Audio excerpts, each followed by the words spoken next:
Chapter 18. The phaeton rolled along paths lined on either side with grey-trunked beeches, knobbly oaks and chestnuts. They moved comfortably through sun and shadow, and Stanmore showed Rebecca the farms beyond the village. As he pointed them out, she asked him about the crops and the workers, and he explained with pride the progress they'd made over the years. He told her what Solgrave itself meant to his people. He was to some extent surprised by her intelligence and interest, but he was genuinely impressed by her ability to keep their conversation on such neutral terms. There had been no personal questions, no mention of Louisa Nisdale's name, no overt display of interest in finding out the truth behind whatever it was Louisa had been saying about their liaison.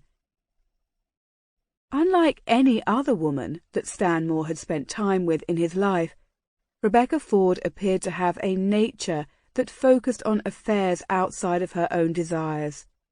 Indeed, she seemed to make every attempt to redirect attention, particularly his attention, away from herself.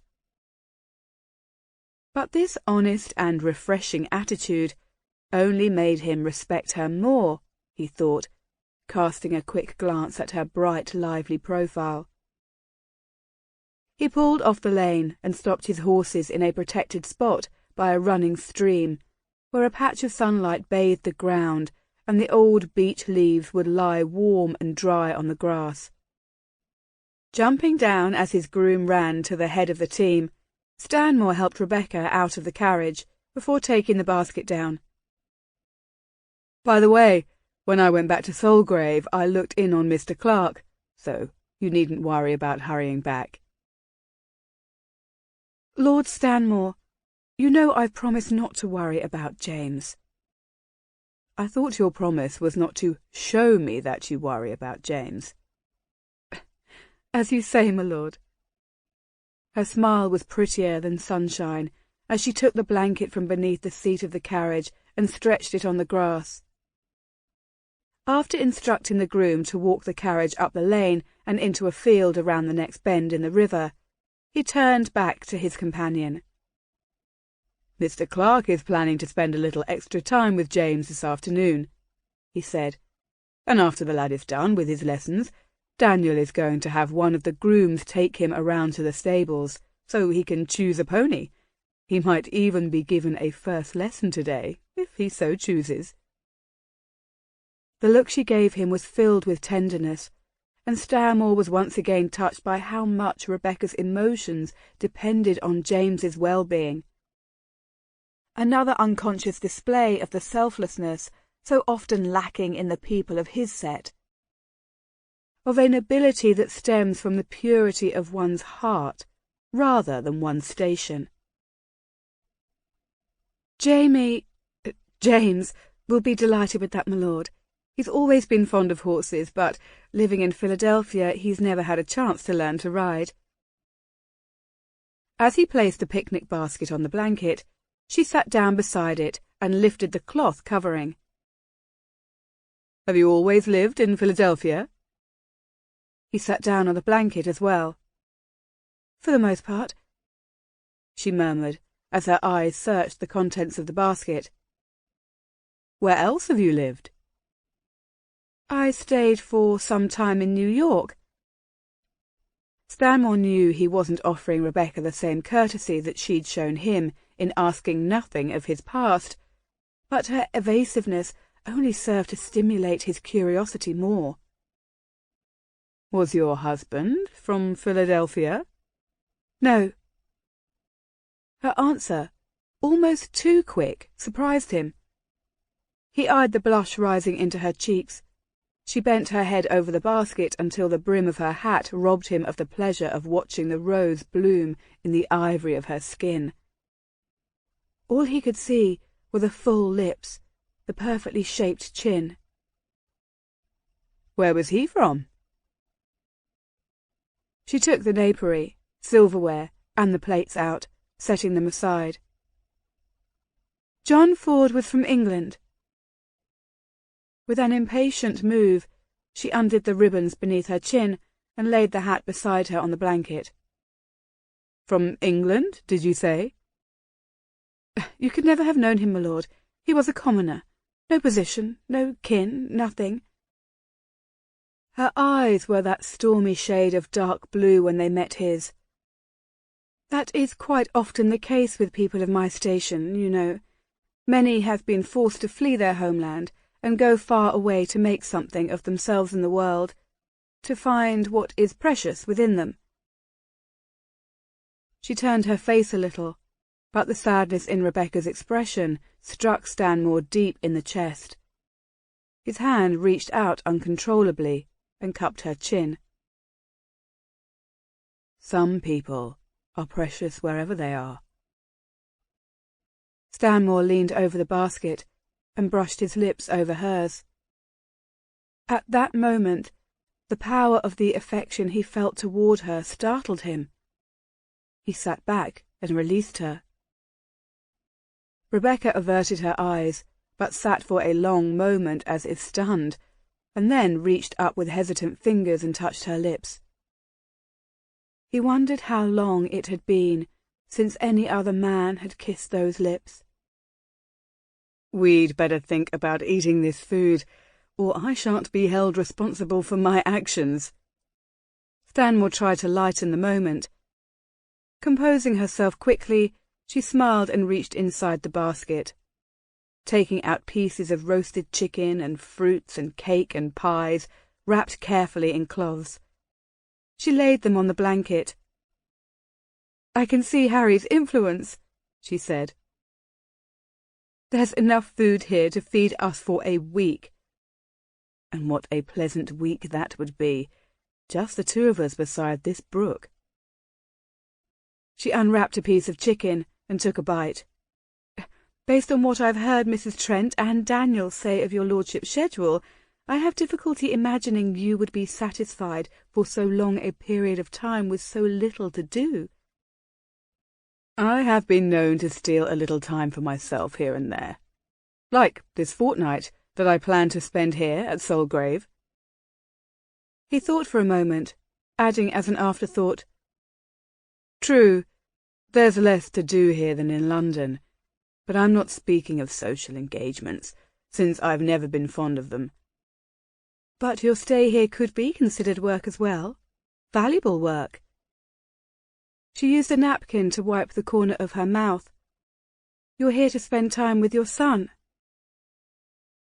She could believe what she wanted, he thought, watching the play of the breeze in her hair. He removed his jacket and put it aside. "I'm not as casual about my responsibilities as many others in my position, but there are times when I long to get away, to leave everything totally, completely behind, away from those who know me, away where there is no formality and none of the responsibilities that haunt me every hour of the day." She pushed the food away and leaned on her hand, watching him. "And is there such a place of escape?" "There is." He smiled at her. "I go there for a month every fall. Have you ever been to Scotland, Rebecca?" She shook her head, and he watched the tendrils of gold and fire dance around her face. She rubbed one cheek gently on the shoulder of her dress as she continued to lean on one hand. "I've heard it is a beautiful land." He moved the basket aside and stretched out on the blanket, propping his head on his hand. "It is a wild land, a place of ancient untamed gods, where, beneath a wind-swept sky of blue, mountain streams tear through black crags into tumbled glens of oak and pine. On rock-studded briars that seem never to have borne man's footstep, bracken and heather battle for a place. Above locks that have no bottom, ice-covered peaks gleam in the sun one moment, only to disappear in storm clouds the next." The enchantment was revealed in her warm smile. "You love Scotland?" "I don't believe in love." He trapped her hand beneath his on the warm blanket. She didn't try to withdraw. But I very much believe in passion. She remained silent, a thoughtful expression clouding her face. What do you believe in, Rebecca? She took her time to answer. I believe in love. I've seen it in the eyes of a little boy resting in my arms. It has comforted me. It has given me peace. Blue eyes looked searchingly into his face. But the other terrifies me. Why? Because it is forbidden. By whom? By me, she said softly. I cannot allow myself to feel something that cannot be controlled, something untamable and violent.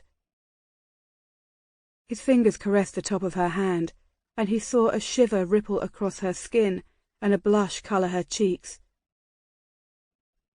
Did you never feel passion for your husband, Rebecca?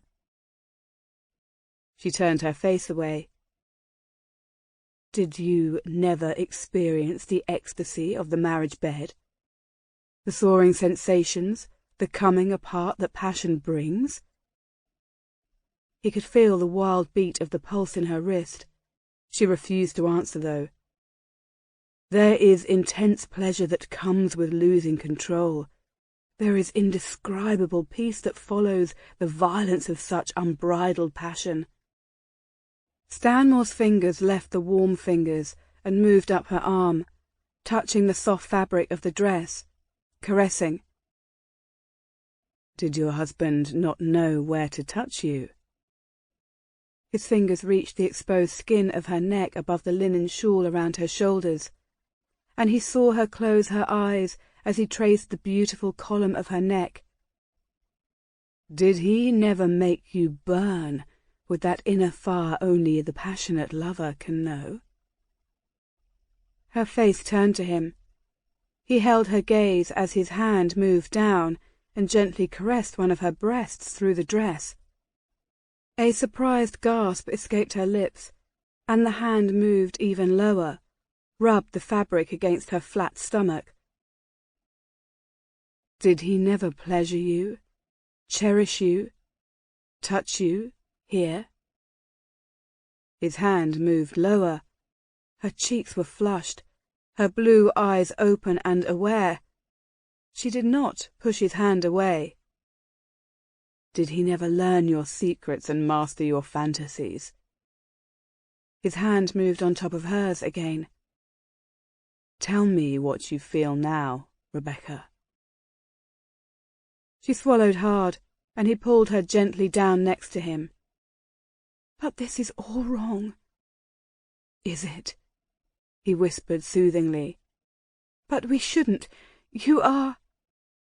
He cut off her complaint with a brush of his lips, and she answered the kiss. As he drew back slightly, her mouth followed, kissing him and firing his desire. He rolled a little, his leg pressing against her thigh. His hand slipped around her, pressing her softly against him, encouraging her. She continued to kiss him, and he didn't think she even realized it when he rolled them on the blanket until she was on top of him. Slender fingers dug into his hair as Rebecca raised her face. Her lips brushed against his before continuing a journey of discovery across his cheek, his ear, his neck. Uncertain fingers moved down his chest, feeling the curves of muscle beneath the shirt. She shifted her weight, and suddenly Stanmore felt his control starting to slip. Rolling her over, he trapped her beneath his body, his arms around her. He felt every muscle in her body go taut, and he shifted his weight to the side, leaning on an elbow. Her face was flushed, her eyes stormy, but there was fear there too. "Do you feel it?" he said huskily. "Do you feel the need of your body, the need of mine? This is passion." A tear welling in the blue eyes brought a great tightness into his own chest. He cupped her face with a large hand and stopped her from turning her face away. "What's wrong? What are you afraid of?" Sparkling beads of moisture escaped the corners of her eyes, disappearing into the golden hairline at her temples. He kissed away one tear, and then another. Pulling back, he looked into her eyes again. "Talk to me, Rebecca." She closed her eyes, but the tears continued to flow. He rolled to his side and pulled her tightly into his embrace, caressing her back, gently kissing her forehead, her cheek, soothing her as he'd never soothed another woman in his life. He found himself caring for her as he'd never cared for another person in his life. It was some time before she spoke again. I'm not who you think I am."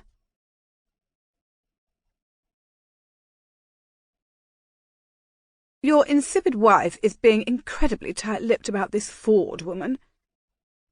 Squire Wentworth ignored her as his fingers hurried to undo the laces on the back of Louisa's fashionable French stays. "Careful," she chided as his strong pull pressed the stiff cane into her delicate flesh. "Just call one of the maids." "Nay." His lips were already on the bare skin of her shoulders. "I couldn't bear to stay away another minute. Why didn't you let me in last night, hussy?" "I was far too tired," Louisa said lazily, leaning her head back against him. "And don't you dare complain about this morning either.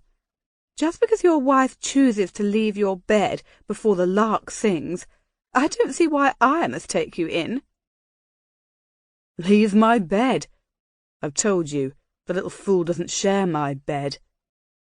As Wentworth helped her shrug out of the corset, Louisa enjoyed the tingling in her breasts as his fingers lifted them and stroked the nipples through the thin chemise. The squire's own clothes lay in piles around the bedchamber, and he rubbed his exposed sex against her buttocks through the silk fabric. "You belong in my bedchamber, not here." "You're a fool, Wentworth," she said with a laugh. "And what would your wife and your servants think of your guest taking up residence in the master's bedchamber? Oh, the scandal!" He squeezed her breasts and bit on the side of her neck. "Scandal?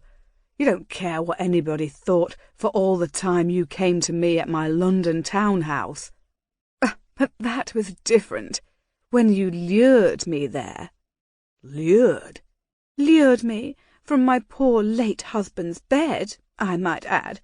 You were not married to this silly chit. And later, your wife was never there." "Such absurd shyness is not becoming, Louisa, in such a woman of the world." One of his hands slid downward over her belly, and he cupped her mound roughly through the thin layer of white-flowered silk of the chemise, causing her to gasp. "Discretion was certainly a secondary concern during the 3 years that you were married to that old goat Nisdale. If I recall, he would not give you what I was giving you." He squeezed hard, and she reached back one hand to grasp his powdered hair. "You openly enjoyed what I gave you, the money, the clothes, aye, even the rough and dirty tumble, now and again, eh?" "I don't care to talk of that now, you disgusting ape." He grinned as he lifted his head off her shoulder, pulling his hair out of her grip. "Aye, disgusting. And that's why you came down to Hertfordshire, did you not? You're here to be with me." Louisa decided that the question did not merit an answer, but smiled slyly over her shoulder. Kicking the corset away, she freed herself of the squire's grasp and moved toward the mirror, standing by the window. Watching her own reflection, she slowly peeled off the thin silk chemise. "I give you credit, Wentworth. Lately it seems you've established a reputation among the ladies of the temps for your, well, unusual sexual preferences. Most of them are quite unsure whether they should be afraid of you or throw themselves at you. Quite the sensation, I should say." Her breasts were perfection, Louisa thought as she stared at the pink tips already extended because of Wentworth's handling. "Why, there's even talk of your absolute control over your wife." "Is that so? Talk of me among the ladies?" She could hear the note of satisfaction in his voice. "Indeed, they say the silly chit fears you, acts in complete obedience suspiciously." She pushed gently at the blonde hair piled high on her head. "About who this woman is, of course, this Mrs. Ford, and what she is to Stanmore." She gasped aloud as a hand seized her by the hair, jerking her head roughly to the side. She hadn't seen him move, hadn't been aware of his approach. Her haughtiness disappeared instantly, and she felt herself thrown hard against the nearest wall. Stunned, she was still trying to regain her breath when she felt his hand encircle her throat. She could hear the anger in his whisper. "Are you here to be with me or with Stanmore?" More than anything else in the world, Louisa wanted to correct the brute on the ridiculousness of the question. Looking up into the murderous eyes and feeling the fingers pressing on her throat, though, she quickly recalled her intentions. "Am I not here at Melbury Hall?" She gave him her most seductive smile and stroked his hip with the inside of her knee. "Of course I'm here to be with you. Do you wish me to kiss the rod as well, you beast?" Her pretense served its purpose as he lowered his hand from her throat to her leg. He was still clay in her hands, she thought, wrapping both legs around his waist. And a moment later, as the squire drove deeply into her, Louisa conjured her most convincing cry of ecstasy. Like clay, she thought. Chapter 19. "Perhaps, then, you should tell me who you are." Rebecca stared at him, shame coursing through her. One moment she was acting like a harlot, the next she was as frosty as a glowering duenna. Trying to gather together whatever remained of her dignity, she pulled herself out of Stanmore's arms and seated herself about an arm's length away. He sat up as well, reaching out and wiping the tears from her face. "I am not the woman you think I am." "And what woman is that?" She could feel the weight of his gaze on her bowed head. Vanity had never played an important role in Rebecca's life, but right now she was incredibly conscious of how terrible she must look to him. She could just imagine the look of her red nose and swollen eyes, the wild hair that had come loose and no doubt conveyed an image of Medusa. She stared at the weave of the blanket while she tried to collect her thoughts. I do not. I've never engaged in this kind of activity before." She closed her eyes and let out a shaky breath. This intimacy frightens me, terrifies me." "Are you saying that, aside from your husband, you've never been with any other man?" She shook her head first, before nodding furiously. He moved closer, and Rebecca felt the warmth of his breath on her ear. "And how many years have you been a widow?" 8, 9 years, she managed to croak. To think of a woman of your beauty, your—" His warm hand moved caressingly over her back, and she shivered. "But what a fool I am to complain of the stupidity and the blindness of other men." "This is just what I mean." She turned to him, and was sorry the moment she did, for the look of tenderness in his eyes was something totally new, something she was not prepared for. I have never sought the attention of men. I did not wish for this thing to be happening between us now." "I had no wish for it either." He looped a loose strand of her hair around his finger. "But it is undeniably here, as you say, between us, and we cannot ignore it." "But we must." "Tell me why." "I've said it before. It is wrong. It is—" "Do you have someone who is waiting for you in America?" "I do not. But this is not about another man's claim on me. It is all about how I was raised." "How you are raised is very important, Rebecca. But are you still a child? Suppose I said that sometimes we try to hide behind traditions we have been taught because we think we can be safe there," he challenged. "Are you still an innocent child, Rebecca?" "I'm 28, she answered earnestly, "and you have no need to press this point, my lord. I know I'm far from innocent."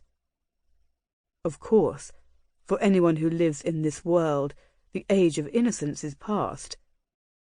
A trace of amusement shone in his dark eyes.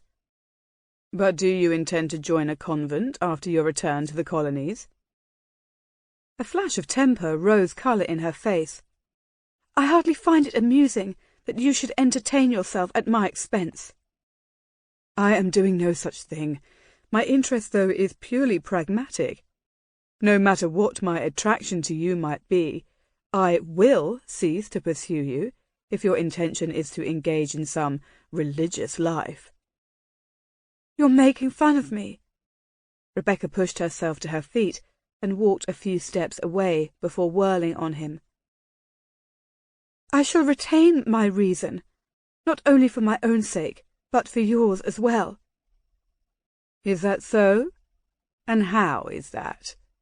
he asked lazily. He looked the part of some well-dressed highwayman stretched out on the blanket beside the water. He could be a Captain Macheath or a Wilmore come to life. Staring at him, she found it increasingly difficult to concentrate on her argument when he watched her with so much heat in his dark eyes. "If we were—" She moved her hands desperately in the air. "To become involved?" He finished her sentence for her. She nodded. "Then I know, well, that I'll not be the same." "And you think that would be so terrible?" She nodded tentatively. "But consider how your life might change as well. What happens then? I mean, you appear quite happy with your life as it is now, and I think it would be very wrong to muddy up what is perfect." "You think I'm perfect?" "Hardly." Her quick answer made him burst out in laughter. Rebecca couldn't hold back her own smile. "I mean no disrespect, my lord." "Of course you did." "Very well, perhaps I did." She put her hands on her hips. "But to speak honestly, how else am I going to deal with you? You are, well, reasonably handsome. You know you have both poise and charm that many women might find attractive. And you're incredibly arrogant to ignore my request that you direct your attentions elsewhere. You, my lord, you should be dining with people, with women of your own rank. I cannot understand why you should notice me at all." He sat up on the blanket. His voice was low. "Do you find my attention so hateful, Rebecca?" She closed her eyes and let out a frustrated breath. Here you are, starting again. Answer me. Of course I'm not hateful. Rebecca was startled when she opened her eyes and found him standing before her. You like my attentions. Admit it. You enjoy them. You enjoy being with me. She wanted to deny the truth that he was speaking, but she couldn't. I say that you like me, Rebecca, and I believe you desire me as much as I desire you. Now, if you would stop your endless quibbling for any length of time and give this some honest thought, I believe you'd see that there is no sound reason for stubbornly refusing to surrender to your wants. When she tried to turn her face away, he reached for her chin and held her in place. What are you saving yourself for?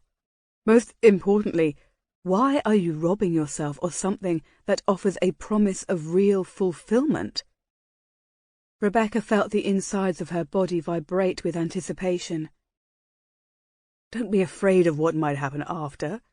I'm not one who shirks his responsibilities. I'll take care of you. His face descended, but he didn't kiss her. I'll not, however, press you beyond your own desires.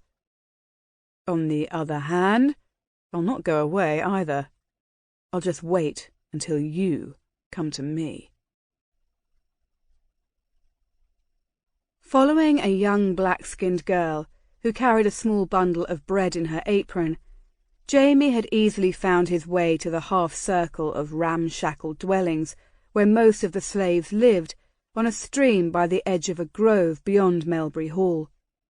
Arriving by the perimeter of the cluster, though, the boy hid himself behind the large trunk of a tree and stared for some time at the pitiful sight before him. At the centre of an opening on the muddy bank of the stream, 2 black men sat side by side in stocks. At least one of them sat. The other, the larger and older of the 2, lay back on the wet ground, one arm draped across his face. The younger man wore no shirt, and Jamie could see why he was sitting. His back glistened with blood from a whipping he must have received not very long ago. The boy felt his stomach turn over at the sight of the open wounds. The other man had a shirt on, but as Jamie stared, the man moved his arm. His face was misshapen, no doubt from countless beatings, but what was worse, the boy could see he had no ears. It looked to him as though they had been cut off long ago, for the scars were long healed. The boy stared hard at the face, so wretched and old and lost. Watching them, he felt the anger seething within him. Chickens pecked about in the yard, stirred up occasionally by 2 children who chased them with sticks, while pigs and goats rooted about outside of small fenced vegetable gardens. Jamie could see a young man with a twisted foot in an open tanner's hut, scraping the hide of a sheep. Lines of clothing were visible on a small knoll beyond the last cottage, and as the boy watched, a woman came out of the cottage and carried a bucket down to the stream. On her return, she looked around and then quickly strode to the stocks. Pulling a half loaf of bread from her blouse, she dropped it in the lap of the sitting man. Producing a wooden cup from the same place, she dipped it into the bucket and handed it to him, hurrying on without a word. The boy sent a prayer heavenward, and then continued to look for his friend. Set off from the others by the hut closest to the path that Jamie figured must lead toward Melbury Hall, he could see piles of stacked wood. Moving along a ditch, he slowly worked his way toward the hut. When he was fairly close, he peeked up over the embankment. Israel was busy at work, chopping wood that would have been sawn into fireplace lengths. Sitting on a broad section of tree trunk, a white man of advancing years sat smoking a pipe and talking continually at the boy. Jamie remained where he was until the man stood up, stretched and, with a final word of direction to Israel, walked up the path toward the hall. As soon as he was gone, Jamie picked up a piece of bark off the ground and threw it to where Israel was piling wood. The other boy's head came up instantly. The flesh around Israel's hazel eyes was still swollen from his beating 2 days earlier. He looked around nervously as he trotted toward the woodpile. "What are you doing here?" "I went to the cottage in the forest yesterday, and then again today, but you never showed up." Jamie let himself be pulled back behind a tree, away from the huts. "I was worried." Israel looked up the path. "You shouldn't have come here. If I'm caught talking to you, I'll take the blame," Jamie said. "They won't do anything to me, and wait until I tell Mr. Clark about the 2 men I saw in the stocks. The people at Solgrave know nothing of what's happening here. I'm sure of it." "Stay," Israel pleaded, putting his hand on Jamie's arm. "You mustn't say anything. The more you say, the rougher things will become for us." Jamie opened his mouth to argue, but Israel's frown and quick gesture toward the path silenced him. The two crouched behind a pile of brushwood. A moment later, a thin, well-dressed woman glided silently into the opening. Stopping by the pile of wood that Israel had been working on earlier, she lay a gloved hand on the stack of wood and glanced about searchingly. "Who is that?" Jamie whispered. "Lady Wentworth," Israel mouthed. "She is the squire's wife." As the two of them watched, she suddenly sank onto the stump the old man had been sitting on and covered her face with her hands. Jamie could see she was crying. "What's wrong with her?" Israel didn't answer and just shrugged, staring with a frown at the weeping woman. At one point, Jamie thought his friend was going to leave their hiding place and go to her. As Israel began to stand up, though, Jamie touched his arm, stopping him. Lady Wentworth didn't remain there for too long, though. Just as Jamie was beginning to get that pins and needles feelings in his legs, the woman wiped her face with a lace handkerchief. Standing up, she turned and disappeared again into the woods. Israel was on his feet as soon as the woman was gone. "She doesn't look like a cruel mistress." Israel shook his head. "She isn't." "What's wrong with her?"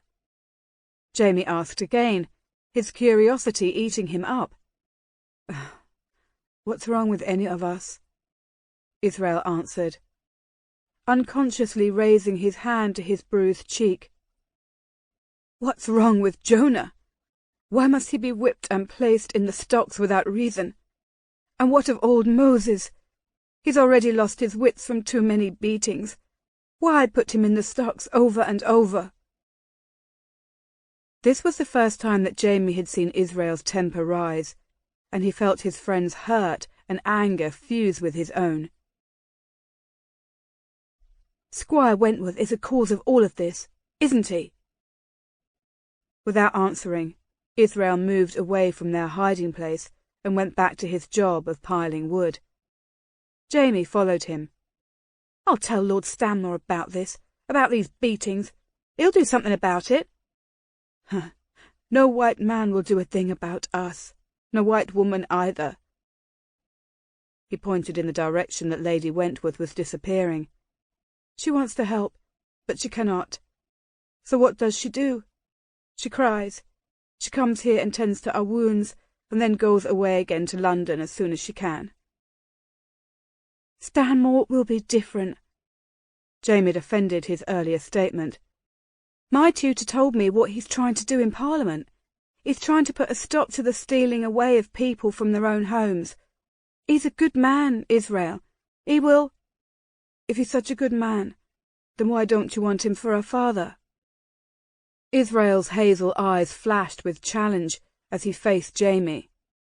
If you think he's so noble, then why do you try to run away from him? Jamie suddenly found himself lost for words. There were things that he could say, arguments he'd used before, but none of it seemed important in light of the differences in the lives that he and Israel led. His complaints seemed so petty compared to the suffering his new friend faced. I asked you before. I beg you now. Israel's voice was gentle again as he spoke. Don't mention any of this to anyone. Not to your tutor, not to your mamma, and not to Lord Stanmore. Squire Wentworth pushed the correspondence away on his desk and looked up at his bailiff. They're promising me 35 slaves before harvest. Have you given any thought as to where you'll put them? Aye, sir. When we know we'll have them, sure, we can evict Shaw and his lot from the East Vale. That'll house a dozen. The rest can put up shacks at the southern end of the grove, or cosy into the existing huts. After the slave ships, they'll seem like palaces, I'd wager. Wentworth frowned. Doesn't the southern end flood in the spring? Aye, so they tell me. Mickleby shifted his weight from one foot to the other. But does it really matter, Squire? Only in that I don't wish to spend the time or the money rebuilding the bloody houses every spring. I'll have the dirty buggers put them up on high enough ground, Squire. Very well, then. Wentworth closed the books before him and rose to his feet. And you'll have enough work for them? Aye, they'll earn their keep. The bailiff smiled, stepping back and watching his employer come around the desk. It's a fine thing, seeing you in such good spirits, Squire, if you don't mind me saying, sir. Don't mind at all, Mickleby. It is good having a change of scenery in the house now and again. The squire's face darkened abruptly. Now, get out to the south barns. Those black bastards are surely robbing me blind this very minute. The afternoon sun was still bright when Millicent Wentworth glided quietly into the parlour. The squire, playing whist with Lady Nisdale, didn't look up from the cards, but Louisa arched a thin eyebrow as she took in the wife's appearance. Millicent knew her shoes were wet, as was the hem of her dress. Even if her eyes were red-rimmed from crying, though, she cared not. What was the point of hiding such things from this guest? You are a forbidding sight, my dear. Louisa shook her head. The lady of the manor looking less composed than the pantry maid. Scandalous, I'm sure. Millicent clutched the back of the nearest chair and ignored the woman's insult. She kept her gaze fixed instead on her husband. Wentworth, I'm surprised at you, Louisa taunted, reaching over and affectionately patting the man's free hand on the table. In London, everyone praises your influence on your simple wife in matters of style, but here... Sir, I need to speak with you. Millicent interrupted the other's condescending speech. Alone. Later, Wentworth said dismissively, without looking up from his cards. A knowing smile broke across Louisa's lips. It is your play, my pet. Ah! Louisa withdrew her hand and pouted at the cards.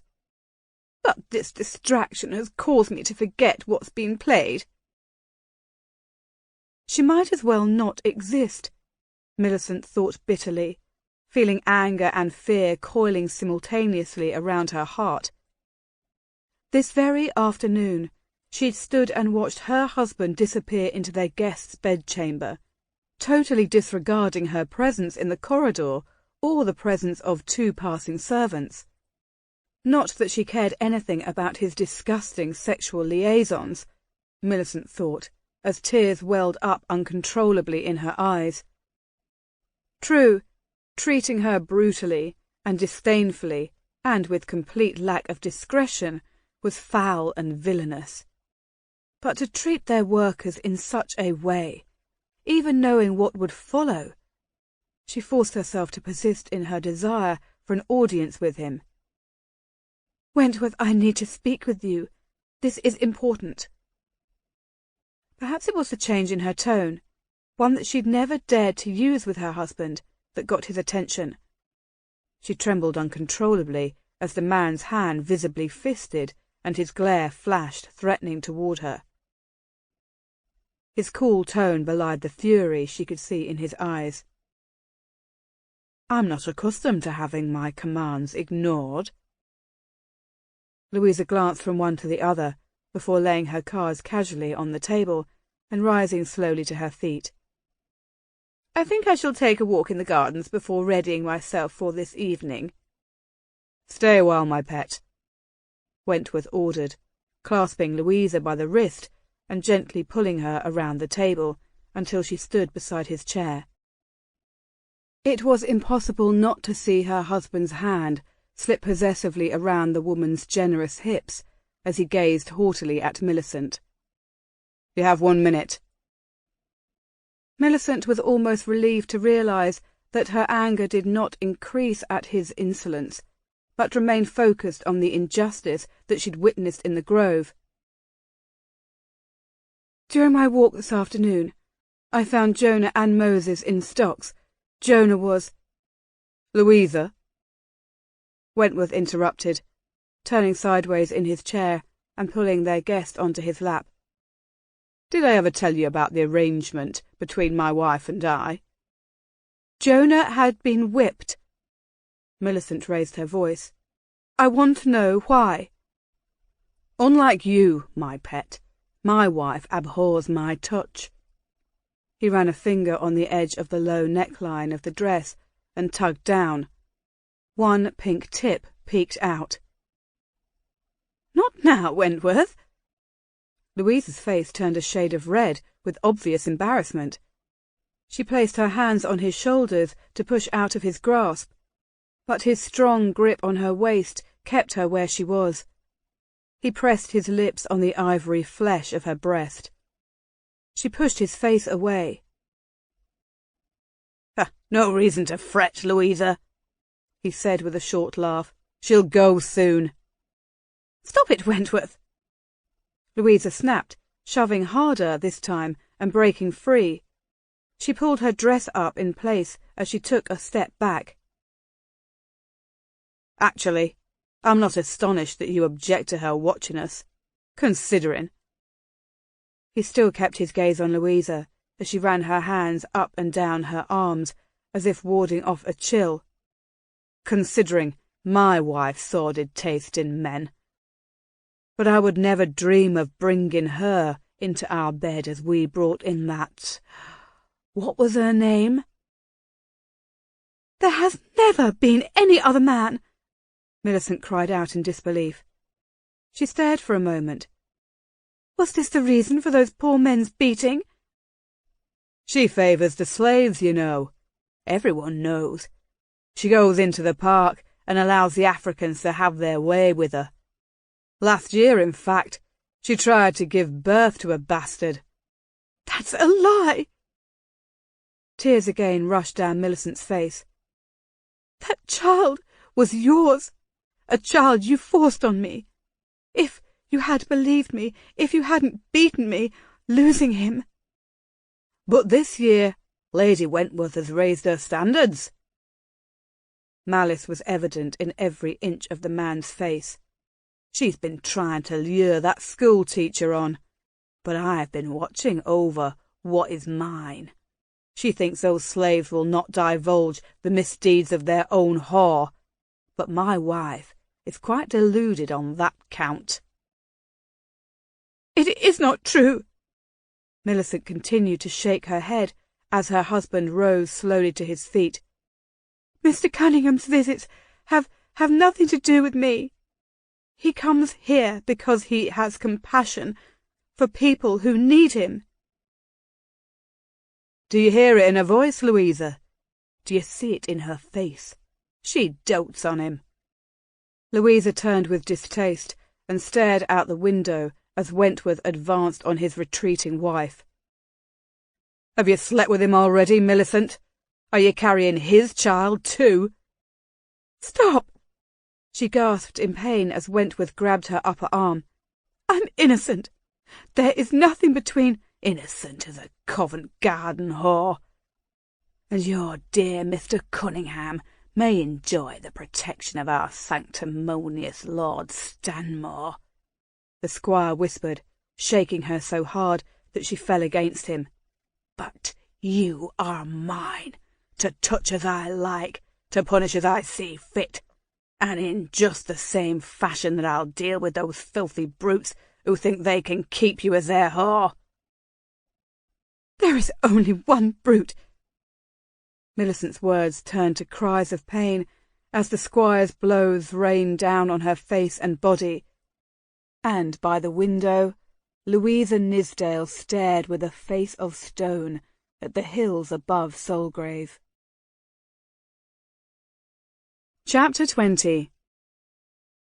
The dawning sun had barely broken free of night's grasp when Rebecca left her bedchamber. Making her way down the servants' stairs, she went out a side door and started down toward the stables. This morning she'd put on, reluctantly at first, the new riding habit that had been delivered to her room the night before. It had come with the other dozen dresses and accessories Mrs. Trent had ordered earlier in the week. The cloth of plum velvet, edged with silky violet ribbon, with its matching hat, was one of the finest outfits she'd ever worn. It was certainly a dress that she would never have chosen for herself, if for no other reason than its obvious extravagance. But in the face of Lady Nisdale's ridicule the day before, Rebecca had found herself appreciating Mrs. Trent's choice. The dark leather boots that had been delivered with the dress made a soft noise on the path as she neared the stables. She'd practised her request a few times in her head. She'd met some of the grooms already. There was no reason why her request should be denied, Rebecca reminded herself, trying to ease the nervousness she was feeling.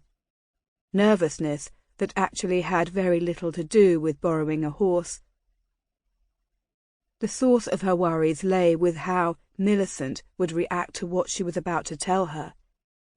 Yesterday, Rebecca had prayed that her old friend would be understanding of her past, of the crimes she'd been forced to commit and all she'd been doing since.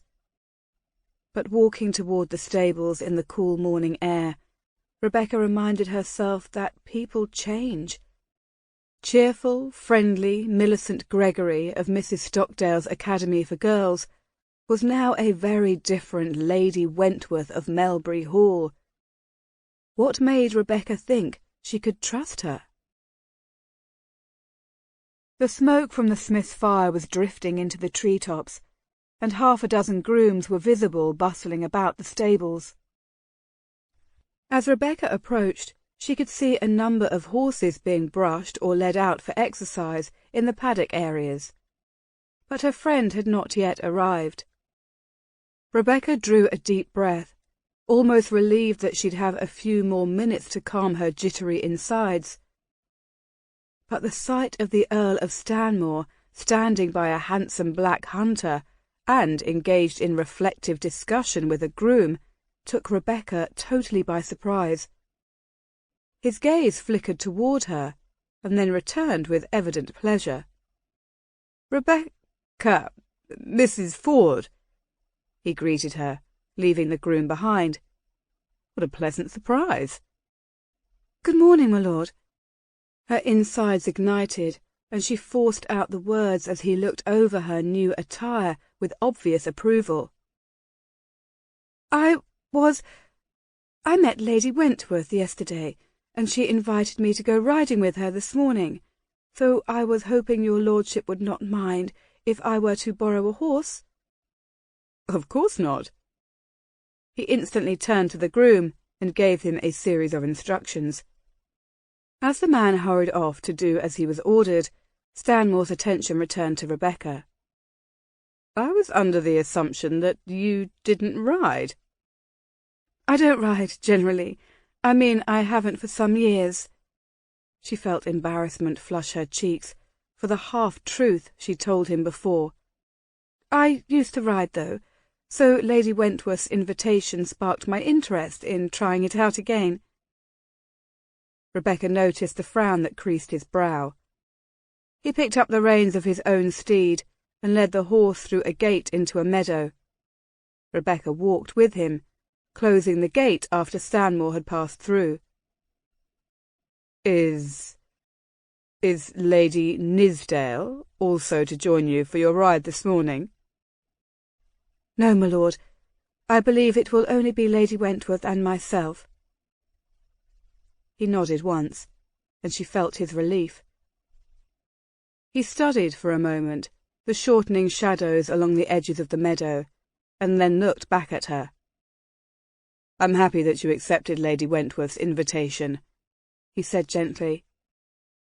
"In the years that she's been a neighbour here at Solgrave, I have yet to see or hear of her seeking out anyone's company. Until now, that is." Rebecca remembered her friend's reserve the day before. "She does appear quite unhappy, though I have a difficult time believing Lady Nithsdale's visit will alleviate the problem. The two appear to be so different." An icy frown stole over the Earl's features. "You're absolutely correct in your observations." Rebecca glanced down the path and still saw no sign of her friend. She wanted Millicent to arrive, but at the same time she prized these private moments in his company. She considered bringing up another topic that had been gnawing away at her, concern about the lack of rapport between the Earl and Jamie. Last night, after joining the father and son in the dining room, she had been genuinely disturbed by the show of indifference that still was so pronounced between them. Jamie had yet, so far as she knew, to speak a word in Lord Stanmore's presence. Even when asked a question by Rebecca, the boy simply nodded or shook his head.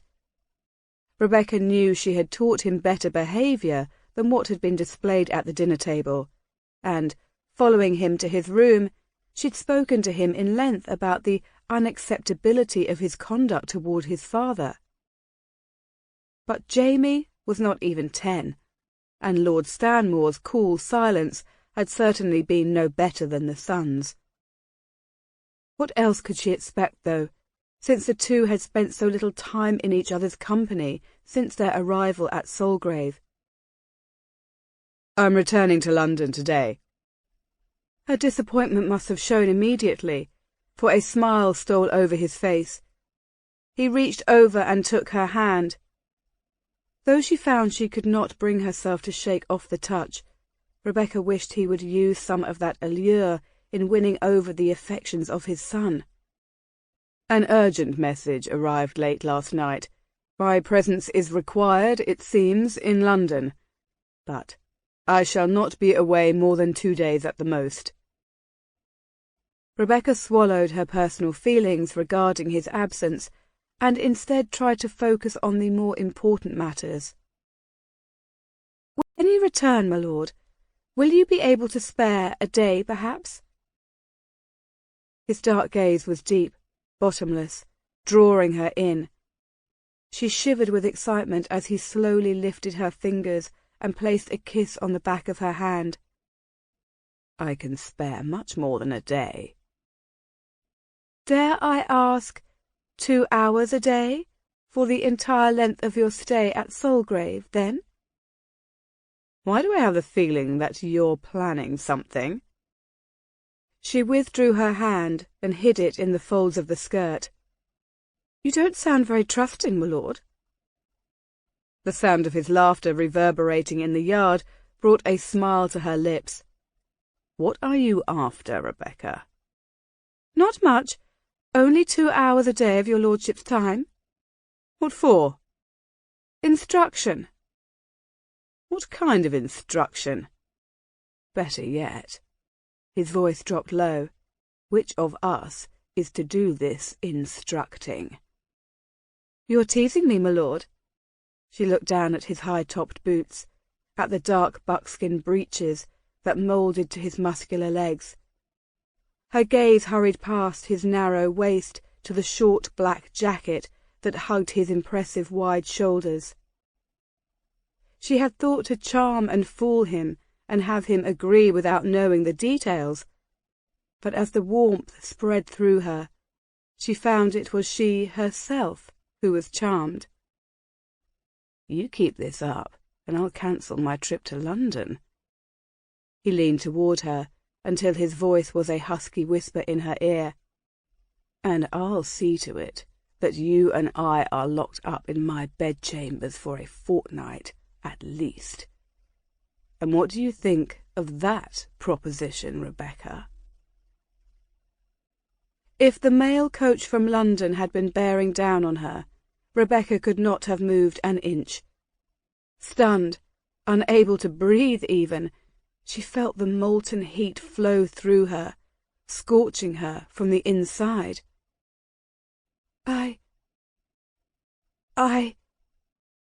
Stanmore's fingers caressed her cheek. It took great control not to lean into his touch. No pressure, he whispered. You'll tell me when you are ready. The arrival of his groom from the stables caused him to withdraw his hand. She glanced at the beautiful brown mare, saddled and ready. Stanmore pulled on his gloves. Where do you plan to meet Lady Wentworth? Here. We were to meet by the stables here. But, my lord, you haven't answered my earlier question. About your time? Those 2 hours a day? 1 hour. She watched him loop the reins over his horse's head. A moment ago you were threatening me with lengthy confinement. Now you're being exceedingly frugal with your time. He climbed up onto his horse. I'm known to be a generous man, so long as the terms of the negotiations are set forth openly and honestly. She frowned up into his handsome face. I've been open about my request from the first day, but your lack of interest in the topic has forced me to pursue a different approach. I've provided everything for the lad that you've requested. Not everything, my lord, Rebecca replied doggedly as a darkening temper clouded his brow. James needs you. He needs your attention, your interest, far more than he needs any of the comfort Soulgrave provides. The steed impatiently pawed the hard ground, but Stanmore's firm hand kept him in check. Are these his words, Mrs. Ford, or yours? It does not matter whose words they are. I know him better than anyone in the world. You forget. I've raised him as my own. I do not forget anything, and in this case you are mistaken. Regardless of the fine example of hard work and self-sacrifice that you have provided all these years, James was born to Elizabeth. All the good intentions on your part will not hold sway over his breeding. It is her blood that runs in his veins. With it, he has inherited her weakness and selfishness and arrogance. I disagree. Rebecca was astonished by the raw emotion she saw in the Earl's face, but forged on anyway. Elizabeth, your wife, she was none of... She caught herself. How could she defend a woman whom she had supposedly never known? I mean, James has his own character. I have noticed. But you must give him a chance. What harm would come from spending an hour or two a day in his company? She feared what his answer might be. His cold gaze was already fixed on the road leading out of Solgrave. The groom, who had been holding her horse, was now standing a short distance away from them, discreetly checking the hooves of the mare. A battle was raging inside Rebecca's head. She liked Lord Stanmore. She admired him. She desired him. In truth, she was caught in some invisible web and was quickly becoming too blind to care about the consequences. And yet she knew she could never surrender herself to a man who harboured such bitterness toward his own son. 1 hour, he said curtly. Tell the boy he'll have to rise early. Our designated hour will be planned for the morning, prior to his lesson with Mr. Clark. Thank you, my lord. Her soft whisper drew his gaze for a final farewell. What she saw in that look caused her heart to jump in her chest. Safe journey. We shall be waiting for you. As he spurred his horse towards St. Albans and London, Rebecca prayed that this journey of hers might be only slightly less perilous. The young maidservant carefully slid the sealed letter into the pocket of her apron before slipping out of Lady Wentworth's bedchamber. Melbury Hall was still fairly quiet. The master, drinking late last night and playing cards with the guest, was still abed. Hurrying down the corridor until she reached the master's bedchambers, the girl held her breath and trod quietly past, keeping her eyes on the door leading to the servants' stairs at the far end of the carpeted hallway. Violet didn't want to think about what else had been going on, aside from the card-playing. She would just keep her mind on her task. Lord, how she hated the times when her mistress's presence was required in the country. She hurried on. Jonah would be hauling ashes out of the kitchen ovens now, as he did at this time every morning. The young woman needed to pass her mistress's letter on to the slave before he left. She didn't know very much about the quiet man herself, but she knew Lady Wentworth trusted him completely. Jonah would deliver her mistress's letter to its recipient this very morning, without fail. Violet didn't see the guest until the woman suddenly appeared out of the shadows, blocking her path. The maidservant gasped out loud and immediately shrank against the wall. "Why the hurry? So out of breath?" "Beg your pardon, ma'am. Caught me unawares, he did." The servant dropped a curtsy and kept her gaze riveted on the floor.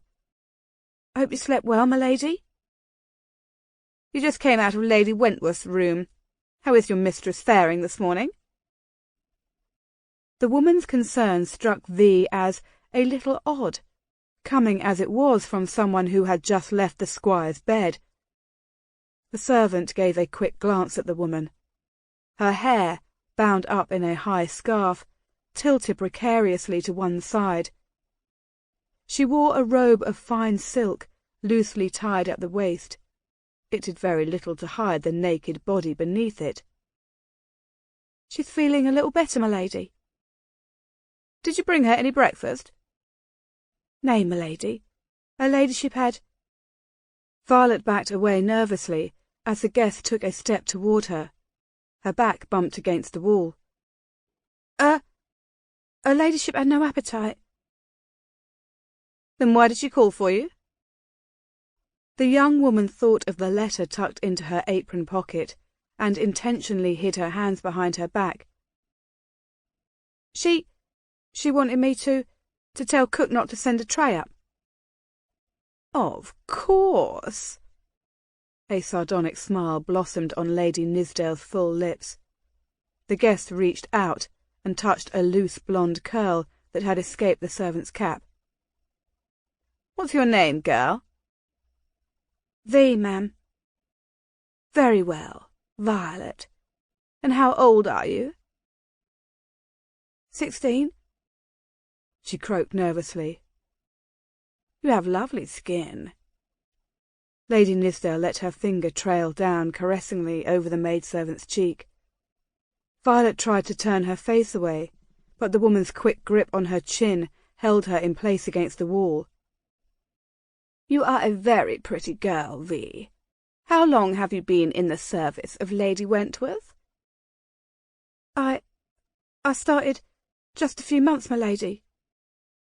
Not long enough to know the rules of this household, I see, Lady Nithsdale cooed, keeping a grip on Violet's face. The guest moved closer, and the young servant cringed as she felt the pressure of the other woman's breasts against her own.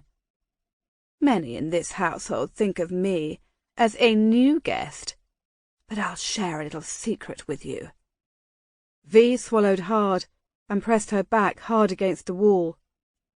I've known your master longer than you think, longer than his wife, longer than his present steward, longer than almost anyone. Lady Nithsdale's hand released V's chin, and again ran her fingertips over the skin of her cheek, her neck. And it is because of my long friendship with the squire that I can warn you of something. Everyone and everything falls into two groups in his sight. The guest continued to gently caress the girl's neck, and Violet fought back the bile rising in her throat. The first group consists of those who are loyal to him, those who are trustworthy and keep him informed of everything that goes on. And the other group... She lowered her hand and took hold of one of the maidservant's firm breasts. The servant gasped in shock and tried to push her away, but Louisa pressed her weight against the girl's body, squeezing harder. V stopped struggling, feeling the world crushing down upon her. The other group, Lady Nithsdale continued in a voice of satin, consists of those who disobey him, and those are the ones that the good squire punishes. He's a good master, is he not, V? Aye, my lady? The girl whimpered, not looking up. Is he not correct in punishing the disobedient, the disloyal?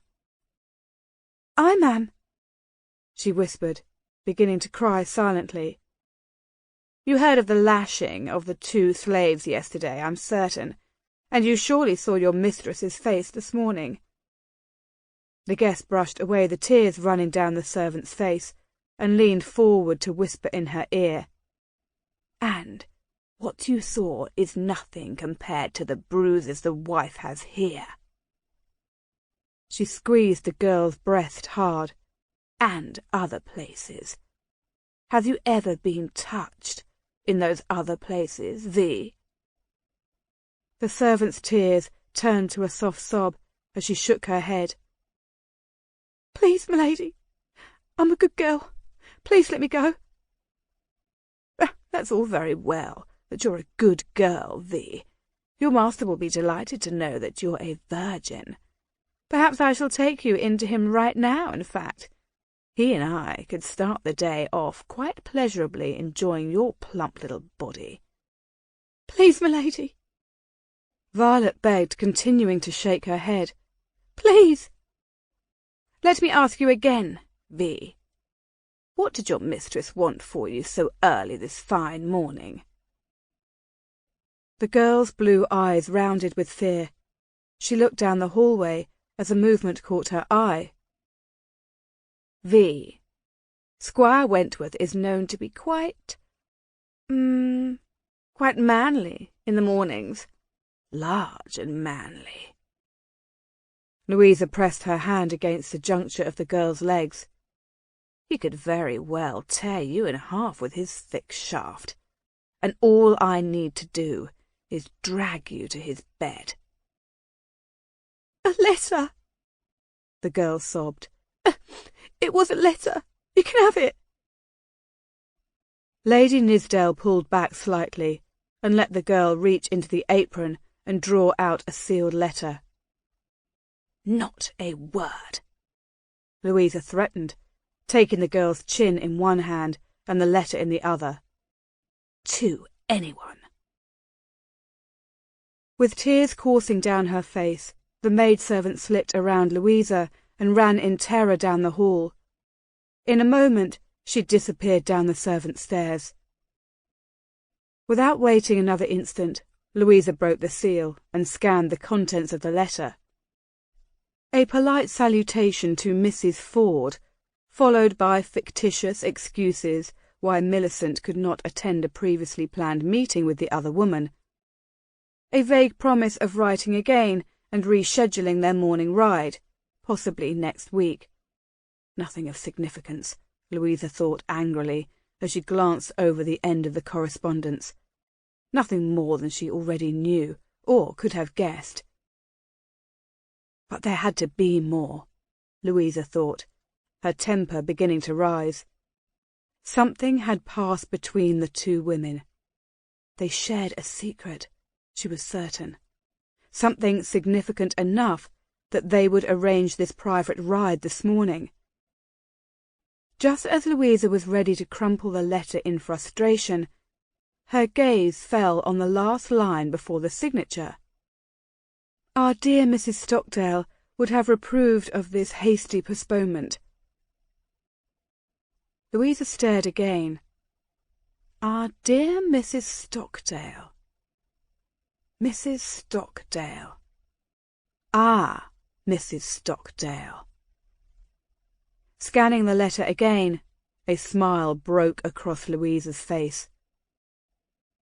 He was standing in the open door of his bedchamber when he looked up, and she made no effort to hide the paper. What do you have? A letter. How long have you been there? Long enough to watch your rather enticing way of dealing with servants. I am disappointed, though, that you didn't bring her to me. The thought of the three of us is indeed arousing, my pet. There's always tomorrow, she murmured, undoing the belt of her robe and gliding toward him. But you'll need all of your vigour for me this morning, for I shall have to take leave of you for the day. You do want to enjoy these again before I go, don't you? Wentworth's gaze moved from the exposed breasts to the triangle of blonde curls to the letter she was holding too casually in one hand. Give it to me. There's nothing in it. She handed him the letter without a protest. As he glanced over it, she slipped an arm around him and felt for him through his nightshirt. His manhood was already thick and hardening, rising quickly to her touch. This woman, this Mrs. Ford, he asked. Is she the one the two of you met yesterday at the rector's? She is, Louisa cooed, pushing him inside the bedchamber and closing the door behind them. Did you know anything about this ride they were going on this morning? Not a thing. She tried to guide him toward the bed, but he planted his feet in the middle of the room and stared again at the letter. She's a mouse, not much better than your wife, Louisa whispered against his neck. Throw it away. We have better things to do. Taking hold of the shirt, she tore it open, smiling at his surprise. With a coy look, she began to trail her lips down over his bare chest until she was on her knees. Suddenly impatient, Wentworth grasped Louisa's hair, scarf and all, and dragged her mouth roughly to his waiting shaft. Feeling her wet mouth closing around him, he dropped the letter to the ground and let out a satisfied groan. Who is Mrs. Stockdale? She asked, drawing back a bit and eyeing him as if she were about to devour him. Who? He looked down at her wet lips, at the tongue already teasing the tip of his manhood. Stockdale? Some old hag in Oxford. Runs a school there, academy for girls. Millicent went there. Teaches them how to be ladies. But you, my pet, would have been expelled the first day." She looked up at him with an expression of mock innocence. "But isn't this what a lady does?" "Aye," he said, tightening his hold of her hair and guiding her back to him. Chapter 21. The day was pressing forward, and Rebecca was beginning to feel uncomfortable waiting at the stables. She'd already returned to the house once, inquiring about a possible message from Lady Wentworth, but there had been none. Deciding finally that she may have misunderstood their meeting place, she asked for directions and mounted her horse. With a groom trailing behind, Rebecca headed off in the direction of Melbury Hall. When the forest trails opened out onto rolling farmland, she found herself riding through fragrant fields of wheat, barley, oats, and hay. Eventually reaching the long, winding road that led into Melbury Hall from the village, Rebecca was surprised to come upon a conservatively dressed man, about the same age as herself, riding a rather decrepit-looking horse and heading in the same direction. He greeted her in a friendly fashion, and she found him to be Mr. Cunningham, the schoolmaster at Knebworth, and he'd already heard much about her from the rector and his wife. Immediately at ease with the man, Rebecca dismissed the groom, and the two continued on together, chatting comfortably. It had become his Friday routine over the past couple of years, she learned, to spend his mornings at Melbury Hall, tutoring the servants' children for an hour, and the young slave children for another hour. He also rode out during the week occasionally, but those visits were generally in the evening, with the intention of reading with a number of the adults in service. And he was delighted to hear of her offer to help in the work there. "But what brings you out to Melbury Hall this morning?" "Lady Wentworth and I had planned to meet by the stables at Solgrave earlier and go riding," Rebecca replied. "But I believe one of us must have misunderstood where we were to meet. At least, she didn't appear, so I thought I would ride over and make sure she's not unwell." Mr. Cunningham consulted his pocket-watch with concern. "It is quite unusual for Lady Wentworth to be careless in keeping an appointment.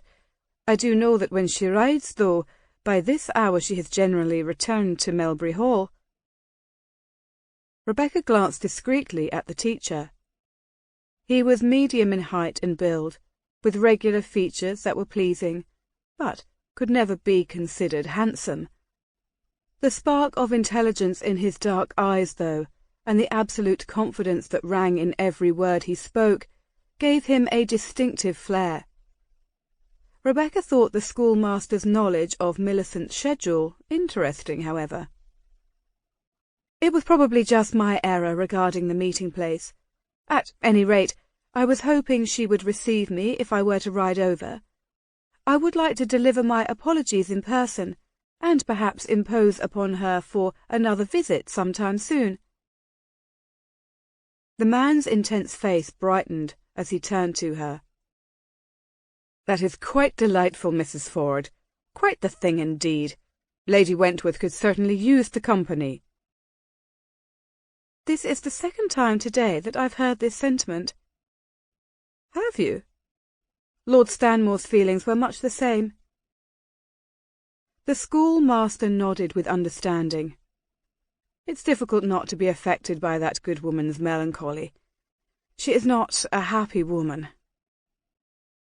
So different from the Millicent Gregory Rebecca had known so many years ago. She glanced at the rolling vista of farms to their right. She knew they had to be nearing Melbury Hall. In one field, a number of black-skinned workers were toiling steadily. Cunningham followed her gaze, frowning. "Do you know that there are thousands of African descent, both free men and runaway slaves, living in terrible poverty along the Thames, east of London?" I didn't know that, though I fear conditions are not much better in some of the cities in the colonies. They rode in silence for a moment. Mrs. Trimble informed me of the squire's practice of slave-holding. She also mentioned the past disagreements between him and Lord Stanmore on the subject. Those disagreements are hardly in the past. His lordship's efforts in Parliament toward abolishing this wicked practice are aimed directly at those in league with Squire Wentworth. Sad to say, the king himself condones the trade and the use of slaves. Like many others, the squire's involvement is not limited to keeping the Africans on his farms here. He is also deeply involved with using them on a number of plantations that he owns in Jamaica. There are also rumours that he has invested heavily in ships that carry on the slave trades as well.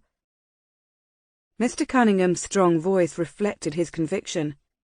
Wentworth thinks he's above the world of men and the morality that guides us. But in truth, he's standing on the edge of a precipice, and the Earl's hand may just be the one to push him over. With so much animosity between them, why then does he allow you and Reverend Trimble, two men who appear to be openly aligned with his lordship, to visit his farms? The schoolmaster smiled grimly. You've been living in a different world, Miss Ford. Who Squire Wentworth is and what he says are two separate things entirely. Though I'm a Scot, I can say without prejudice that this is the Englishman's way. It is obvious to all who know him well that he hates Lord Stanmore, but he'd never show it publicly. He has too much to lose. Cunningham's hand gestured to the farms on their right. I was already running the schoolhouse at Nebworth 5 years ago, when Wentworth bought all this land and Melbury Hall. Those who knew the man's background and knew of the plantations that he ran in Jamaica had no doubt that he bought this property for the purpose of rising in society. Was Lady Wentworth, Millicent, already his wife at the time of his acquisition of Melbury Hall? Nay, but she was acquired within short months. The schoolmaster replied sullenly. Melbury Hall gave him status. His new wife, because of her money and noble lineage, gave him an entree into the upper classes. The hostility that bristled in Mr. Cunningham's words was unmistakable, but Rebecca found she could not blame the man. The little that she'd seen and heard only served to confirm the schoolmaster's words. Then, has there been any improvement as a result of your efforts? I must sound very ungrateful, Cunningham said, adding, some arrangements were agreed upon by the squire after Lord Stanmore insisted. Small improvements such as allowing the African children to take an hour out of their workday on Fridays to sit with me, or calling in for Reverend Trimble when someone is on their deathbed, or allowing a doctor to be brought in when someone has broken a bone. But it's still so disheartening in many a way. For every step we have taken forward on behalf of these people, there seems to be a vicious price that must be paid. Ahead of them, a young dark-skinned boy was trying to pull an overloaded sledge piled high with wood across the road. What kind of price, Mr. Cunningham? Beatings. Families broken up and scattered willy-nilly. Sometimes, I tell you, there has even been the loss of life. Feeling suddenly ill, Rebecca turned sharply to the schoolmaster. Here? At Melbury Hall? What has been done about this? The law protects the squire, and every death has been called an accident. If no one cries out, if there are no complaints, there is no need for a magistrate's involvement. But surely people will eventually cry out against such conditions. It is happening in the colonies. One can stand oppression for only so long. The man's intense gaze suddenly turned guarded, as he stared straight at the boy ahead, who continued to struggle with the weight of the load. "I don't think I should say any more, Mrs. Ford. You are a visitor at Solgrave. You are not here to stay. It was wrong of me to complain so recklessly." "Mr. Cunningham." She stopped, seeing the boy slip and fall hard to the ground. They both reined in their horses. Before she could dismount, though, the lad was back on his feet and attempting to haul the sledge out of their way. "That's far too heavy a load, Israel, lad. Look, you've sunk into the rut here." Mr. Cunningham dismounted and walked to the young worker. Taking hold of the back of the sledge, he pushed it out of the rut as Israel pulled. Beyond the bumpy road, a path sloped downward toward a winding river. "Today's Friday, lad. I thought you'd be waiting at the grove for your lessons." The young boy's gaze never lifted past the dusty boots of the schoolmaster. "I cannot come to the lesson today, master." Rebecca studied the lad's long black hair, tied at the back of his neck. The old breeches were frayed at the knees. His feet were bare. He didn't look much older than her Jamie. It sickened Rebecca to think that no matter how young, no matter how innocent, a human being had no ability to escape the evil of enslavement. She thought of the words of the Frenchman Rousseau that she'd read in Dr. Franklin's paper. "Man is born free, and everywhere he is in chains." Just then, the lad lifted his head slightly to answer a question Mr. Cunningham asked. Rebecca and the schoolmaster saw the bruises on his face the same time. "What happened to you, Israel?" He didn't answer. Rebecca immediately dismounted and came near as Mr. Cunningham lifted the lad's face for a better look. She winced at the dark bruises under the left eye and on the cheek, at the cuts and swelling that marred one side of his mouth. His fall appeared to have opened an earlier wound, and there was fresh blood in his mouth. The most beautiful hazel eyes, though, watched her with curiosity. "Did someone beat you? Is this Mickleby's handiwork? I warned that bailiff. I told him the next time he raised a hand." The teacher continued, but the lad acted as if he were not hearing a thing. He continued to stare at Rebecca. "Israel," she said when the schoolmaster paused. "My name is Mrs. Ford. I'm staying at Solgrave for a while this summer. We're neighbours." His gaze studied every aspect of her face.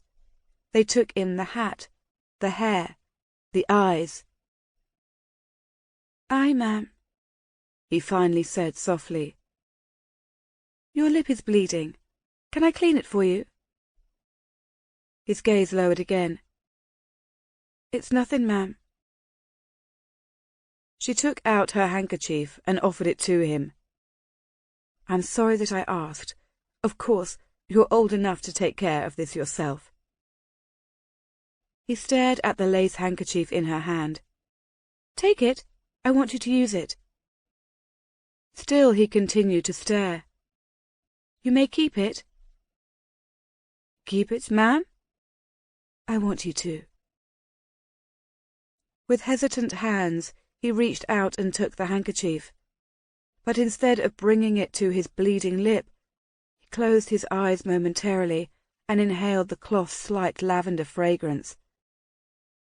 When his hazel-coloured eyes opened again, Rebecca was further surprised by the tears welling up in them.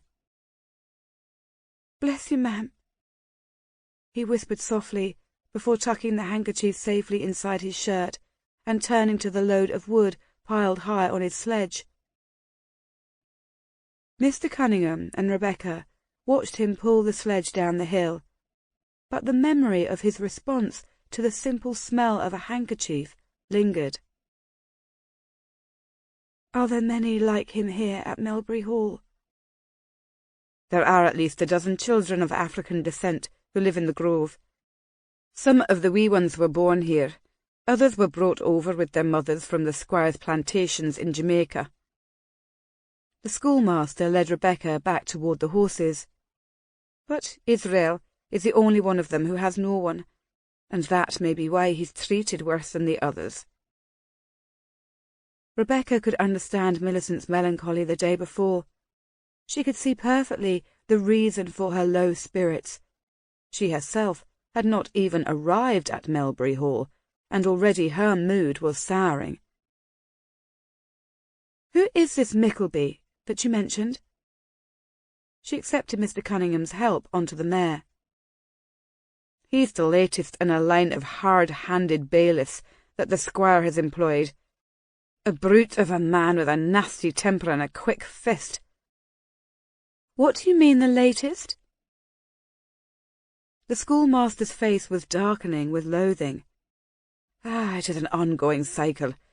As sure as the winter ice follows the fall rains, someone gets hurt at Melbury Hall. When the word eventually reaches Reverend Trimble or myself, then Wentworth blames his bailiff, fires him, and brings in another, worse than the last. And he continues to hire brutes to oversee the slaves he keeps. I think I finally figured out how he goes about all of this. The chimneys of the house came into view in the distance. Squire Wentworth says he fires them here, but I'm thinking he simply moves them to his plantations in Jamaica, and then he simply brings in the new bailiffs from Jamaica. As they rode on in silence, Rebecca considered the problems she'd faced for the past 9 years in Philadelphia. They all seemed so inconsequential suddenly to what was facing these workers. Prejudice against a single boy because of his deafness or his deformed hand might be fought against one person at a time. But how could one fight an established agricultural business practice? Perhaps the same way, she thought, one person at a time. "This is where we must part ways," Mr. Cunningham said as they arrived by the circular driveway that led onto the main house. He motioned toward the courtyard entrance. "One of the grooms will see to your horse, and the steward will notify Lady Wentworth of your presence." "And where do you conduct your lessons, Mr. Cunningham?" "I shall be stopping at the kitchens first, ma'am. This hour is promised to the young ones first. From there, I shall go past the house and down the knoll there, just past that glen they call the Grove. That's where all the slaves have their huts." "Mrs. Trimble mentioned that you might be in need of some assistance with teaching. I'm available after my visit with Lady Wentworth. May I join you at the Grove?" "You are not obligated, Mrs. Ford." "I know I'm not," Rebecca replied amicably, "but I want to. I have to warn you, though, the conditions, that is, your expectations of a classroom might be a wee bit different." The schoolmaster's words trailed off, and he looked off toward the Grove and gathered his thoughts. How these people are housed and treated, and where I conduct the lessons, may not be the most fitting place for someone of your quality, if I may say so. Don't waste your energy with such concerns, Mr. Cunningham. She spurred her horse toward the hall. "I shall meet you at the Grove later." "Her name is Rebecca Neville," Oliver Birch announced with quiet confidence. Long, hard miles and too many hours combing the roughest quarters of Bristol, Dartmouth, and the Thames waterfront had brought that confidence. "At least, that was the name she went by 10 years ago, when she left England." "What else?" Stanmore asked shortly, remembering the lie she told him of always living in the colonies. He thought back over her words carefully. No, she had not lied, only hinted, evasively and uncomfortably. They boarded the ship together. Elizabeth was already obviously unwell. Later, it was apparent to those on the ship that an arrangement regarding James had been made between the two women before they started the journey. All the interviews that I've conducted confirm that Rebecca Neville was an acquaintance of your last wife. Stanmore recalled their discussion this very morning. As always, her main concern had been for James, and as a result, she'd nearly slipped and defended Elizabeth openly against his accusations. The unsettling matter is that in all of the inquiries I've directed toward your deceased wife's family and friends, no one has even hinted of such an acquaintance. And she definitely was not one of those my father's doctor hired to attend her during her confinement? Definitely not. Each of those people has been accounted for. Birch looked down a list of names on a piece of paper in his hand. But if your lordship could suggest more people that I might still question. Too bad that coachman was killed in that accident. I'm certain he would agree, my lord. Stanmore shot the lawyer a withering look. What of her past, prior to going to the colonies? Have you discovered anything? Very little, my lord, Birch answered, hiding his embarrassment. But I'm far from nearing the end of this search. I had not expected your lordship in London so quickly. So many people have still not reported back. Still, though, we have learned some rather puzzling things. Such as? Well, soon after Rebecca's departure with Elizabeth, there were some rumours of a widespread inquiry concerning Miss Neville's whereabouts. So far, I've only been able to confirm that this is true. I've even been able to ascertain the names of the lawyers who were conducting the search for her. But as far as who was behind the query, or for what reason, that I still need to search out. There is no chance, my lord, that your late father— Definitely not. He engaged no lawyers or anyone else at the time. Stanmore rose to his feet in the lawyer's study. The good smell of ink and old leather from Oliver's law books pervaded the air. Neville. Neville. It is an old name, but I don't believe I know anyone of that family. It is a very old English name, since the time of the Conqueror. They have been the Earls of Westmoreland, Salisbury, Northumberland, but the noble line of the family became extinct over a century ago. I intend to look further into that. There must be some descendants still around. Perhaps I can locate the parents or family of Mrs. Ford. Elizabeth's snobbery would not have allowed her to befriend anyone beneath her own rank. Stanmore turned impatiently to his lawyer. But if Rebecca was from a good family and not in trouble herself, why should she agree to go to the colonies in such haste? In addition, whatever could have convinced her to shoulder the responsibility of raising James under the conditions that you have described? As you say, my lord, if she were not in trouble herself. Birch shook his head gravely. Then there is a great deal that we still need to discover about her. I'll keep you informed as we learn more. How long does your lordship plan to stay in London? I'm meeting Lord North tomorrow at noon. Unless something unforeseen happens before then, I plan to return to Solgrave tomorrow afternoon. I don't expect any great advances in our inquiries for the next few days, but if there were any new developments— Solgrave is less than half a day's ride away. Stanmore then ordered the lawyer, any news of significance about Mrs. Ford's past, and you will notify me immediately." So much to clear up, he thought. Though Stanmore was certain that she had assisted Elizabeth, he could not bring himself to doubt her integrity. Rebecca's devotion to James during all those years, her devotion now, was so pure. For too many years that he cared to count, he'd seen facades at work in society and in politics.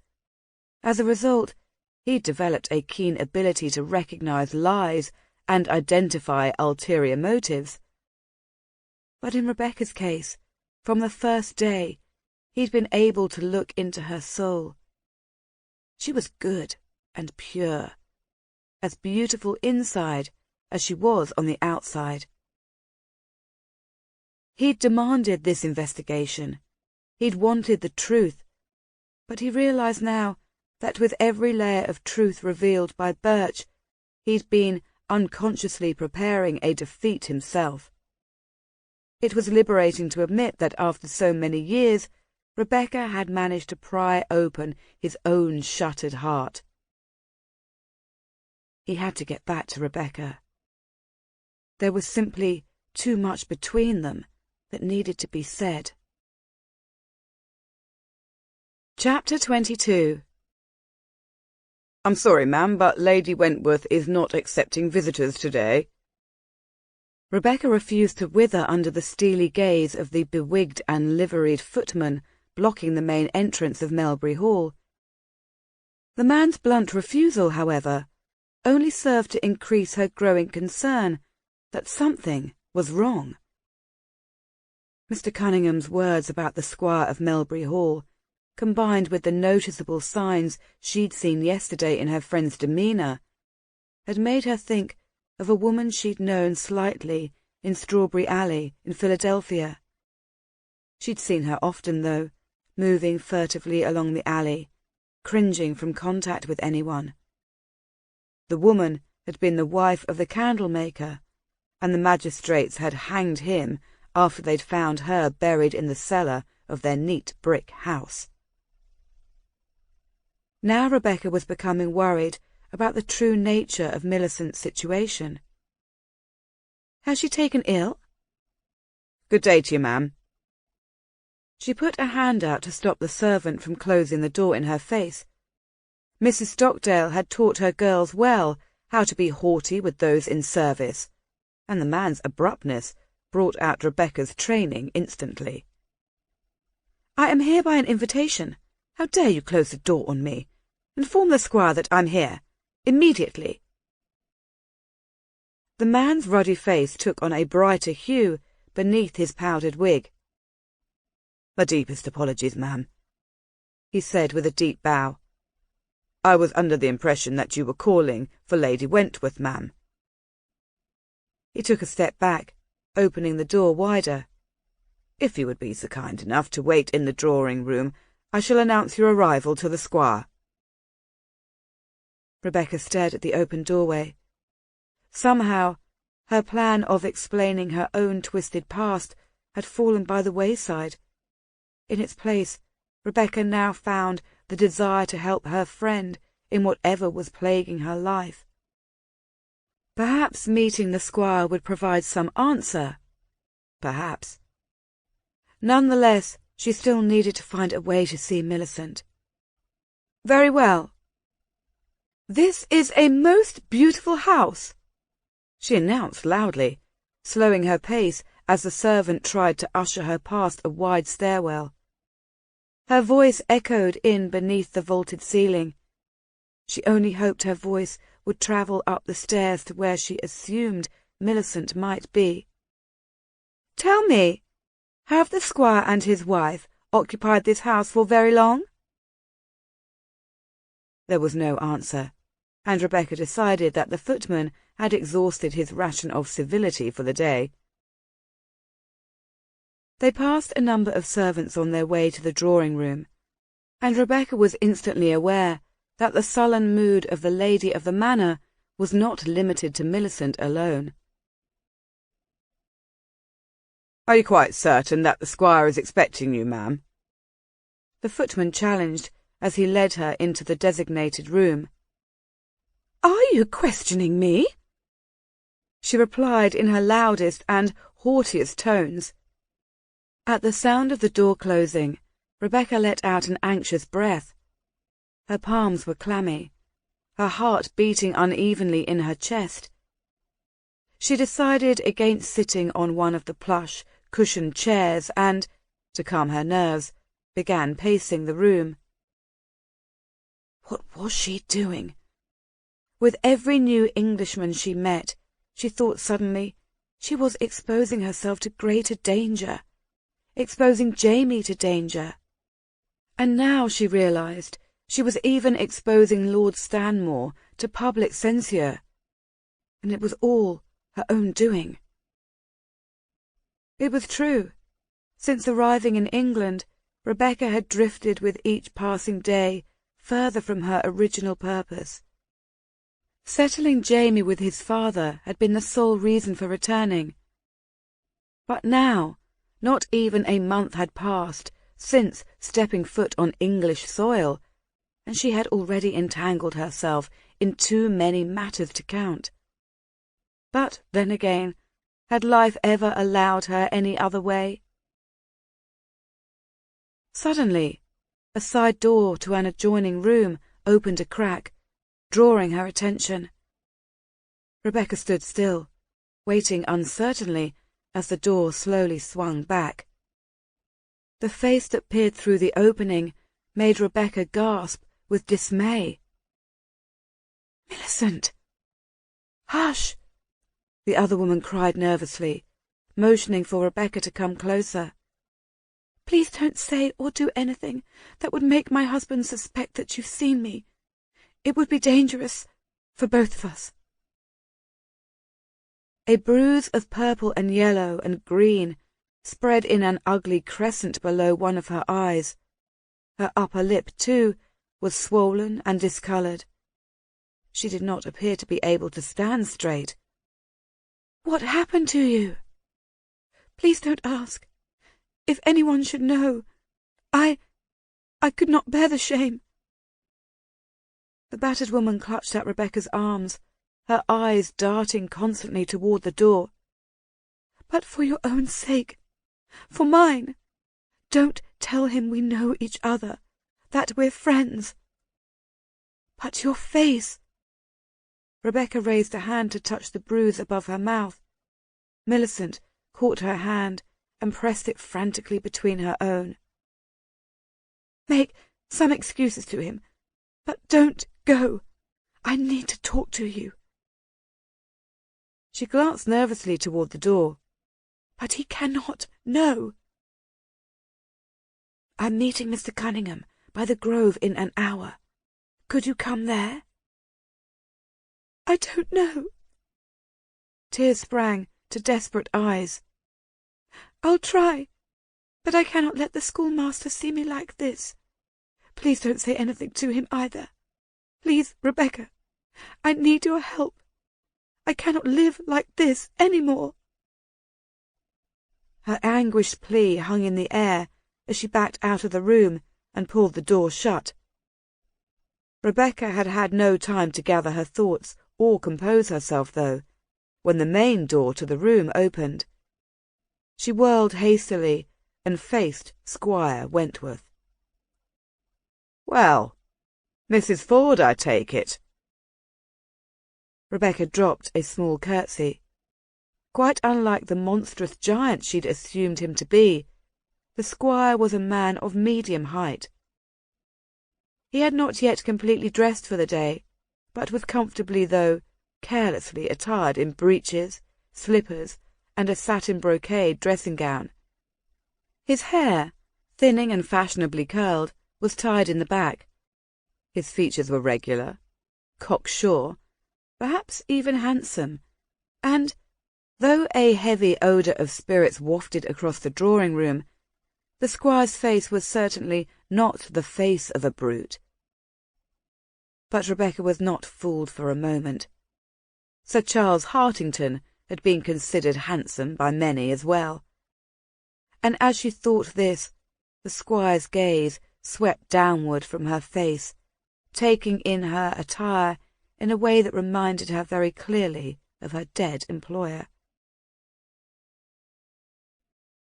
I would like you to know that I have no intention of complaining, but unless my memory is failing me, I cannot recollect. His lips curled into a smile. And I would certainly remember extending an invitation to so lovely a visitor.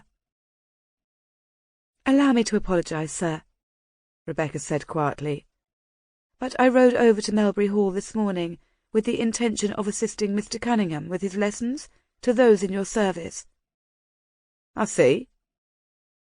The look of smooth sophistication slipped for an instant, but the squire quickly recovered himself. I thought it only proper to announce my presence to Lady Wentworth or yourself. She tried to not show her discomfort under the man's wandering gaze, as he closely studied every inch of her face, followed by every curve of her body. I understand you're staying at Solgrave. That is correct, sir.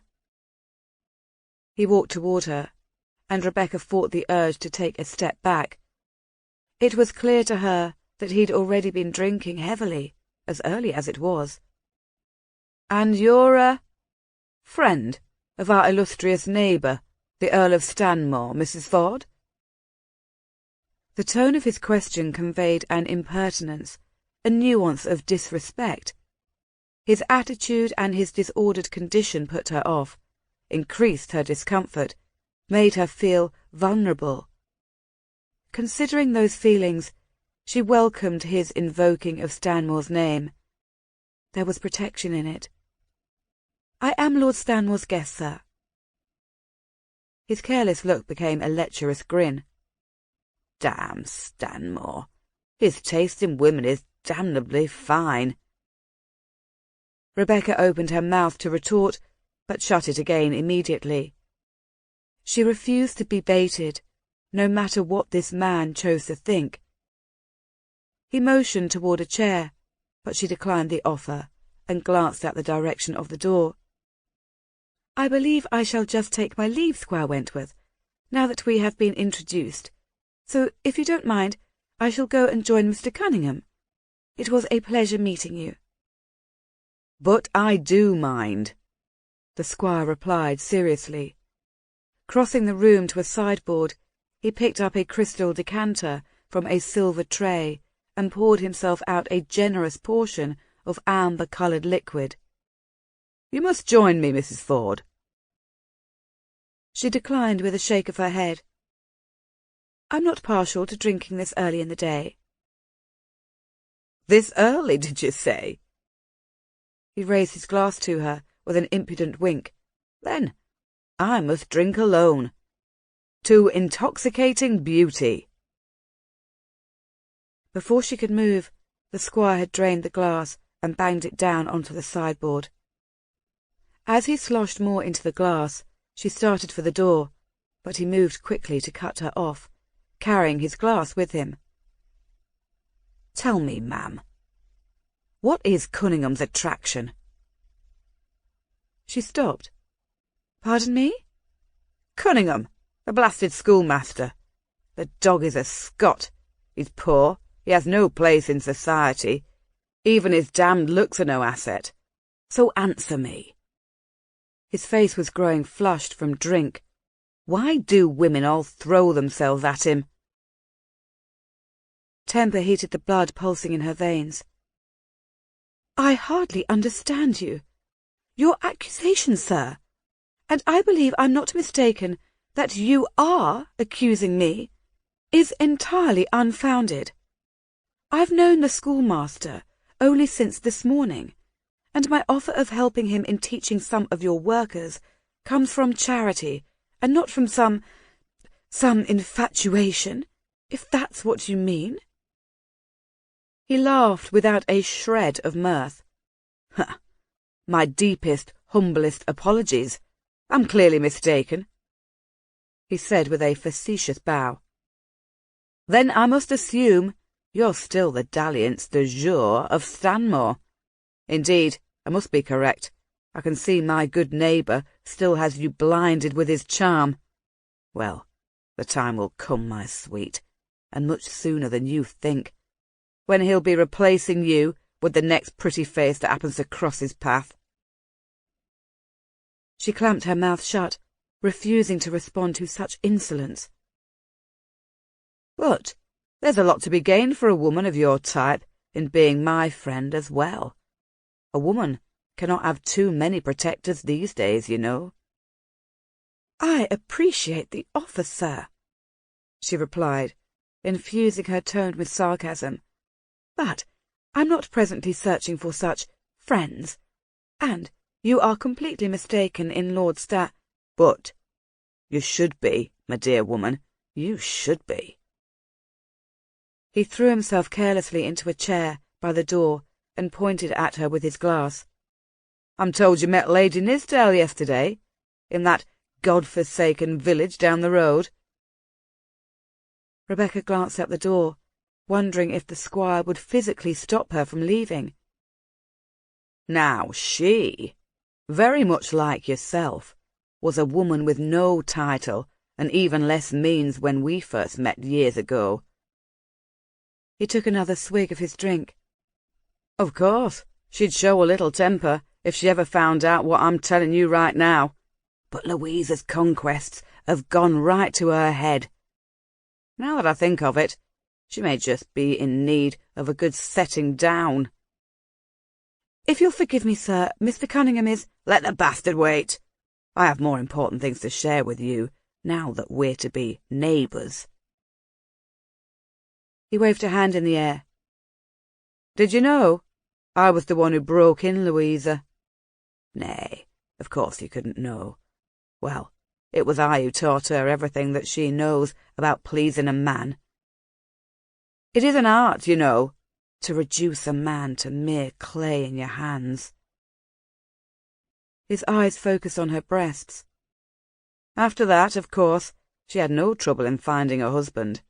Old and rich, that was what she went after. And title, and wealth. Aye, Nithsdale gave her all of it during the 3 years the doting old fool survived in her clutches."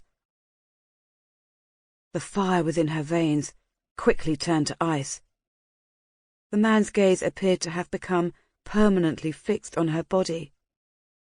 "Of course, Louisa has made a fatal mistake in thinking that simply luring Stanmore to her bed would make him her next husband. Now, if she'd talked to me first, I would have saved her from the heartache she's going through as we speak. You see, it is only as a good neighbour that I share these things with you." His eyes were narrowed with mischief as he finally looked up into her face.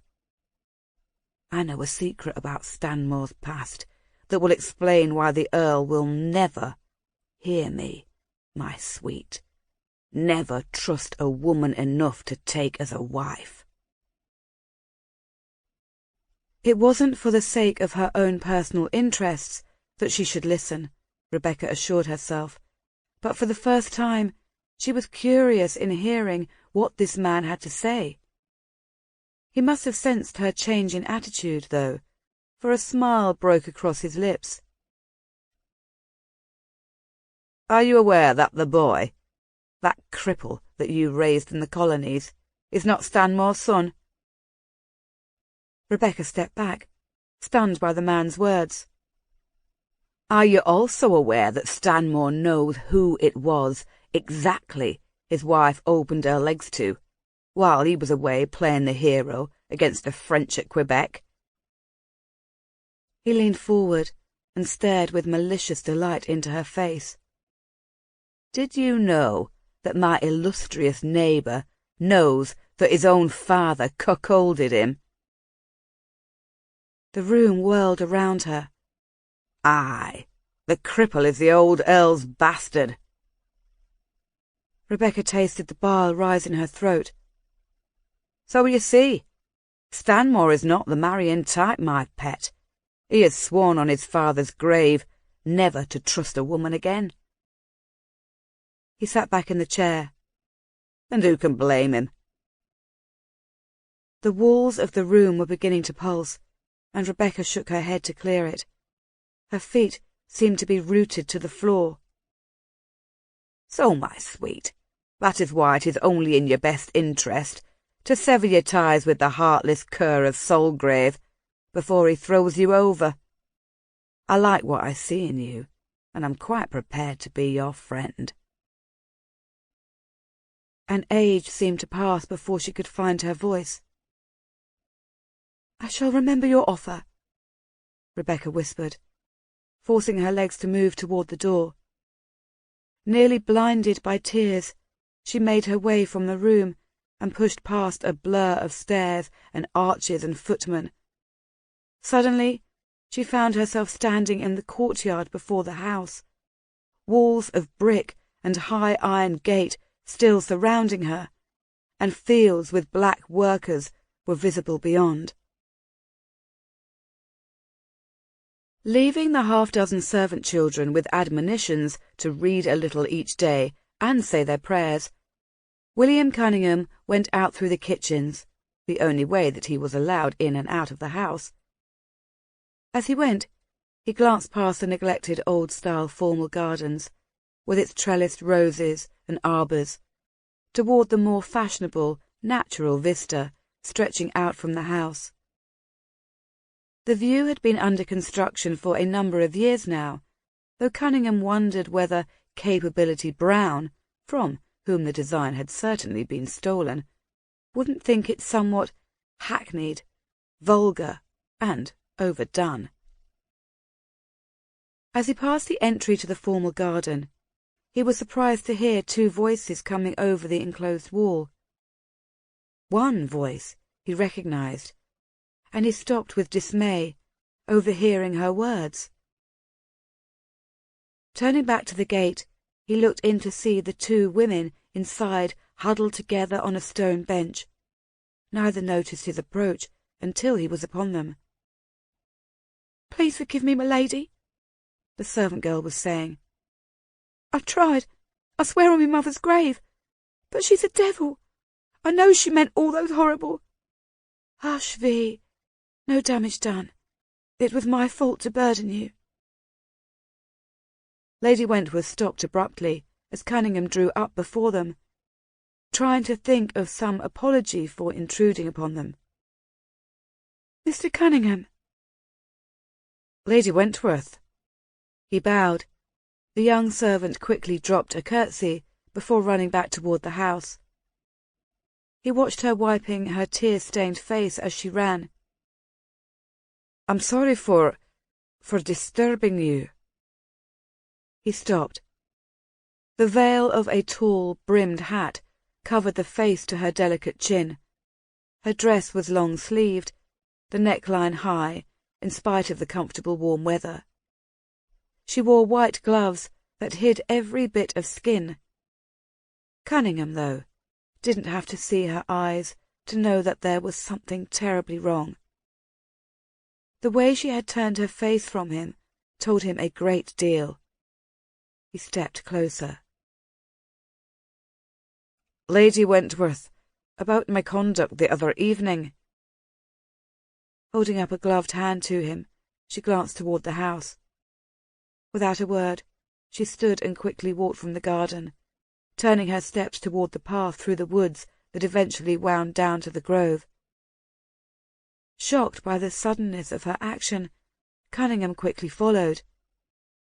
He saw her stumble once in her rush, but before he could reach her, she'd recovered and disappeared into the trees. He hurried his steps. "Lady Wentworth! Millicent!"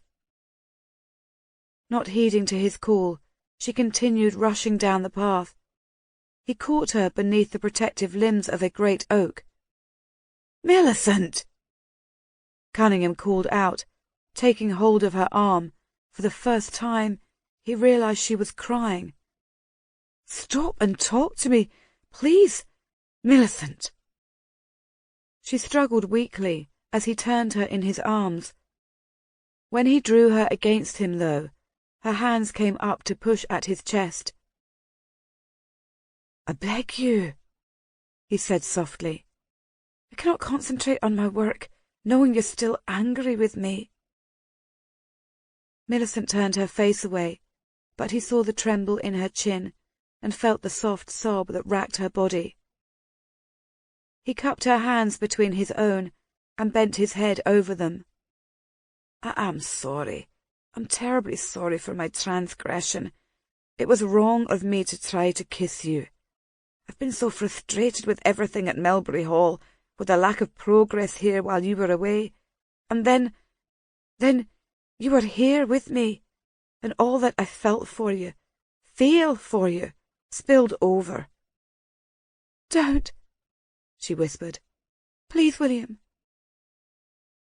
Cunningham lifted his head and found her veiled face before him. Please, refrain from such talk, she whispered again. She gently pulled her hands free of his grasp and stepped back. You should not speak what's in your heart. I am committed to the vow I took, to my marriage. You're the only one who is, he said bitterly. Your servants this morning were no more eager to speak of your husband and Lady Nithsdale than— I'm not interested in them. She shook her head and took another step back. I respect you, Mr. Cunningham. I am very fond of you. Please don't deprive me of your friendship. Allow me one thing that's good and true in my life. He opened his mouth to protest. He knew Millicent felt much more for him than she was admitting right now. But her beseeching attitude, the pleading whisper of needing his friendship, gave him pause. More than anything else, he knew this was true. He bowed his head, surrendering to her wishes. For now. As you wish, milady. I am, as always, your devoted friend and servant. Thank you, William. Her gloved hand reached under the veil, and she wiped at her tears. I'm to meet Mrs. Ford at the Grove. I'm going there myself. May I accompany you? She looked back toward the house nervously. I prefer not. Would you be so kind as to allow me to walk on ahead of you? He bowed again, suddenly feeling bruised by her lack of interest. As Millicent departed, the schoolmaster leaned a shoulder against the trunk of the great oak, biding his time impatiently and brooding over the ache in his chest. What William Cunningham didn't see, though, standing in the shadows of the wood, was a very interested bystander hovering nearby. Nickleby, the bailiff, who had heard every word, smiled grimly at his good fortune. The squire would, no doubt, reward him handsomely to hear even a portion of what he'd heard. Aye, the honest and proper Lady Wentworth might just prove to be a profitable little package for him, Nickleby thought. Quite profitable, indeed. Chapter 23. Though uncertainty filled her until she felt ready to burst, still Rebecca knew she could not leave Melbury Hall without seeing Millicent. She was not daft enough to believe everything that Wentworth had told her, but something in the gleeful assuredness with which he had spoken filled her with dread.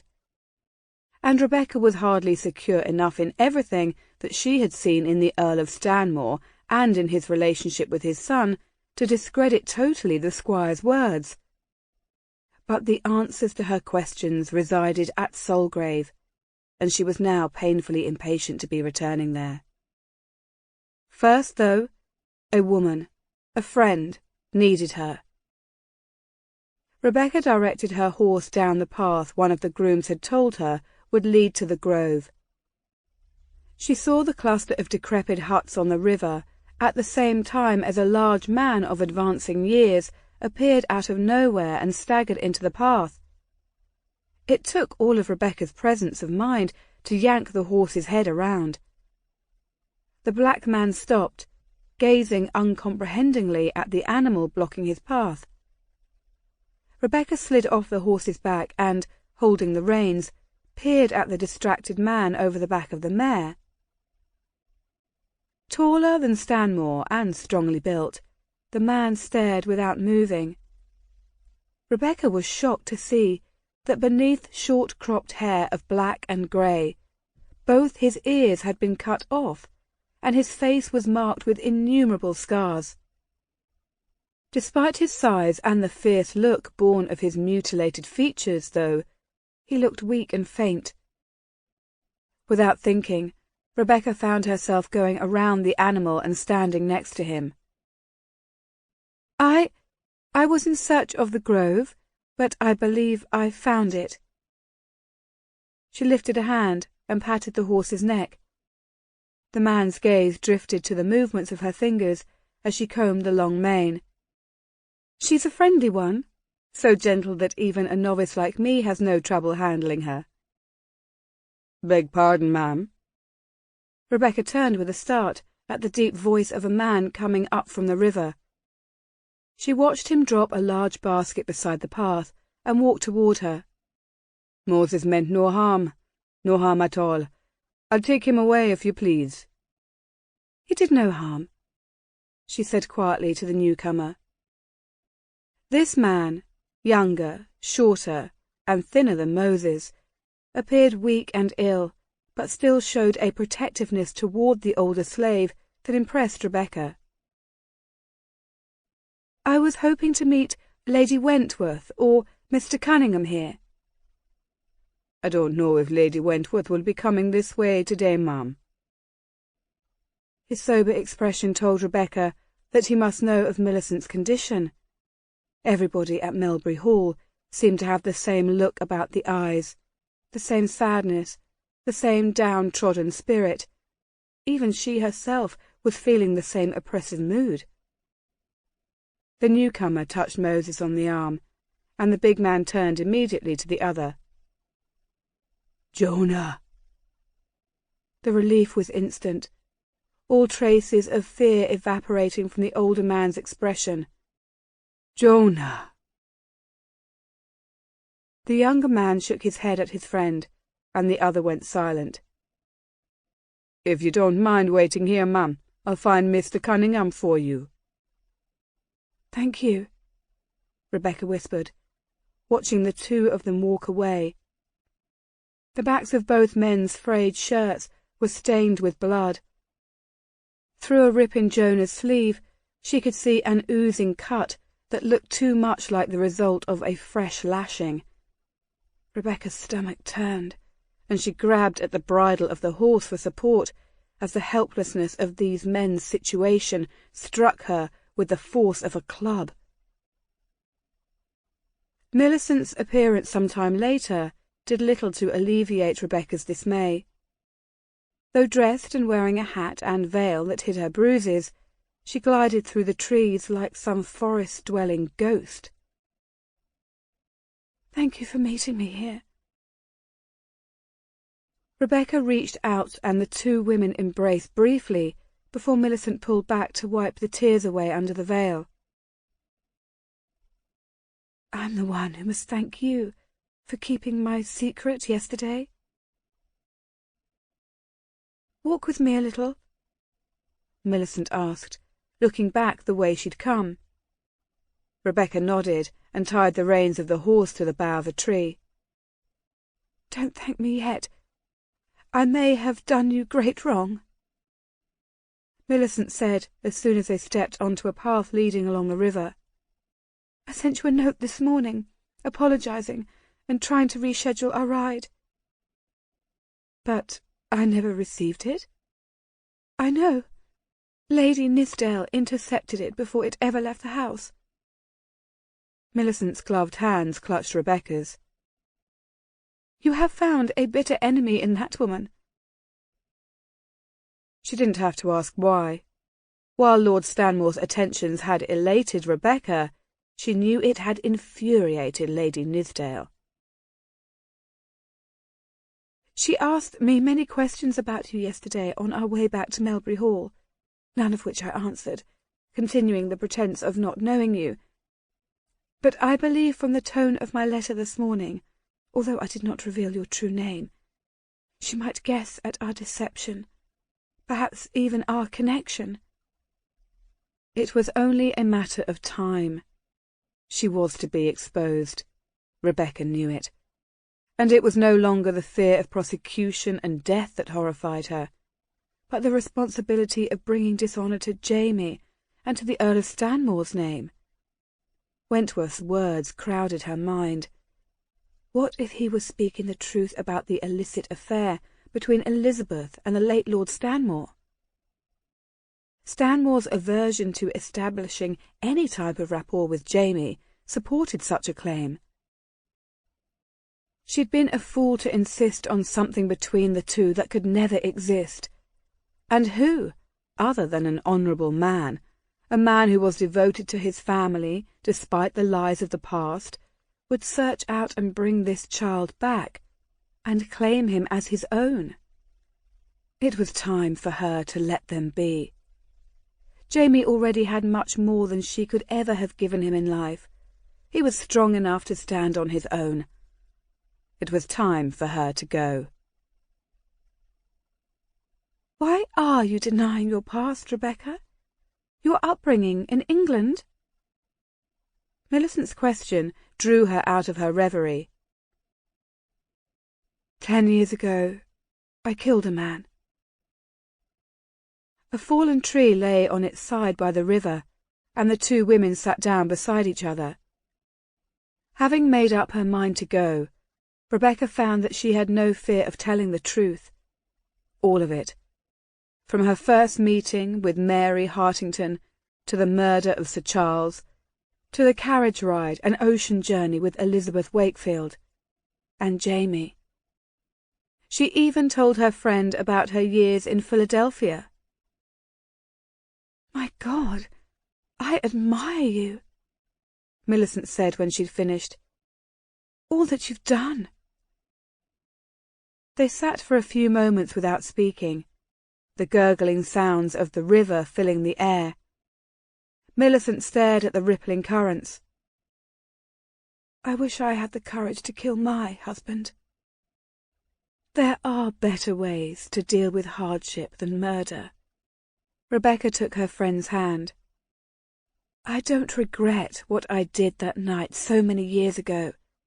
The brutality of some men justifiably falls back on them. But if I'd ever had an option, a family to escape to protect me, anything or anywhere outside of that doomed house that night that I could have gone, lives would have been saved. Mine, and that evil man's. But fate brought you life too. If you had not acted when and as you did, you would never have found Jamie. Rebecca didn't want to think of what her life would have been without him.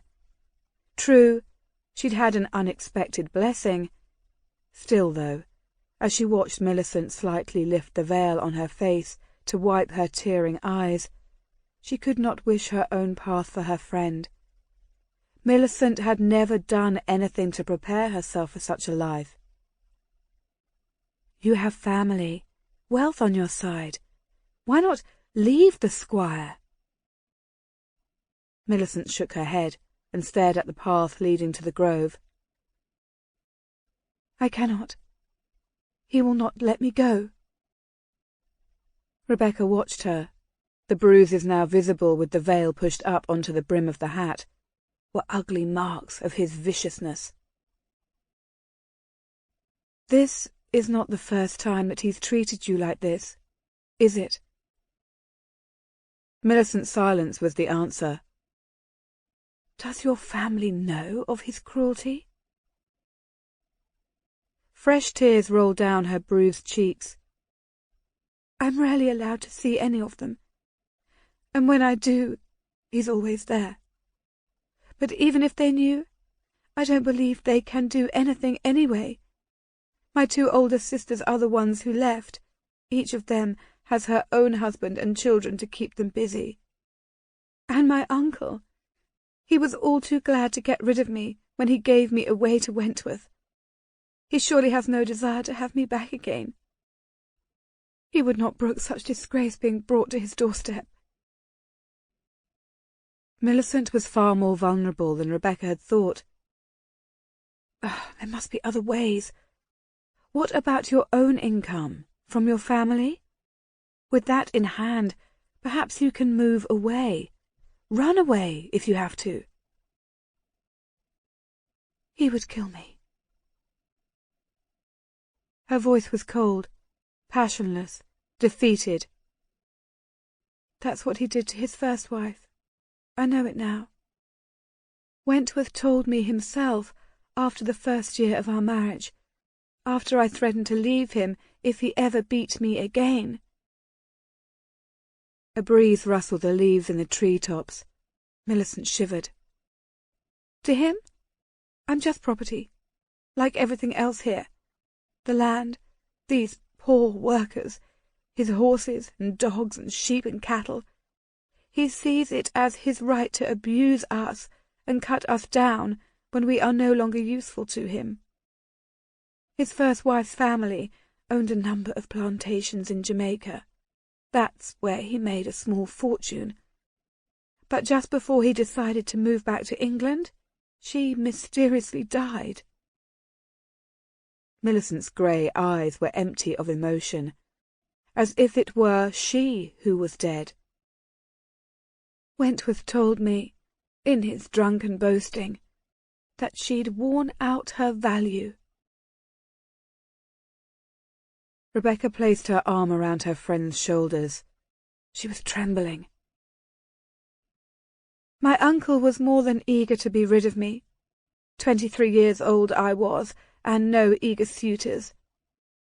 So he gave me to him.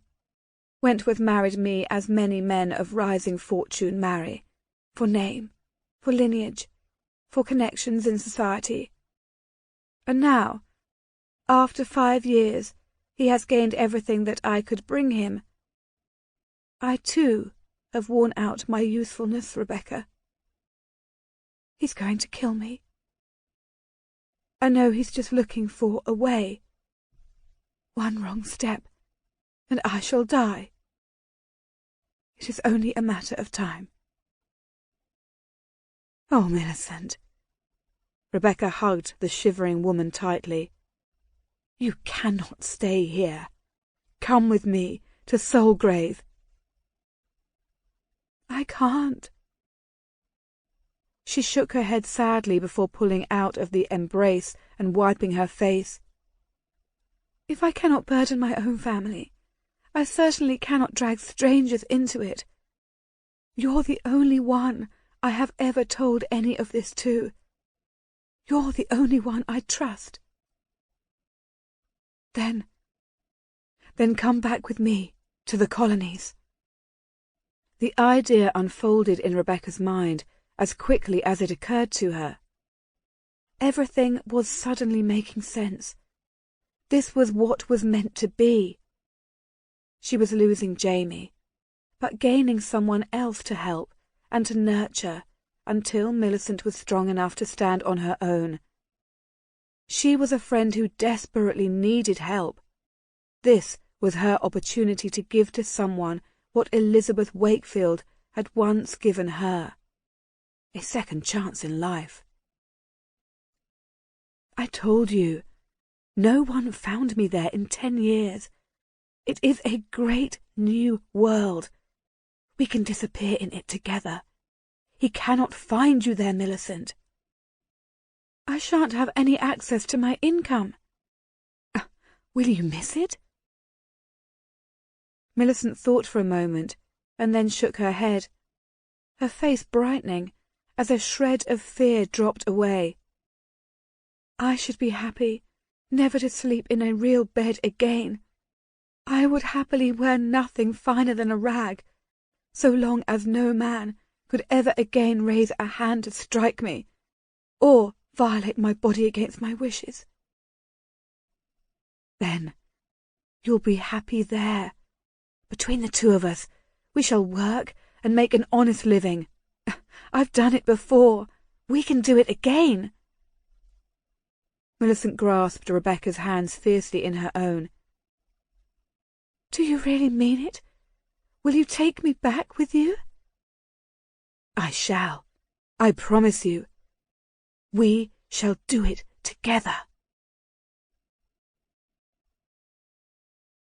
The message from the Prime Minister was urgent in its tone, and Stanmore went to the Downing Street resident, certain that Lord North would be asking him about his possible involvement in recent attacks on the British slave trade. In the previous fortnight, there had been yet another commotion in a shipyard, this time in Liverpool, which had been contracted to build 2 new slave ships, and only 2 days ago a slaver had burned in the Thames, sinking into the murky waters off Deptford. In and out of Parliament, it was no secret that Stanmore indirectly supported factions dedicated to creating havoc for the slave traders. The Prime Minister had made a number of comments this spring, though, implying that the Earl's support was perhaps more active than had been commonly believed, and there could be no doubt, Stanmore thought as he waited for Lord North, the target shooting destruction of the 5 ships by the Royal Navy had caused the government some embarrassment. Lord North's greeting, however, couldn't have been more cordial. Following the Prime Minister into his private study, Stanmore was greatly surprised to learn that the nature of their meeting was to be unofficial, of a personal nature even. "Just another case of my rather zealous secretary overreacting, I'm afraid. I simply wanted to see you the next time you're in London, Stanmore. During those last hectic days of Parliament, I never had the opportunity of congratulating you on your son's return." Stanmore arched an eyebrow in surprise, but tried to relax his defences as he sat down across from the Prime Minister in one of the large, comfortably upholstered chairs. "Thank you, my lord." The sound of children's voices and small feet running in the corridor drew Lord North's gaze to the doorway. With a look of contented amusement, the most powerful man in England waited until the footsteps had retreated toward other areas of the residence. "Children are truly wondrous creatures, but they need room to run, fresh air to breathe. We're all ready for the country, I think." Lord North was well known for his fondness for his children, and the affection showed as his prominent eyes continued to focus on the door. "So we shall depart tomorrow for Banbury and Roxton Abbey." A resigned sigh escaped his chest. "Unfortunately, I shall need to return to London shortly. I'm expected to be at the White House at Kew, to attend the King on his birthday." His Majesty's personal friendship with the Prime Minister was no secret at court, and Stanmore shared the feeling. Lord North's complete lack of haughty self-importance, along with his personal integrity and unblemished sense of honour, made him a refreshing change from the many recent leaders in British government. "And I hear that you've chosen the refreshing country air for your son as well. Are you planning on having him remain at Solgrave for the summer?" "He seems happiest there." "His name is James, is it not?" "James Samuel, after my father." "And I assume you've made arrangements for him to attend Eton?" "Of course. He'll be starting in the fall term, my lord." He eyed the Prime Minister carefully. Perhaps it was simply his own suspicious nature, but Stanmore could not help but wonder at the purpose behind these questions. True, he thought, it could simply be an opportunity for the man to expand their acquaintance on a personal level. Although they'd both attended Eton and Oxford, They had not been classmates nor particularly close friends. "My eldest boy's there now, you know." Lord North propped his legs up on the table before him. "Ah, but you're a very fortunate man, Stanmore. I must tell you, even living as we do here in the centre of culture and education, the capital of the world, as Horace Walpole put it, my wife has had a devil of a time finding governesses and tutors suited to seeing to our young ones' needs." He hooked his thumbs into his waistcoat pockets and considered for a moment. "Rumour has it, though, that your son James has had a very good upbringing thus far, and under a care of a total stranger, no less, despite being raised in those infernal colonies." "He's been provided with an excellent beginning," Stanmore answered truthfully. The rumours that had reached the Prime Minister had been intentionally started by the Earl himself. It was much easier to control the shape of rumours' constructions if you laid the foundation yourself. Regarding the manner and condition of James's upbringing, though, there was not a single thing that he would fault Rebecca with. She'd accomplished far more than anyone else with her limited financial resources could have possibly done. "Indeed," Lord North said, breaking into his thoughts. "And this mystery woman from the colonies, the one who has done such an excellent job in raising your son, I understand she's staying with you for some time." "She is, my lord." "And she is an angel of mercy, or something more mercenary, would you say?" "Without a doubt, Mrs. Ford is an angel. Everything she's done has certainly been motivated by her compassion for James and my late wife. The woman brought him up with absolutely no expectation of financial reward." A curious smile broke out on the Prime Minister's face, and Stanmore realised it was the result of his quick defence of Rebecca. "She certainly sounds like a most enchanting woman. Tell me this, Stanmore.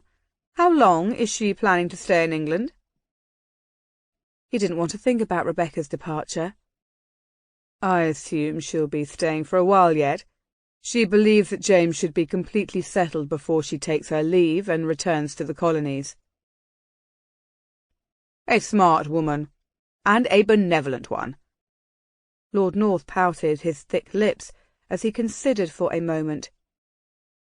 "To be the sole provider for a child, as she has done for so many years, I must assume this Mrs. Ford is quite attached to your son, and yet she's willing to sever the tender bonds that connect a mother and child, even an adopted one, I should think, and leave him when her presence is no longer needed. She is certainly a remarkable woman." Remarkable was too feeble a word to describe her. Stanmore looked away as the confusion surrounding Rebecca's true identity gnawed at him. She hadn't told him the truth about her past. But then again, neither had he shared anything of his own life. "I would very much like to meet them." Stanmore's attention snapped back to his host, who was studying him with great interest. "I beg your pardon, my lord?"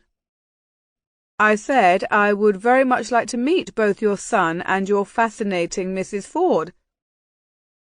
The Prime Minister put his feet on the floor. "You cannot blame me for being impressed with her. Perhaps she would consider accepting a position in my household instead of returning to that haven of troublemakers in Philadelphia." "She's not seeking a position at all." His objection to the offer was immediate, and his tone sounded curt, even to his own ears. But something had clicked inside his head. The world suddenly looked different to him. He didn't want Rebecca engaged by someone else. He didn't want her dependent on anyone else. By the devil, he was able to support her and provide for her, and that was the way it would stand. This possessiveness he was feeling about her future unsettled him, though. For the first time, a sense of permanence had edged into his perspective.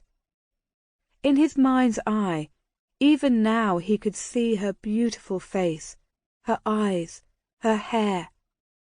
The devil take him. He missed her. Well, I should still like to meet her before she leaves, North persisted. In fact, would you object me to paying you a visit down in the country? I thought you mentioned that your lordship was planning to travel to Roxton Abbey, and then with the king to Kew. Indeed I am, but I shall return to London by the way of Hertfordshire before the king's birthday.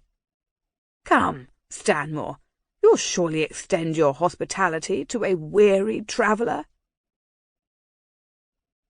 You are always welcome at Solgrave, my lord, Stanmore said, though he doubted Lord North noted much enthusiasm in his face. Chapter 24. Rebecca's decision had been made, but she knew she could not go until she had some answers. Delicate a matter as it was, thus far she'd avoided raising suspicions of those whom she'd questioned.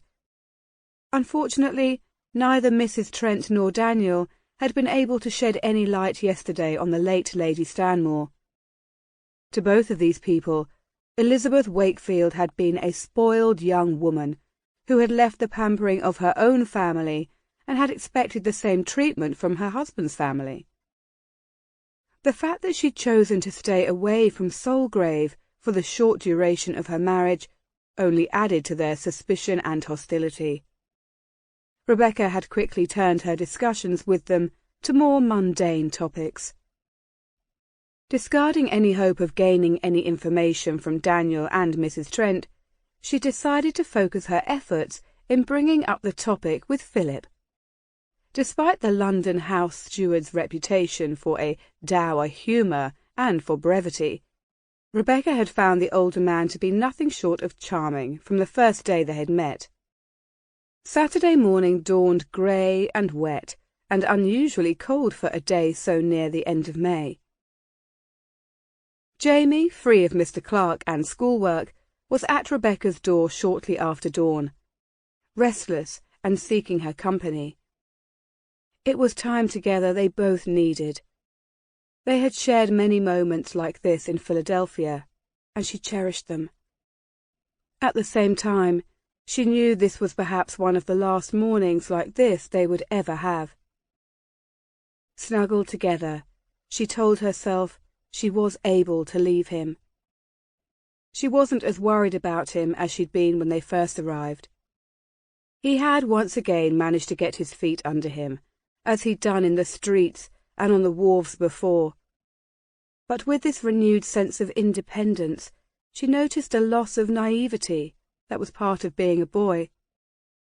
Somehow, he seemed to be maturing so quickly.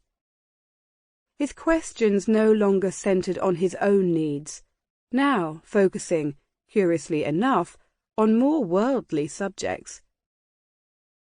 Jamie seemed genuinely interested in the running of an estate like Solgrave. He actually asked about his father, his involvement in politics, his influence, questions that had totally surprised Rebecca. Without a hint of pride, Jamie appeared to be accepting who he was and where he was destined to be, and this eased Rebecca's own guilt regarding her decision to wait and reveal the truth of her departure until the very last moment possible. To shift the attention from her own misery regarding their future separation, she told Jamie about Stanmore's promise of taking him out for a ride around the estate every morning. Although he tried to hide it, she thought he actually looked pleased. Shortly after breakfast, as Jamie ran off through the misty weather toward the stables to spend some time grooming the pony that he'd chosen last week, Rebecca sought Philip out. She found him overseeing the work of Lord Stanmore's valet. "Philip, Would you be kind enough to give me a tour of the galleries?" She hid a smile at the valet's look of gratitude, and noted that even Philip brightened. Unlike Daniel, who was busy with his normal routine of running Solgrave, the older man was apparently bored beyond measure with the Earl gone. They had begun their tour in the lower gallery, passing before centuries-old portraits of some of the Earl's ancestors. With Philip providing a litany of names and titles, and the mark each subject had made on history, they had paused before each portrait. It wasn't until they'd stopped before a more recent painting of a beautiful, dark-haired woman, standing with Solgrave in the background, though, that Rebecca had found herself entranced. The woman was holding a child. "Lady Margaret, the daughter of the late James Graham, 4th Marquis and 1st Duke of Montrose, the mother to the present Earl of Stanmore." "The resemblance is remarkable," Rebecca murmured. The same high cheekbones, the full lips, even the eyes, with the exception of their expressions, which were the same. Lady Margaret was an incredibly striking woman, and so was her son. "What happened to her?" "Happened? Why, nothing," Philip said, surprised. "Lady Margaret Buchanan, as she prefers to be addressed now, is doing quite well, living at her family holding in Scotland." Rebecca had already learned that the way to motivate Philip to reveal more was not through asking questions. Instead, patience and simple interest encouraged him the most. She was not disappointed, as he lowered his voice somewhat, speaking to her in a tone that she understood to be confidential. "Lady Margaret and the late Earl of Stanmore had what is vulgarly called an arranged marriage. I'm sorry to say that there never existed any affection between the husband and wife. No camaraderie ever grew between them.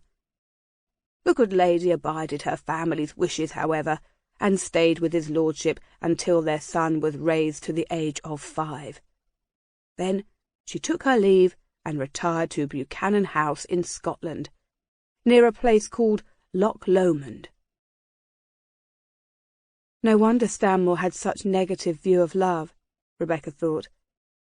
Though she herself had not grown up in a family, she'd seen it for herself, been a part of it, in the Strawberry Alley home of Molly and John Butler. "If I may be allowed to speak candidly, ma'am, no one ever blamed her for leaving. For all of his good qualities, James Wakefield was, at best, a very difficult man. And, just between us, as the years passed, his lordship became, well, nigh impossible." The steward stared thoughtfully at the portrait. "You should know that, regardless of the miles between them, our present Lord Stanmore has a far better rapport with the mother than he ever had with his father." "His lordship mentioned to me that he spends a month in Scotland each fall." "That he does," Philip confirmed.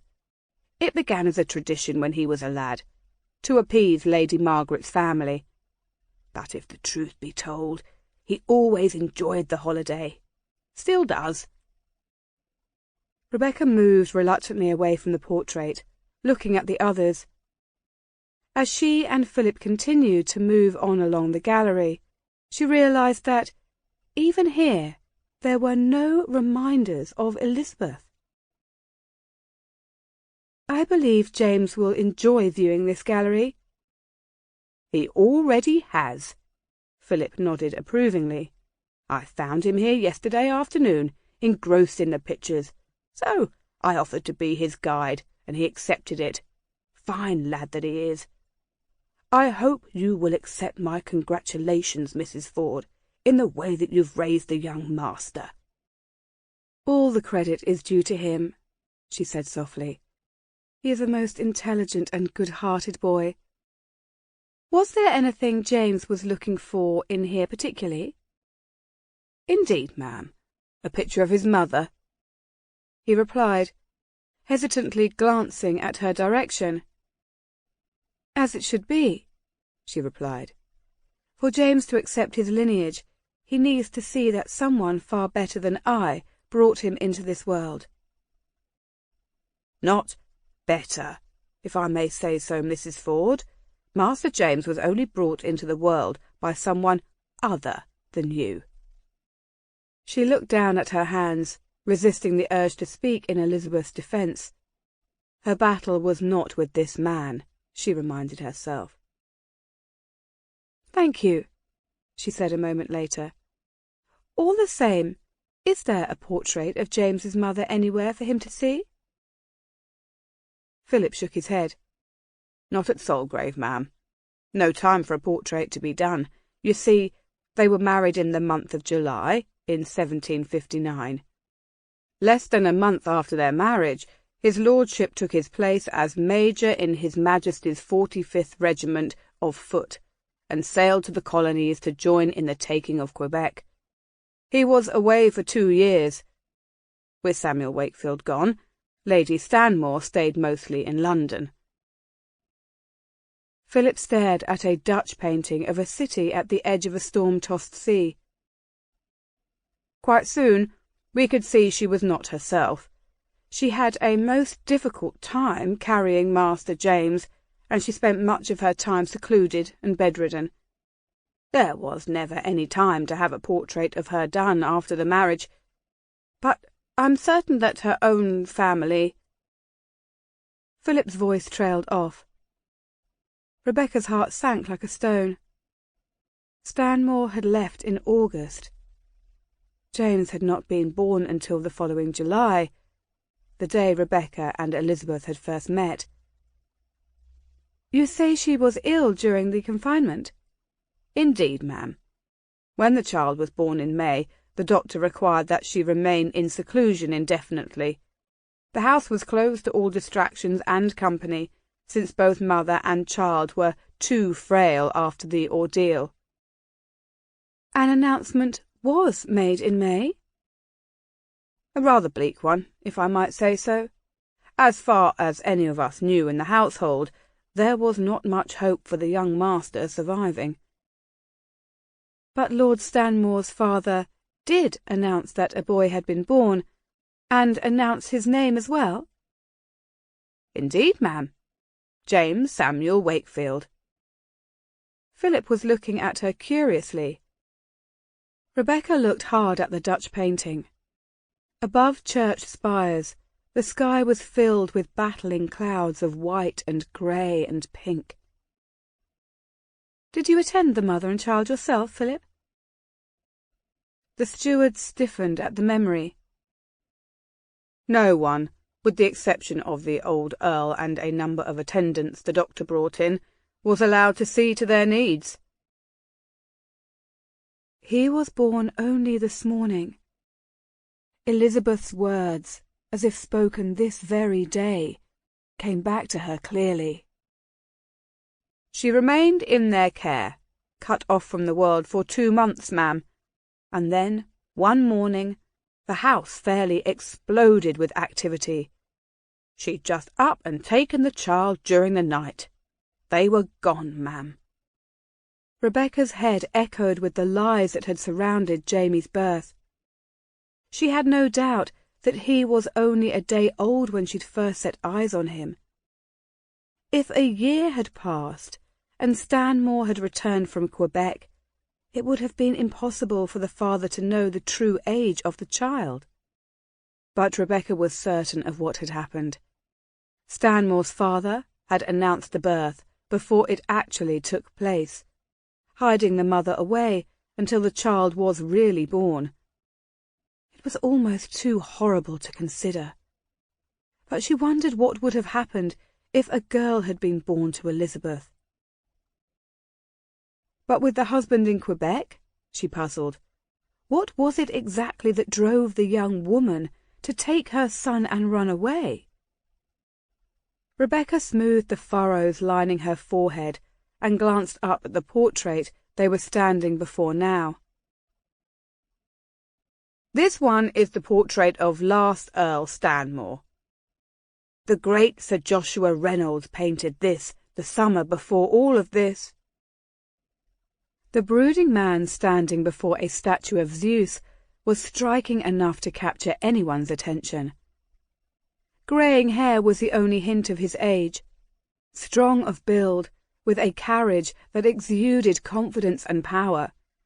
Rebecca pondered momentarily whether this was a presence that Elizabeth had perhaps found comforting. She closed her eyes for an instant. How could she blame Elizabeth? Who was she to say that the young woman was the one at fault? It very well could have been that the late Earl had been the pursuer. Perhaps she'd been nothing more than a victim. This was, of course, assuming that no other man had been involved. All the secrecy surrounding the birth of James had been for the sake of preserving the respectability of the Stanmore name. She looked hard at the picture again. Yes, she saw the resemblance. The painter had captured the peculiarly piercing quality of the eyes that Jamie shared with both Stanmore men. And there were other small resemblances that the boy shared only with the man in the painting. The line of the chin, the shape of the ears. 2 years after this portrait was completed, Lord Stanmore suffered a fall from his horse and lost the use of his legs. Rebecca turned to the steward. And the present Earl was away for all of this? Philip nodded gravely. It was difficult for him when he came home.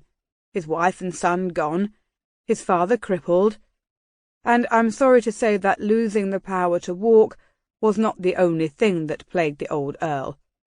He became increasingly ill and, with each passing year, more and more angry, belligerent, almost mad at times. When was it that his lordship passed away? It has been slightly over a year. A year. The father's death had brought about the search for the younger son. Rebecca followed the steward as he moved away from the portrait. Wentworth had somehow tapped into the truth about the family's past, but knowing it herself did nothing to lessen her respect for Lord Stanmore. He was the one, she now knew, who had taken it on himself to set so many wrongs to right. Rebecca turned and looked out the diamond-paned windows, at the lake and the road leading out of Solgrave. In the end, it only made things more difficult. She had lost her heart to Samuel Wakefield, but she was also about to leave him behind. Fastidiously dressed young women. Serenity. Order. Etiquette. Punctuality. Femininity. Propriety. As Louisa Nisdale watched a young woman glide out of the receiving room, she felt her skin crawl. Mrs. Stockdale's exclusive girls' school in Oxford was the epitome of everything that Louisa Nisdale abhorred in society. As a young girl, her parents had never had the means of sending her to such a place, but even if she had been blessed with a fortune, a school such as this would have killed her the very first day. Hiding her contempt behind a honeyed smile, Louisa listened and tried not to gag at Mrs. Stockdale's speech about the seemingly endless virtues of the academy. She'd wanted to meet with the pedantic old fool the day before, but the schoolmistress's schedule had not permitted it. Apparently, a dinner engagement with Reverend somebody or other simply couldn't be broken. Annoying as it was to have to stay over in the dusty old university town, the wait actually had done Louisa a great deal of good, though, as she'd been able to question the innkeeper's wife where she was forced to take rooms for the night, Apparently, she learned, Mrs. Stockdale was not particularly susceptible to bullying, but neither would a direct approach get Louisa any of the information she wanted from the old battle-axe. Pretence was the name of the game, a game in which Louisa Nisdale just happened to be a master. "So, how old did you say your daughter is now, Lady Nisdale?" Louisa smiled with just the right blend of haughtiness and sociability. The little dear is only 5. Too young to be sent to you, of course, but hearing so much of your excellence in teaching from my dear friends, 5 is not too young," the grey-haired woman asserted, "although we don't, as a rule, take children so young. We have had a number of girls sent to us over the years. Of course, they have come with private governesses and the like. Nonetheless, because life presents us with so many hardships, we try to remain open to the needs of our families. You know, cases of mothers passing away at birth, widowed fathers who are in service of the king and cannot see after." "Indeed, I assure you my situation does not call for any exceptions. As I was saying, I was simply intrigued by your school, having heard such generous praise from a number of your past students." "My girls are my best reference, Lady Nisdale." "Well said." Louisa pushed a crimped curl into place. "Why, just a couple of days ago I was visiting Melbury Hall and Lady Wentworth." Perceiving a blank expression from the schoolmistress, Louisa added, "She was Miss Millicent Gregory as a pupil here." Of course, naturally. I remember Miss Gregory quite well." "Well, Lady Wentworth told me a great deal about her days here at your dear academy. Why, she went on and on about the excellent education that she received here, and about the friends that she'd made. In fact, one young woman's name specifically was mentioned again and again. What was it? Rebecca. A good friend of Miss Gregory's. I mean, Lady Wentworth's. Rebecca, Louisa rested a hand against her brow and glanced up distressingly at the high ceiling. "Oh, I'm losing my mind. The name was Rebecca—" "Neville?" "That's it." Louisa smiled brightly. "Rebecca Neville. Lady Wentworth spoke a great deal about her dear old friend Miss Neville, and how sad it was that after leaving your good school she lost touch with her dear friend." A reflective expression clouded the woman's wrinkled face, and she stared toward the open window of the room. "But that's life, is it not, Miss Stockdale? Our most carefree days are the ones when we're young. Marriage, social responsibilities, children, all designed, it seems, to tear us from those we once held so dear." Louisa thought herself quite clever to come up with such balderdash. "My dear friend Lady Wentworth, after hearing that I was coming here, was insistent that I should inquire after Miss Neville. She was quite curious to know where her old classmate might be." Louisa placed her hands demurely in her lap and waited. But Mrs. Stockdale continued to frown at the window. "Lady Wentworth is so eager to arrange for a reunion," she prompted. "If you could shed some light on where Miss Neville has come to reside since leaving your fine care, or anything—" "I'm very sorry, Lady Nisdale." The woman's sharp eyes returned on Louisa's face. "But I realize I should not have divulged even the name of Miss Neville. You see, I'm most sensitive to my former pupil's privacy. But having said so much, perhaps we could direct our interview away from Lady Wentworth's curiosity and instead discuss any questions you might have about the arrangements for your own daughter. This is the reason for your visit, Lady Nithsdale, is it not?" When the two men rode out of the darkness, reining in their steeds before the walls of Solgrave, shouts and servants with torches and grooms running from every direction marked their arrival. "Do you believe horrible moods are hereditary?" Sir Nicholas Spencer climbed down from his horse and tossed the reins to the waiting stableman. He glanced at his friend's brooding expression and followed him toward the door. "I can see you choose not to answer. Very well. Do you believe ghastly moods are contagious?" The long strides of the baronet matched the Earl's. "By's blood, Stanmore, you must answer this one. After spending so many hours in your insufferable company today, I must know if my highly enviable charm is seriously threatened." "As usual, Nicholas, your timing is appalling." Nicholas glanced ahead at the open door. Two stewards and the housekeeper were standing on marble steps, ready to receive their master. "You might have told me this was a bad time for a social visit." "I did tell you this was a bad time for a visit, several times." "Well, I suppose you did, now that you mention it. But as your most devoted friend, Stanmore, I know it to be my responsibility to ignore even your threats, and I do recall a threat or two. Nonetheless, it is my sworn duty to badger you until such time as you have left behind your deplorably unfashionable gloom."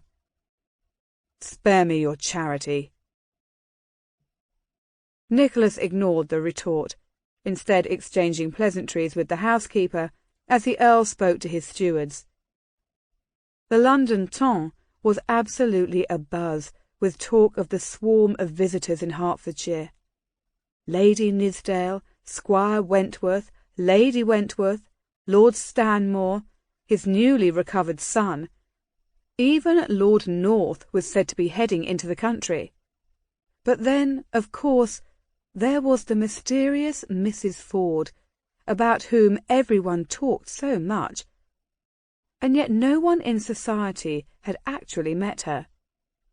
The whole thing seemed a delightful mess, one that Nicholas would normally have kept at arm's length, and he would have, if he'd not met Stanmore yesterday and realized that something had seriously changed in him since the last time they'd spoken. So Nicholas Spencer had insisted on riding down to the country with his friend. His sense of duty required it. Well, duty and curiosity. "Master James and Mrs. Ford have already done, my lord," Mrs. Trent offered in answer to Stanmore's question about the two. "The lad is already asleep in his room, but the last I checked, Mrs. Ford was reading in the library."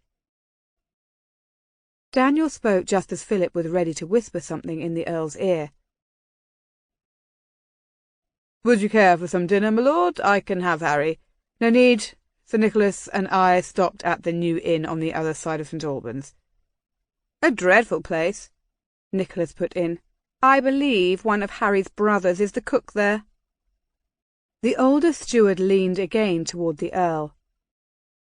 "I believe Mrs. Ford has been waiting up for your return, my lord." Nicholas heard the hushed words and raised an eyebrow at the look of open anticipation that Stanmore sent in the direction of the library. "Daniel, if you would be kind enough to escort Sir Nicholas to his room." "Not quite yet." Nicholas gave his cloak and hat to the steward and started toward the library. "Coming, Stanmore? It was a long ride, and I'm in desperate need of a glass of your best port before I retire for the night." "The devil you do! Then I shall have a bottle sent to your room." Stanmore glowered as he caught up to him. "Not a chance." Nicholas glanced back and found the housekeeper and the two stewards had not moved. He lowered his voice. "You cannot hide her forever, my friend. Face it, man. A simple introduction, and I'll be on my way." "Busy as a mother hen you are, Nicholas. Well, tomorrow will be soon enough for introductions." Nicholas paused by the door of the library, with a hand on the latch. He was genuinely surprised at the expression he saw. So unlike the forever controlled friend who he'd always known. "By the devil! She has you in tatters." "Nonsense." "Ha! By his blood! Now I've seen it all. The implacable Lord Stanmore discomposed by a woman. Nicholas!" Ignoring the threatening drawl, he pushed the door open. The room was as spacious and comfortable as he remembered it. Though he was not a particularly bookish man, Nicholas loved the feel of a well-appointed library. The heavy curtains had been closed to keep out the dampness, and the light of dozens of candles infused the room with a soft glow. Nicholas's gaze swept over the place, and, as Stanmore pushed by him, a woman's slender frame rose from a divan like morning mist off a tranquil lake. "My lord!" Her delighted greeting was directed at Stanmore. Nicholas could see that her magical blue eyes perceived nothing but the man standing beside him. Nonetheless, Nicholas Spencer drank in her beauty. Soft waves of hair, the colour of fire and gold, draped over slender shoulders, framing a face that glowed with warmth. Full lips, high cheeks, exquisitely shaped breasts that hinted at perfection hidden beneath the low neckline of her dress. He looked back up into her face. There was something about her, something familiar, something in the sensuality, in the hint of passion that hung caressingly about the eyes, on every curve of her cheek. That's it, he thought. He had seen her before. Well, someone very much like her. In the portrait of the most beautiful woman he'd ever seen, in the villa of the great actor David Garrick at Hampton. Nicholas Spencer stared into the face that had illuminated the London stage for decades, up to a few years ago. She was the very image of the actress who had once been the toast of kings, the magnificent and beautiful Jenny Green. Chapter 25. It was some time before Stanmore's dark gaze released her, and she became aware of the other man in the library. Still, though, Rebecca's jittery insides would not allow her a full breath as she watched the Earl walk into the room a little. Something warmed deep within her. His glowing eyes had conveyed more than his happiness to see her. Far more. "Mrs. Ford, please allow me to present to you the most villainous of friends, Sir Nicholas Spencer." Rebecca dropped a small curtsy as the man raised her hand to his lips. She politely withdrew her hand a moment later, but the newcomer continued to study her in the most unsettling manner. His look was not a lascivious one. It was more the look of someone trying to make a decision about something. Nonetheless, he was already beginning to make Rebecca uncomfortable. Sir Nicholas was approximately the same height as the Earl, but one would never be confused for the other. His broken nose and long, wavy blonde hair, tied back with a black ribbon, gave the blue-eyed giant a rakish look that was a far cry from his friend's appearance. He was handsome enough, she supposed, but a hint of the untamed seemed to be lurking just beneath his refined manners. "Nicholas only stopped in for an introduction," Stanmore said, drawing her attention. "He assures me that he's quite tired from the long ride and is on his way." "Your incredible loveliness," His friend interrupted with a small bow. "Your flawless beauty overwhelms me, Mrs. Ford. You are truly refreshing for the eyes of the road-weary traveller. But what is truly astounding is that this blackguard has been hiding such a treasure away here, depriving his few friends, of which he has a rapidly diminishing number, the pleasure of such company these past weeks." Rebecca felt the heat rush into her face, and she clutched the book she'd been reading tightly in one hand. She glanced quickly at Stanmore, who was glaring at Sir Nicholas. She fixed her eyes on the pattern of the rug. "Oh God," she thought, "what had I been thinking?" Clearly she'd been in the wrong to dress as she had tonight. She certainly had never expected this response from anyone. But far worse, it had been wicked of her to want to flaunt herself at Stanmore after deciding that she was going away. What right did she have to plan and hope for something when going away made it so wrong? Well, this was clearly her punishment, getting noticed by the wrong man. And blushing modestly as well. An enchantress! There is no end to this lady's charms. "Enough, Nicholas," Stanmore warned. "Your roguish tongue has moved you from simply being a nuisance to that of the rake that you truly are." Rebecca had not needed a protector for many years, and needed no one now to speak in her defence. "I cannot speak to your charge of Sir Nicholas's character, my lord, but your guest is not being a nuisance." She met up the Earl's gaze before turning to his grinning friend. "If I am blushing, sir, it is just that I'm not accustomed to flowery compliments, and, as a result, I'm not readily armed with any retort worthy of this good gentleman's highly imaginative praise, even if they are no doubt the result of his admitted weariness. The problem lies not with Sir Nicholas, but with me and my inexperience." Nicholas placed a hand over his heart. "Oh, I swear to you, madam, that there is nothing imagined in my praise of you. Every word I uttered came from the deep well of my esteem." "You must be tired, my good sir, to lower your guard to the point that even an amateur like me can inflict a wound." "A wound, Mrs. Ford?" "Well, to conjure such accolades from the deep well of your esteem." She shook her head. "Well, it seems to me, sir, that only a shallow and empty well could produce such noisy praise for a total stranger." The rogue laughed. "You have wounded me, Mrs. Ford." Stanmore moved beside her and placed an arm protectively around her waist. "Better her than me, Nicholas, and you've already overstayed your welcome." Sir Nicholas bowed again and addressed Rebecca. "Only because I can be assured of renewing our acquaintance in the morning. I'll allow this black-hearted tyrant to dispose of me tonight. But what about tomorrow, Mrs. Ford? May I beg the pleasure of your company?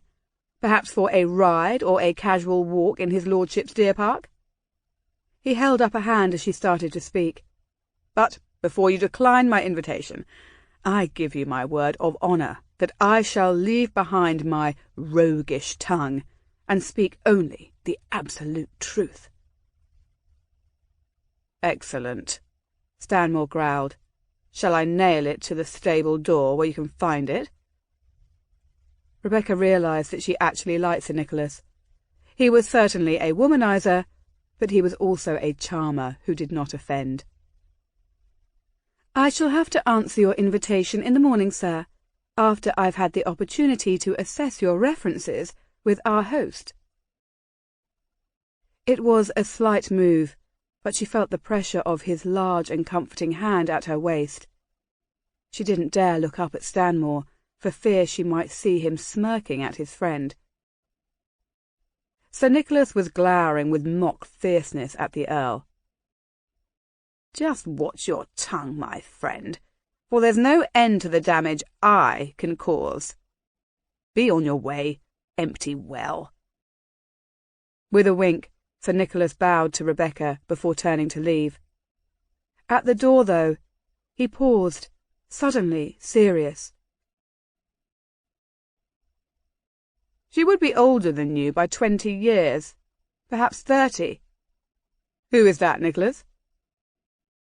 The actress, Jenny Green. Do you know her, Mrs. Ford? A knot formed instantly in her stomach, and Rebecca felt her entire body tense at the question. Only the name, sir. Stanmore felt Rebecca shiver as Nicholas went out, and he looked down at her face. A sudden paleness had flushed all colour from her cheeks. Seeing the change in her, he pulled her into his arms. You're cold. She came willingly, her arms wrapping around him, her head tucked beneath his chin. Her trusting movement knotted his throat.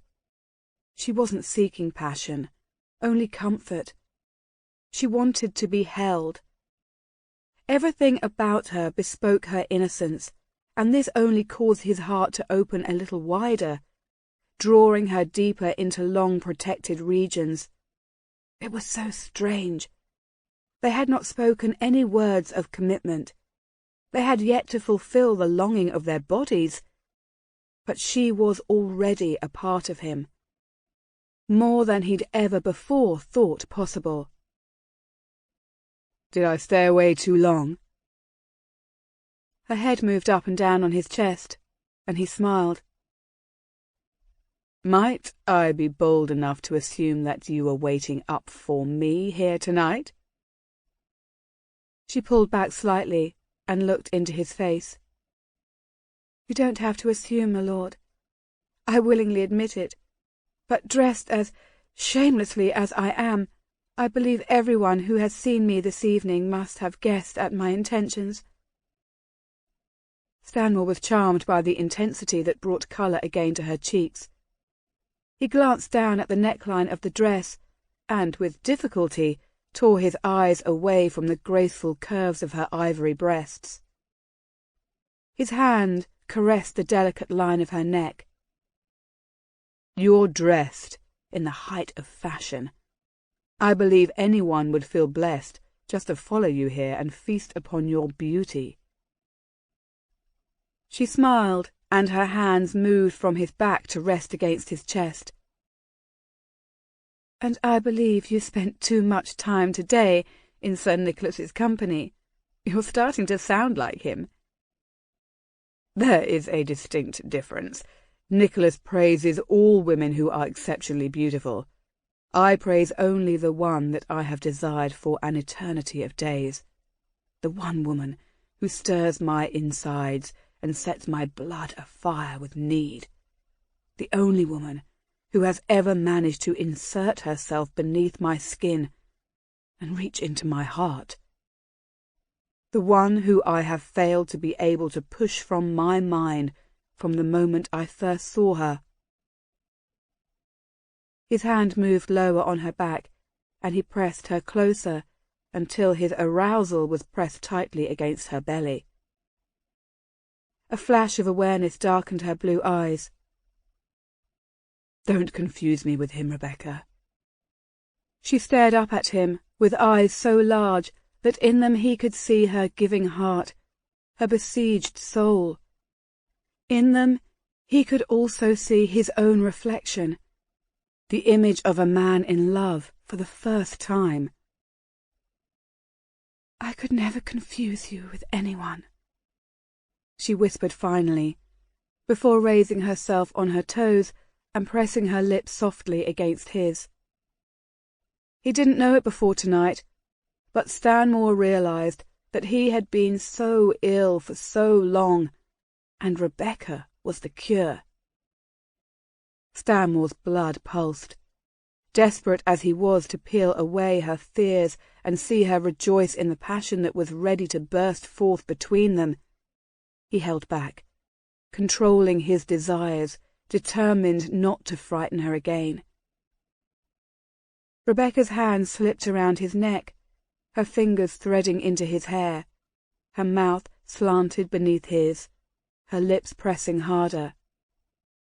In her innocent way, he felt her coaxing him to take charge, careful to slip only a single thread of his control. He let his affection and his passion flow into the kiss. In the giving and taking of their mouths, in the delicate imitation of the sexual act, he felt himself soar. Her moan of pleasure was the sweetest sound he'd ever heard.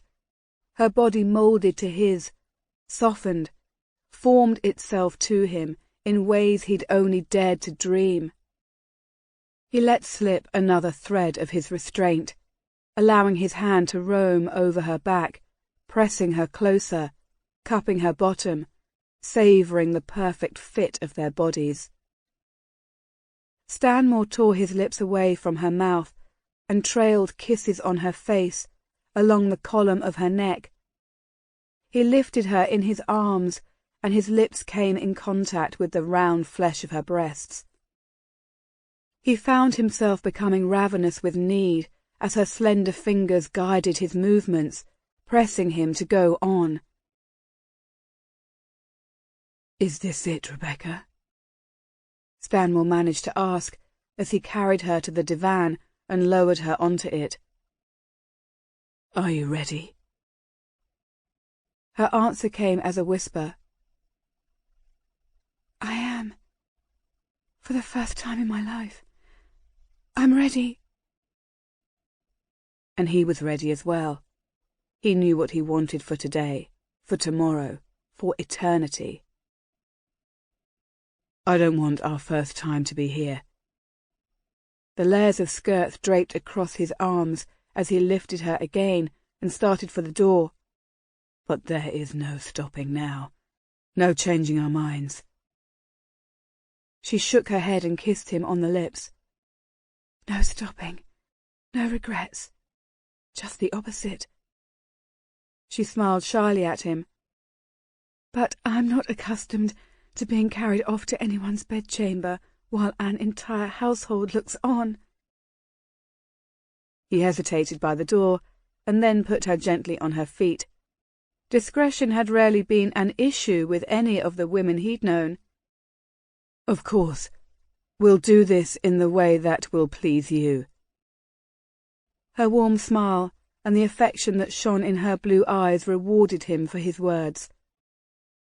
"However, if I allow you to retire to your room ahead of me now, do you give your word to let me in later?" She nodded and brushed a kiss over his lips. "And do you promise to remain impatiently by your door, dressed as you are?" She nodded again and smiled shyly. "One more thing, Rebecca," he asked as she turned to go.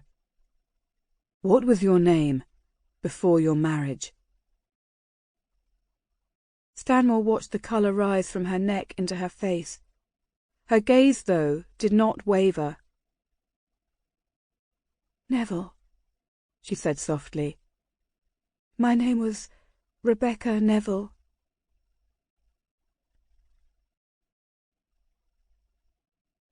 The old woman snatched the coin out of the lady's palm and peered at it in the darkness of the closed carriage.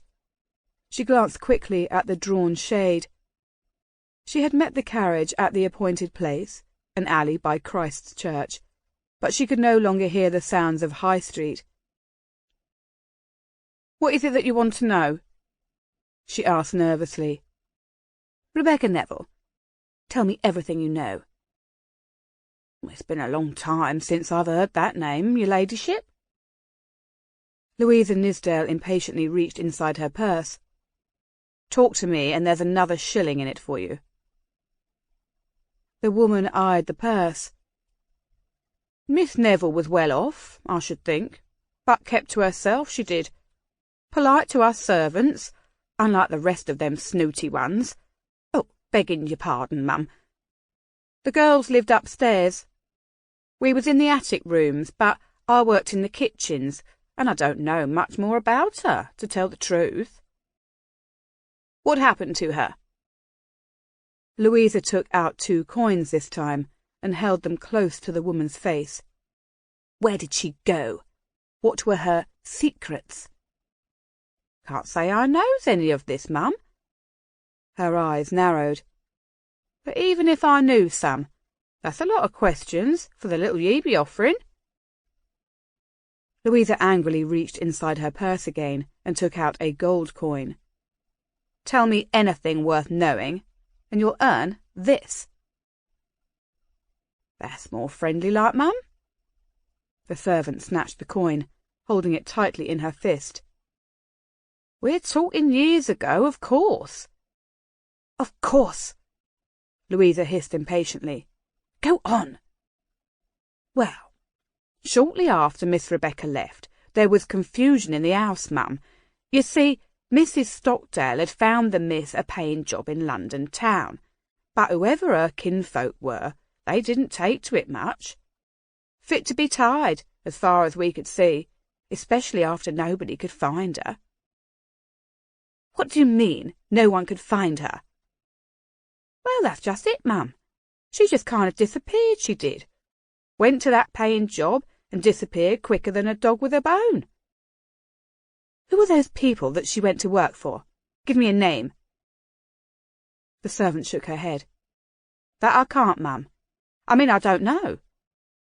Where them girls come from or go to don't reach us much in the kitchens. Louisa leaned forward and took hold of the woman's wrist. Then you find out. Do you hear me? You ask around and find out to whom she was sent in London. It'll cost you another gold one. The woman wrenched her wrist free. For that kind of work. Tomorrow, Louisa said fiercely. You bring me that name tomorrow. Rebecca paced the room with a nervousness that had everything to do with lies and nothing to do with passion. She could not go through with it. She couldn't hurt Stanmore again. She would not treat him the way those other women that he'd cared for, his mother and his wife, had treated him. She couldn't leave him without a word. What made it all so shockingly unfair was the thought of making love to him and then simply disappearing. All along he had given her a choice, an option to go forward with their affair or to back away. Now, it was only right that she should offer him the same. This decision had to be his. The soft knock on the door set Rebecca's heart pounding even faster than before. She moved quickly to the door and took a deep breath before opening it. He'd discarded his jacket and waistcoat. Almost involuntarily, she studied every inch of him, as if trying to stamp on her memory this moment, this man. It was a memory that would need to last for more years than she cared to count. May I come in? She was scorched by the heat of his gaze. Extending her hand in invitation, their fingers entwined, and he entered. As soon as the door closed behind them, he caught her up in his embrace, holding her, pressing every curve of her body against his, until she could almost feel his heart beating in her own chest, feel his need spreading through every inch of her body, feel his desire become her own. I cannot remember ever wanting anything in life as I've wanted you. An aching knot formed in Rebecca's throat, and she swallowed hard. Before we do this, there are things that I need to tell you. Things about myself, about my life. His powerful arms held her close, and she paused to muster her courage. She had to speak the truth now, while she had the nerve. Before I even start, though, you should know that everything that I've held back from you, the truth that I didn't reveal, that I could not reveal, the reason I held back had nothing to do with deceiving you. Nothing to do with wanting to bring harm in any way to James, or to your family's name. I had to deceive you because of the person I once was, because of the life I once had and needed to escape. She was babbling, she was crying, she was a mess, and still his arms did not release her. This realization only made the tears come faster, made the knot in her throat grow larger. She shook her head. I'm sorry. I just... Hush. One strong hand caressed her back. The brush of his lips against her brow was filled with tenderness. If she could only hide in his arms and forget her past, if she could only continue to live her life in a lie, then she would have the memory of this night to take her through the rest of her life. But she couldn't. She would not hurt him for all the happiness in the world. It was some time before Rebecca was able to find her voice. I failed you miserably in the promise I gave you downstairs. You have yet to fail me, Rebecca. His words were charged with meaning, and she drew a breath. She stopped, pushed out of his embrace, and walked a few steps away. She couldn't think clearly, so near him. The first thing that you should know is there never was a John Ford. That I was never married. As I told you downstairs, my true name is Rebecca Neville. But I haven't used that surname for nearly 10 years. She turned to face him. The expression on his face was hidden by the shadows of the room. When I arrived in Philadelphia, so many years ago, I was an unmarried woman with a child that I was claiming as my own. I was in search of a position by which I could live. I decided then that it would be much easier, safer, if others saw me as a married woman. There were other husbands at war. She shot a quick glance at him. As far as anyone knew, he could return any day. With such an invention, I could keep off men's attentions, and I could start our lives anew. Stanmore moved to the nearest chair and sat down, but Rebecca could not look at him. She didn't want to gauge his mood before she was finished saying everything she had to say. My design worked. I was able to find a place to live and employment that supported us. After that, I simply let the lie stand. Some months later, after I was secure in our haven, I made it known to those around me that I'd received word of my husband's death, at Quebec. She moved away from him and toward the window. When your attorney, Sir Oliver, found us in Philadelphia this spring, I had to lie to him about how I originally came to have James. Who I was, the life I'd made, it was all based on the invention of this imaginary husband, on the fictitious life I'd created for him and for myself. No one around me knew that I'd not been born and raised in the colonies. Rebecca felt a damp, aching cold seeping into her. With each word that she spoke, she knew she was moving further away from him. The first time I met your wife, Elizabeth, was on the night that she was leaving England. The same day that James was born. His words from across the room brought tears again to her eyes. So, he did know the truth of that, she thought. She was alone and very ill from the childbirth. And I was in need of help myself. She stared into the emptiness that separated them. She helped me, paid my ship's fare. And I promised to stay with her, to take care of James afterward if something were to happen to her.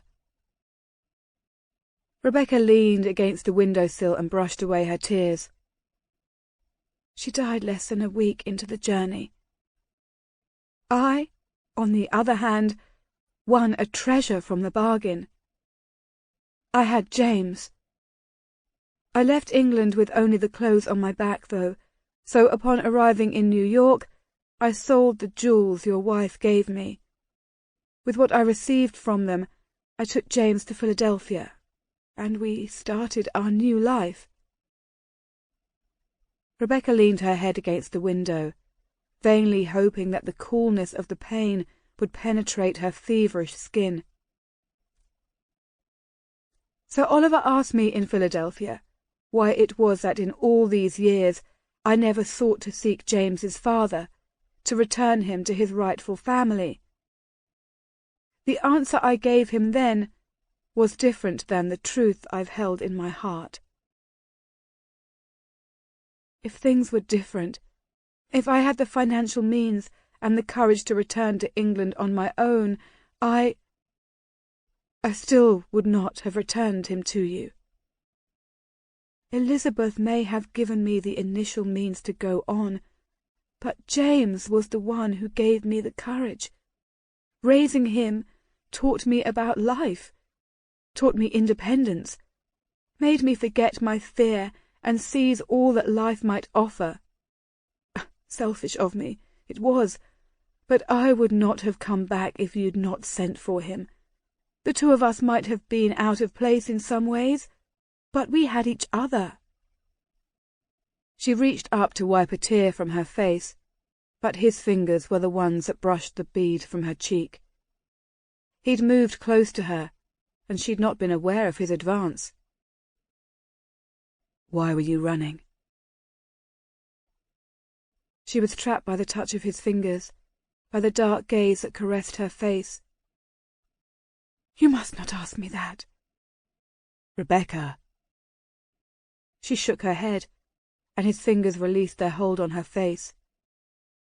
I've told you everything that concerns James, and you, and your family. But as far as my past, you must allow me to remain silent. In return, I promise I shall not jeopardize your good name, my lord. Rebecca let out an unsteady breath and stared at the open collar of his shirt. In fact, in order to keep that promise, I've come to a decision. I'm returning to the colonies. I shall leave for Bristol this coming Friday. How can you? When we first arrived, I spoke to the masters of 6 ships on Broad Quay. I shall have no problem securing passage. Everything so neatly arranged? His tone had become cold, restrained. Not everything, she replied, trying to keep up her courage. I've told James nothing about my leaving, or his staying. I know he's ready, though. I know he'll be able to deal with my absence much better now than at the beginning. Still, though, I thought it would be best if I waited on telling him until the last moment. His face was a mask, but his eyes were daggers, piercing her very soul. And what would have happened if I'd taken you, as you were offering yourself, downstairs, in the library earlier? Would you have waited then, and told me at the last moment as well? Or would you have been happy simply to go, and let me hear the news from someone else? She winced at the harshness of his tone, but her pride forced her to lift her chin and meet his gaze. My past might be a perverse lie, my future not much of an improvement, but the person before you now, my lord, would gladly step into a lion's den rather than knowingly hurt you. I would have found a way to tell you, even if we were to stay in the library. Damn you, Rebecca. His fingers were rough as he grabbed her shoulders. "Why must you do this to me?" "Because you matter too much." She pushed herself against his hard body and pressed her lips to his. He stood rigid, not responding, but she was not deterred. She'd seen the hurt in his eyes. "Please," she coaxed, brushing her lips against his again, wrapping her arms around him and moulding her body into his. "You want this." His strong fingers pulled her back again, and he glowered menacingly. "And is this another bit of charity? Another selfless act? Helping Elizabeth? Helping James? Of course, why not spread the good works to Stanmore? Give them all what they need." "No," she shook her head. "No, this is for me." "I don't believe you." "You must believe me." Her fingers clutched at his shirt. "You have awakened in me a need, a passion that I never knew existed. You have made fires light up inside me with your looks, with your kisses, with the sound of your voice. I have few regrets about my past, but I know my greatest disappointment would be if I failed at this moment to take this memory of us into the future." "Damn you!" He kissed her, attacking her mouth. His hands moved unabashedly over her back, her arms, turning her slightly to feel her breasts through the dress. His eagerness made Rebecca come alive in his arms. She no longer feared, but sought. Her mouth became as ravenous as his, her fingers as probing, as rough. She pulled his shirt from his breeches, hungry for the feel of his skin. She felt the dress draw down in front.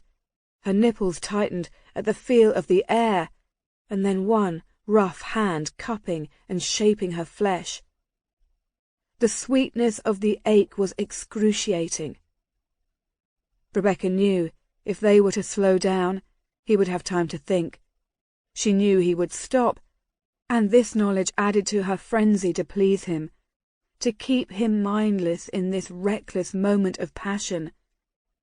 She was inexperienced, but her instincts guided her as she suckled his probing tongue, her hands kneading the hard muscle of his buttocks. In a flurry of motion, she suddenly found herself on the bed, and a thrill raced through her as they sank into the bedclothes. Stanmore's lips left her mouth and trailed roughly down her neck and to her breasts. He was down on one knee, and his hands were impatient as they pushed beneath her skirts. Rebecca gasped at the feel of his warm mouth suckling her breast. Her fingers dug into his hair as she felt the brush of his hand moving up the inside of her thighs. The shock of his fingers inside her wet folds made her cry out aloud. His palm pressed at the moist surface, his fingers retreating and entering again. Rebecca found herself short of breath.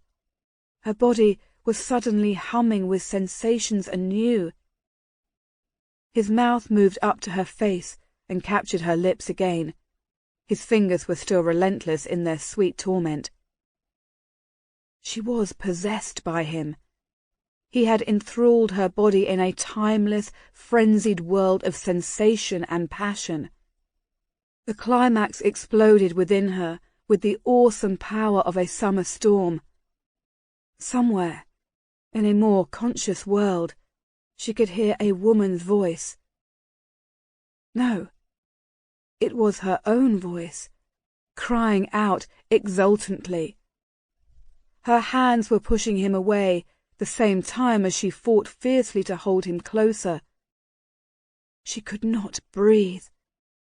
And then she was simply sailing through a crystalline sky, colours she had never before seen flashing around her as she soared. Stanmore held her as she descended, kissing her softly until she found she was still in his arms. A moment later, he turned her slightly and began pulling roughly on the laces of the dress. The sensations in her body continued to recede in waves, but as he worked at the clothing, she felt her excitement and desire growing once again. She heard a tear in the gown, felt the hardness of him through the layers of clothes, and shivered in anticipation of what was yet to come. Suddenly, he pulled her to her feet and peeled the dress and petticoats without ceremony from her body. Sweeping her into his arms, he kicked the pool of clothing clear, bare to the skin and vulnerable to the onslaught of his gaze and his lips. She arched her back, offering herself willingly to him as he placed her once again on the bed.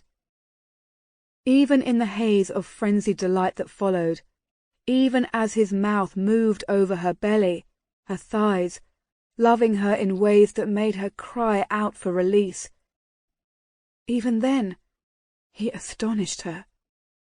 Wave after wave assailed her, lifted her, shattered her, and still he continued. Even then, her bones dissolved into liquid, her flesh tingling and spent, he refused to shed his own clothes and take from her even a little of the joy he was so generously giving. Later, Rebecca cried softly as she lay tenderly enfolded in his arms. She cried because he was granting a wish, giving her that memory. But that was all he was willing to give. Chapter 26. Dawn lightened the sky beyond the hills far to the east, but still Stanmore had no desire to leave Rebecca's bed. For the first time in his life, he wanted to stay, cherishing the spell she'd cast over his heart. He'd had so many hours to think during the night, many hours to recollect everything that had been said and done between them, many hours to contemplate his life. Stanmore had always recognized the emptiness that had defined him.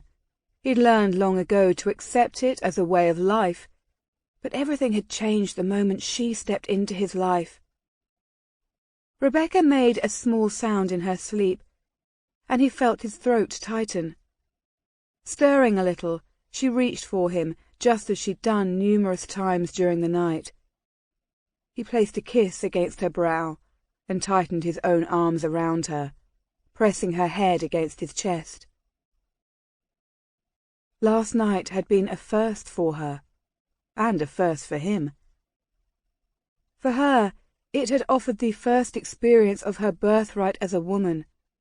For him, it had offered the first realization that an ache of a longing heart ran far deeper than the throb of a body's desires.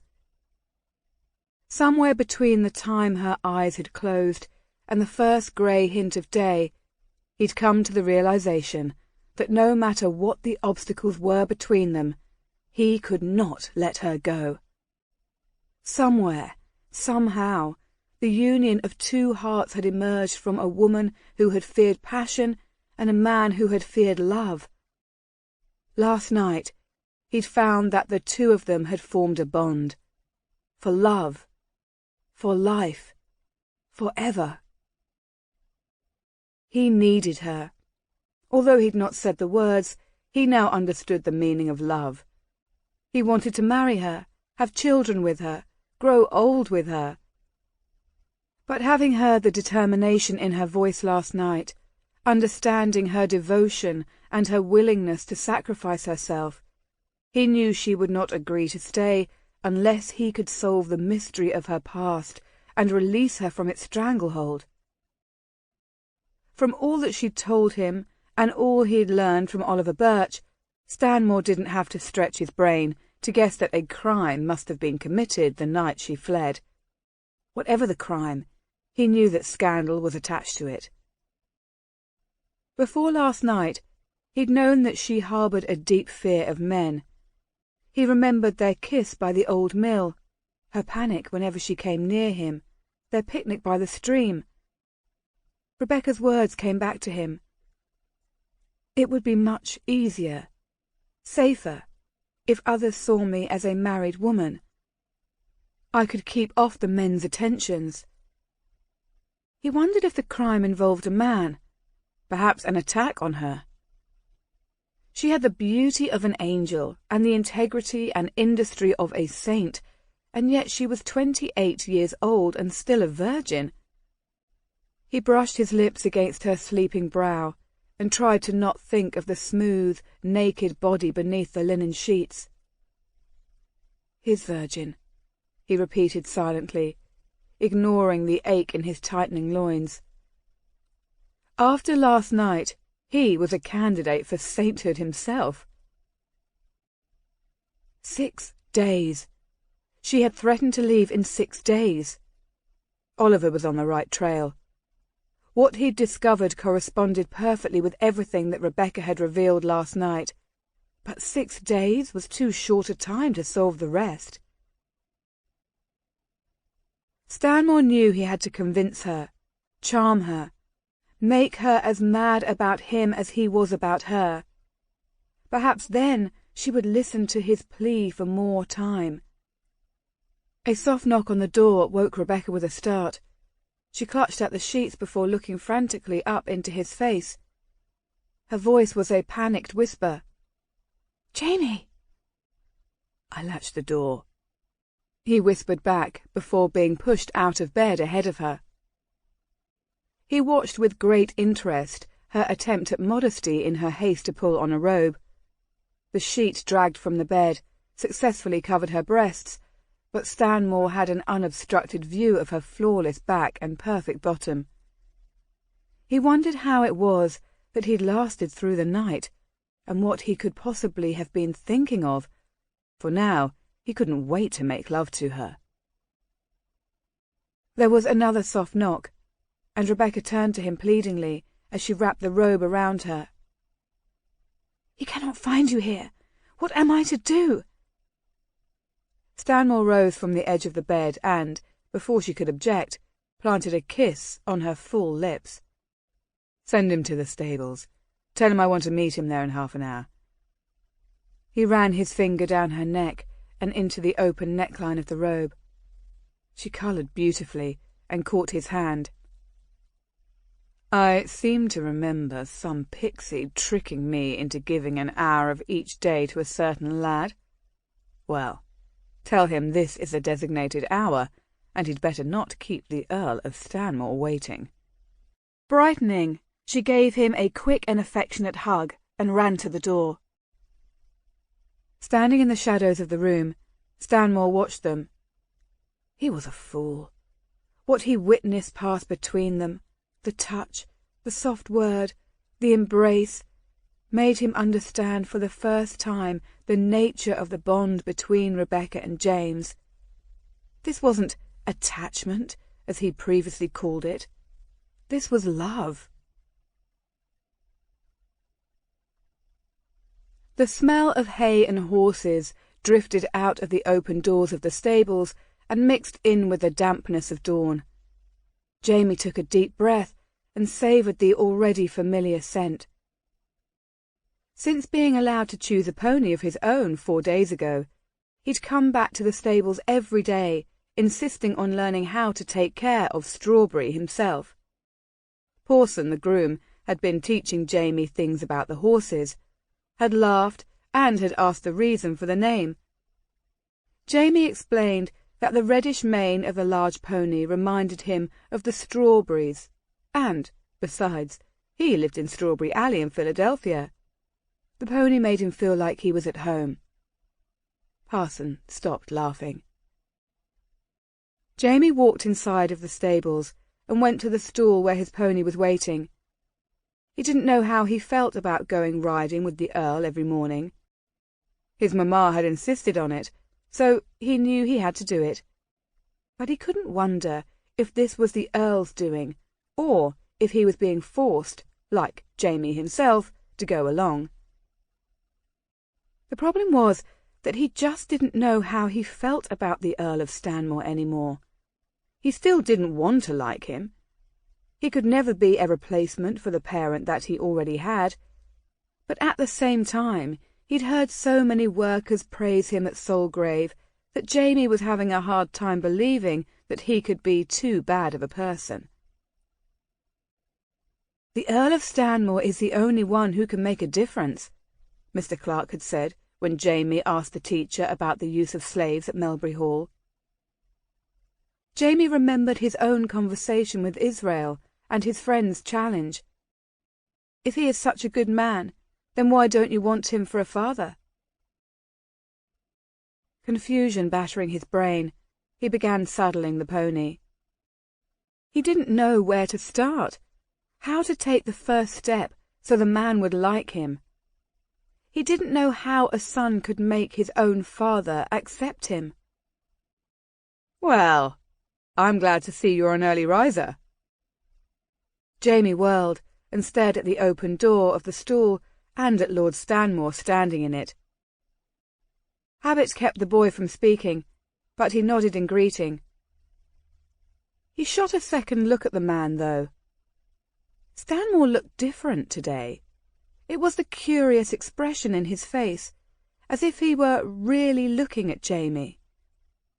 The Earl gazed at the pony, and then back at him. "That's a rather spirited pony.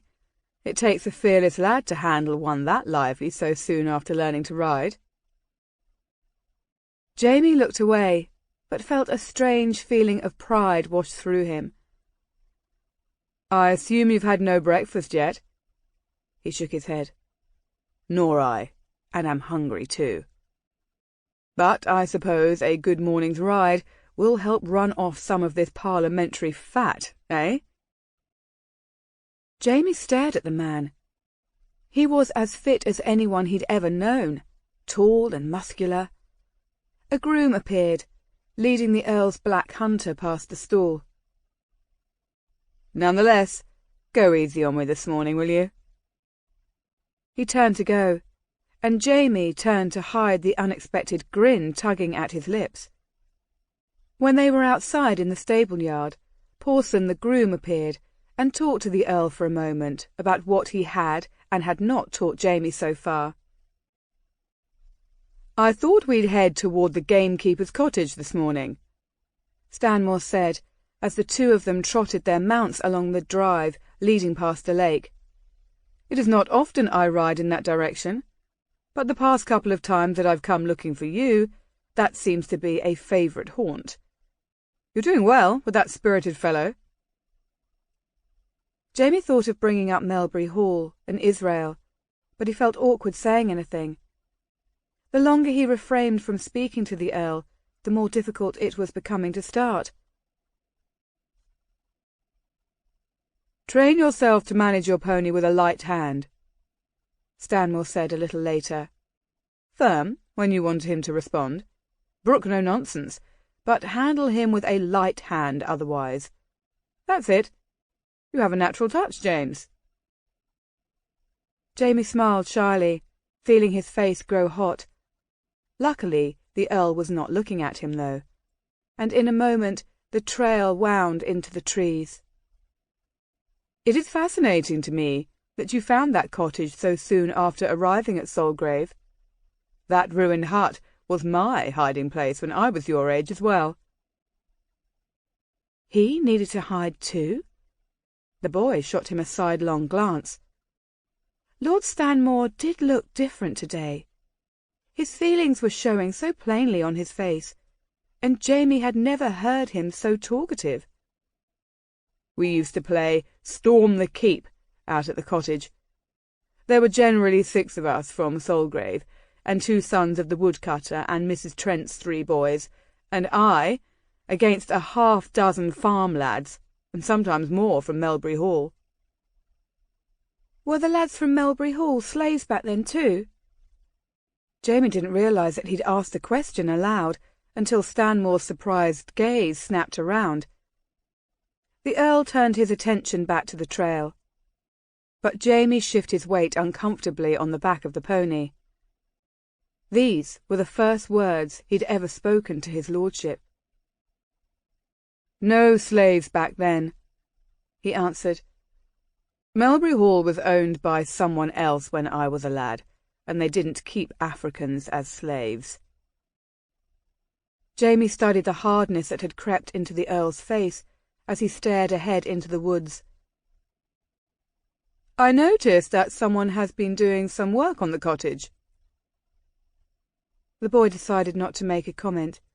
He didn't want someone else getting angry at Israel for touching something that wasn't his. "I'm glad of it," Stanmore continued, as if reading his thoughts. "If you know who the person is that's doing the work, or if you happen to meet with him or them, pass on my thanks, will you?" "Aye," James replied, relieved. As they rode on in silence for a while, Jamie tried to think of the best way to bring up the subject of slaves again. He'd promised Israel not to say anything about the beatings, but there were other questions that he had. Questions about how it was that Squire Wentworth got away with being so cruel. And was there any place these workers could escape to, so they would become free?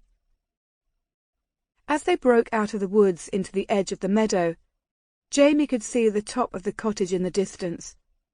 Perhaps, he decided, he could ask his questions once they arrived there. He could show the Earl all the work that Israel had done on the place, and then try to get some answers. "Seeing how well you're handling this pony on your own, I believe Mrs. Ford will have no problem with you riding over here whenever—" The sharp cry sliced through the morning air, cutting into Jamie's heart. "Israel!" he whispered in panic, digging his heels into the sides of the animal and racing toward the cottage as another cry rang out. "Israel!" Jamie shouted. Stanmore's horse thundered past him toward the old building. By the time Jamie had arrived at the cottage, Stanmore had dismounted from his horse and checked the cottage. "There is no one inside," he said, striding back to Jamie. His fierce gaze studied the dense trees. They both heard the third cry, and Stanmore was immediately running toward the trees. Jamie slid off the back of the pony and looped the reins around a low branch. Racing down a path after the Earl, he stopped short at the sight of Stanmore driving a powerful fist into the face of a giant of a man. The boy immediately reached and picked up a large stick lying on the ground as he saw the giant push the Earl back roughly and throw himself at him. Stanmore moved quickly to the side, shoving the man hard into a large tree. On him instantly, the Earl pounded the giant's face into the ground. Jamie had seen many fights along Philadelphia's waterfront, and he had been in a few himself. Once, he'd even seen a knife fight broken up outside the Admiral's Head by the wharf. In his experience, though, fights were usually just some pushing. Perhaps a few punches were thrown, ending with tough talk. For the first time in his life, though, he hoped he would see Stanmore beat this brute to a bloody pulp. He raised a heavy stick, ready to join in if Stanmore needed him. Then he caught sight of Israel. His friend lay curled up in the dirt, his shirt and back turned into raw streaks of flesh and blood. Jamie cried out, running to him and crouching down. He bit back tears as he looked into his freshly battered face. Israel's eyes were closed, and he didn't seem to be breathing. "No!" His own shout was piercing, his fury spewing out, his spirit demanding revenge. He picked up the stick that he'd just dropped to the ground and turned to see Stanmore fling the giant to his knees. "You killed him! You killed him!" The tears were blurring his vision, but he felt the stick connect solidly with the man's shoulder. As he lifted the stick to strike again, he felt the Earl's strong arms grab him around the waist and lift him off the ground. Seizing the moment, the giant staggered to his feet and ran unsteadily off into the woods. "Let me go!" Jamie struggled against the steely grip for a moment, and then felt the stick pulled out of his hand. "He killed him! He killed Israel!" The tears were running down his face, but he didn't care. The anger and sadness were churning so tightly in his chest that he had to gasp for breaths. "He won't get away with this." Stanmore's voice was determined and yet calm. "You and I will see to it." His strong arms held Jamie against his chest, soothing him. It seemed ages before Jamie thought that he could take a breath. "Stay here and let me look at the lad," Stanmore ordered grimly as he stood Jamie on his feet. The Earl frowned over in the direction of the small body. Jamie shook his head and angrily wiped at the tears on his face. "Nay, Israel is my friend." Stanmore was looking at him, his eyes grave. He had a cut on the side of his chin that was still bleeding a little. As the Earl placed a hand on his shoulder, Jamie saw his knuckles were scraped and beginning to swell. Together, they both walked toward the body, and Jamie crouched beside him as the Earl gently pressed a finger against the side of Israel's neck. "He's still alive," he murmured, looking carefully at Israel's face and back. "I think this blow to his head rendered him unconscious. We need to get a doctor for him. I cannot tell for certain, but he might have a few broken bones as well." "Please," Jamie pleaded. "We cannot take him back to Melbury Hall. They won't take care of him there. Please, my lord, this is not the first time Israel's been beaten. Last week he was bruised too." "Why didn't you tell me?" His hard glare immediately brought more tears to the boy's eyes. I should have. I'm so sorry I didn't. But Israel made me promise to say nothing. He thought telling would make it worse for everyone else. I saw another 2 men who had been whipped and put in the stocks at the Grove, but I said nothing about that either." "You've been to Melbury Hall?" "Aye, my lord," Jamie confessed. "Then I just didn't know what to do, or how I could help them, and I could not talk to you. I didn't know how." "Enough of that, lad." The Earl's large hand closed tenderly on Jamie's arm. "This is not your fault. The man who just ran off, his name was Mickleby. He's the bailiff at Melbury Hall. Reverend Trimble tells me that all who work there are terrified of him. Now I can see why. But we shall see to that soon enough. For now, let us get Israel to Solgrave." Jamie wiped at his face. "Does this mean you'll not take Israel back to them?" "Not a chance, lad. Your friend is going back with us, where he can get the care he needs." "Get out! I shall call you when we're finished with our business." Louisa's maid looked once at the old woman standing in the sitting-room Lady Nithsdale had taken at the inn, and went out, closing the door behind her. Louisa stared at Mrs. Stockdale's serving-woman standing uncomfortably in the middle of the floor. "Did you get the name for me?" she demanded, not getting up from her chair. The woman looked back at the door before flashing ruined teeth at her. "Aye, ma'am. Took some doing, but I got the name, I did. Mistress Rebecca went to a household in London, sure." She lowered her voice to a whisper. "Never to be heard of again."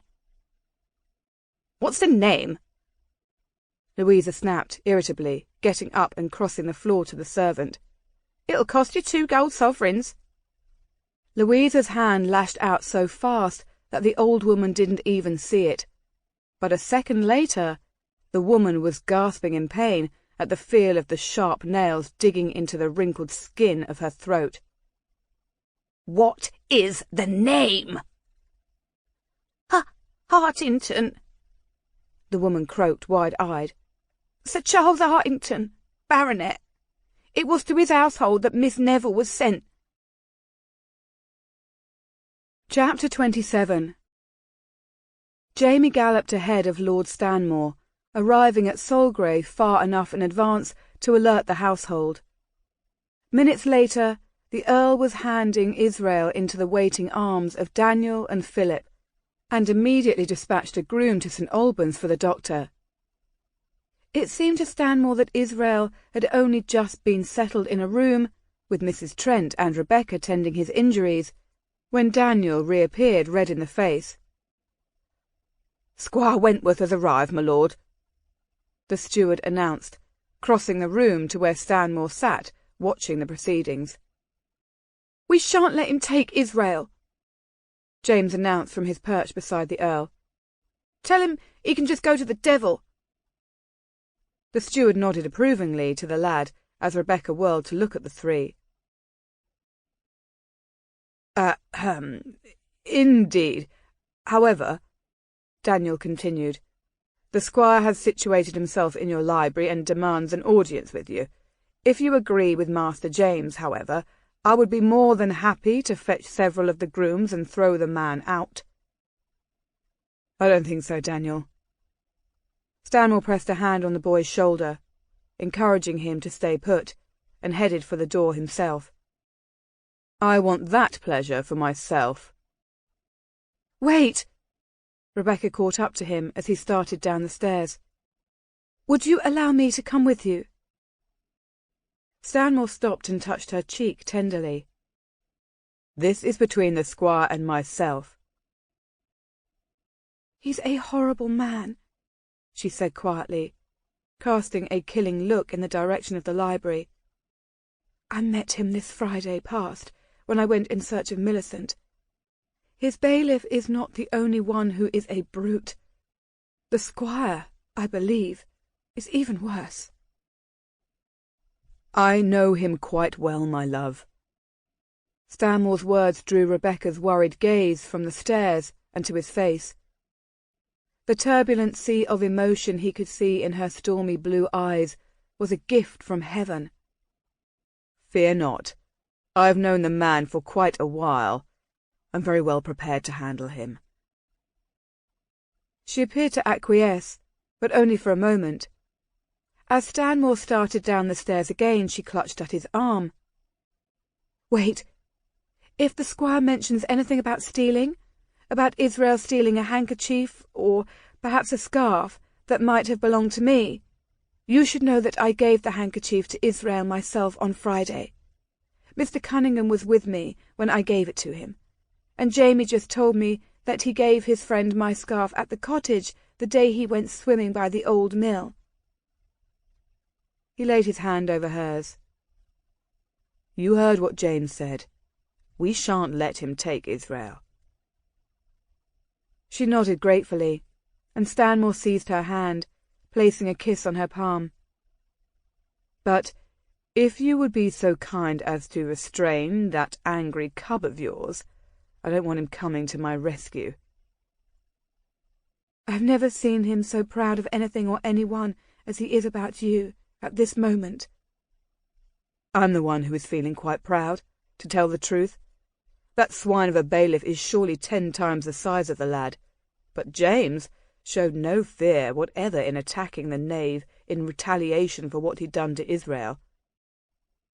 Stanmore reluctantly released her hand. "You've raised a fine lad, Rebecca. I think you should stay at Solgrave, and in London, just to make certain that I don't ruin him in the coming years." The mixture of confusion and longing in her eyes was exactly what he'd hoped for. "I don't ask for an answer now, but I should very much like it if you would consider staying with us, staying with me." Standing on the landing above them, Sir Nicholas Spencer was more than a little disturbed by the tender exchange he'd just witnessed between Stanmore and Mrs. Ford. Naturally, he wanted his friend to be happy. Over the past decade, he would have done anything to see Stanmore's attitude toward women ease somewhat. He himself had tried to interest him in the right sort of woman, but with no success at all. Nicholas had been through a great deal with Stanmore. He'd seen his friend bow to his father's wishes in marrying a woman he didn't love. He'd been with him in Quebec when the news finally reached them that Elizabeth had run off with their 2-month-old child. And he'd witnessed his friend's fierce struggle to overcome his frustration and unhappiness when they returned to England. But all that seemed to be behind him. Stanmore's philanthropic causes, his work in Parliament, his efforts here at Solgrave, had seemed to succeed in pushing the pain of the past into some small, manageable place within him. And if he wanted a wife, he could have any woman in England, heiresses, beauties, women of learning or position. Any woman he wanted was his for the choosing. But to pick someone like Rebecca Ford, with her unknown background, her lack of family and fortune, Nicholas feared his friend was about to make another mistake. True, she was extremely pleasing to look at, and tremendously charming in conversation. But why not simply engage her in an affair, and leave it at that? Why the devil should he ask for her hand in marriage? Nicholas frowned on the landing, considering carefully what he'd overheard. If that wasn't a proposal of marriage, then the devil take him. He turned his thoughts to the woman. There was something about her, some hesitancy, some furtiveness, that Nicholas was not certain sat right with him. Perhaps if he were to do a little searching into her background, just for safety's sake. Certainly her resemblance to Jenny Green was as good a place to begin as any. And though Mrs. Ford had recovered quickly, she'd nearly jumped out of her skin when he'd mentioned the name. He turned from the stairs and ran into Philip coming down the hall. "Well, the Earl seems to be exceptionally busy this morning." "Indeed, sir." "Would you be kind enough to tell Lord Stanmore that I'd totally forgotten about a dinner engagement this evening, and I was forced to ride up to London this morning?" "I'll tell him, sir." "Also, Philip, kindly tell him that I plan to return to Solgrave in a few days, so he will not be rid of me so easily." "I'll relay the bad news, sir." With a discreet bow, the older steward headed down the hall again, but Nicholas remained where he was, staring at the man's back and wondering when Philip had developed a sense of humour. The man's face might as well have been chiselled out of ice, for there had been no change in his expression at all during the squire's harangue. Ready to grab the Earl by his well-tailored jacket front, drag him out of his chair, and hammer a fist or two into his frosty face, Wentworth planted his large fists on top of the peer's desk. "Have you been listening to anything I've been saying? Do you have nothing to say in your own defence? Do you even deny hiding my slave, my property, here at Solgrave? Do you seriously think that the beating of my bailiff, for no reason, is not to be considered a serious breach of civility?" "I deny nothing, Wentworth. Further, I shall not tolerate cruelty to innocent people. Your barbaric practices will stop." Stanmore's warning was spoken so coolly that the squire's anger flared even hotter. "But be advised, my watchmen have been instructed to shoot Mickleby on sight. It is your own choice if you want to keep the brute employed or not, and with regard to Israel, he will remain indefinitely at Solgrave as my guest." "You high and mighty ones, you think you're above the law." "You're free to charge me with criminal conduct as you see fit, Wentworth." Stanmore leaned forward. "But if you do, I shall break you." Fury boiled within the squire. He wanted a drink. he knew that as a member of the peerage, Stanmore was answerable only to the House of Lords, and none of them would side with Wentworth against one of their own. "You must look at the evidence," the squire bellowed. "That filthy little bugger is a thief. I've brought the evidence of what he stole from you yourself." Stanmore glanced at the shawl and the handkerchief Rebecca had warned him about, lying on the chair. "I've already told you. Those articles were given to Israel by my son and by Mrs. Ford." "Your son and Mrs. Ford? Ha!" Wentworth spat out. "A crippled bastard and a whore." Stanmore's fist connected with his jaw with a crack that echoed in the squire's brain. Before he could shake his stunned head to clear the flashing lights in front of his eyes, though, a second blow to his ear sent him crumpled to one knee. "If I ever hear you use my family's or guest's name in such a manner again, Wentworth, I'll hunt you down and kill you myself."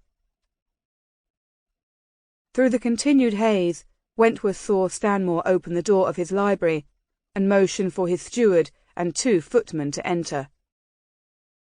"Escort our visitor to his horse. And Daniel, return to me immediately, for I'll be sending a letter to Sir Oliver in London." The Earl turned to the squire, who was struggling to his feet. "My lawyer will be instructed to settle on a price with you for the purchase of Israel. But just so we're clear, the lad is to stay here." "You will pay dearly." "I expect to. He's worth it. Now, Daniel, throw this creature out." Stanmore waited until the congregation had dispersed after the Sunday service before pulling Reverend Trimble and William Cunningham aside and explaining the events of the morning. "Israel was conscious when we left for the village a couple of hours ago. The doctor thinks the lad has sustained a concussion as well as some broken ribs." "I saw him on Friday," the schoolmaster put in, shaking his head. "He was already bruised then. He must be a mess now." "His face looks like a side of mutton," Stanmore said grimly. "Poor fellow." Reverend Trimble shook his head. "We cannot risk angering the squire any more than I already have. William, I want you to stay away from Melbury Hall for a few days." He turned to the minister. "And you, too. I want to make certain the tempers are cool, especially Wentworth's, before anyone who has any association with me crosses the squire's path." "But the people there have come to expect our visits," Cunningham protested. "I understand that, but I also understand that these same people would prefer to have you alive rather than dead." Reverend Trimble looked gravely into the Earl's face. "Do you believe it is that bad, my lord?" "It is today." Seeing the frown on the schoolmaster's face, though, he shook his head. "You will start again soon enough, but when you do, you'll go with one of my grooms as an escort."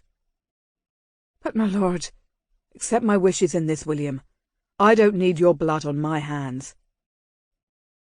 The young man nodded solemnly. "As you wish, my lord." After a few more general inquiries about the village and the school, Stanmore walked toward the phaeton, where Rebecca was speaking quietly with Mrs. Trimble.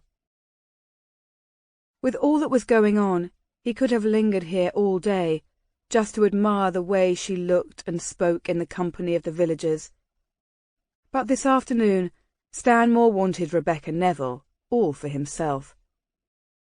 Having heard the doctor's report about Israel, and knowing that the lad was in good hands with James looking on, she reluctantly agreed to come with him to the Sunday service, and this gave Stanmore great encouragement. Moments later, they were following a road that wound alongside the river.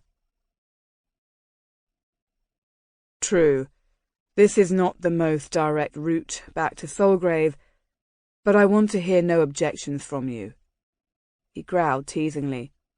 "Daniel and Philip are prepared to defend the manor house, The doctor and Mrs. Trent have everything under control with Israel. James is at the lad's bedside as well." He looked over at her. "You can take an hour for yourself." Her blue eyes warmed with affection. "Do you truly believe you can keep Israel at Solgrave?" "I can, and I will," he said confidently, taking the phaeton expertly across a ford where the river widened. "Wentworth knows he cannot force me to give back the lad, so he'll come up with an outrageous price for him." "And you'll pay it?" "Of course, happily." A tear rolled down her flawless cheek, and she pressed her head affectionately against his shoulder. "You're the most honourable man to have walked on English soil, my lord." Her voice was a broken whisper. "You would not think me honourable at all," he whispered in her ear, "if you knew exactly what's going through my head right now." Her face lifted, and a pretty blush crept into her cheeks. "What is it, exactly?" He leaned down and captured her mouth in a kiss. Her lips instantly parted, and Stanmore's tongue rubbed against hers in a seductive dance. Hearing her soft moan, he moved the reins to one hand and let the other brush against her breast and move down to tease the inside of her thigh through the layers of her dress. When he pulled back, a deep blush had her cheeks burning, and her blue eyes were clouded with passion. "Have I fallen in your assessment yet?" She shook her head. "Not a whit." "Then you leave me no choice but to convince you otherwise." 10 minutes later, the phaeton topped a hill, and the old mill came into view, with the shining waters of the lake visible beyond. Reining in the sprightly pair, Stanmore helped Rebecca down and removed a blanket from the seat.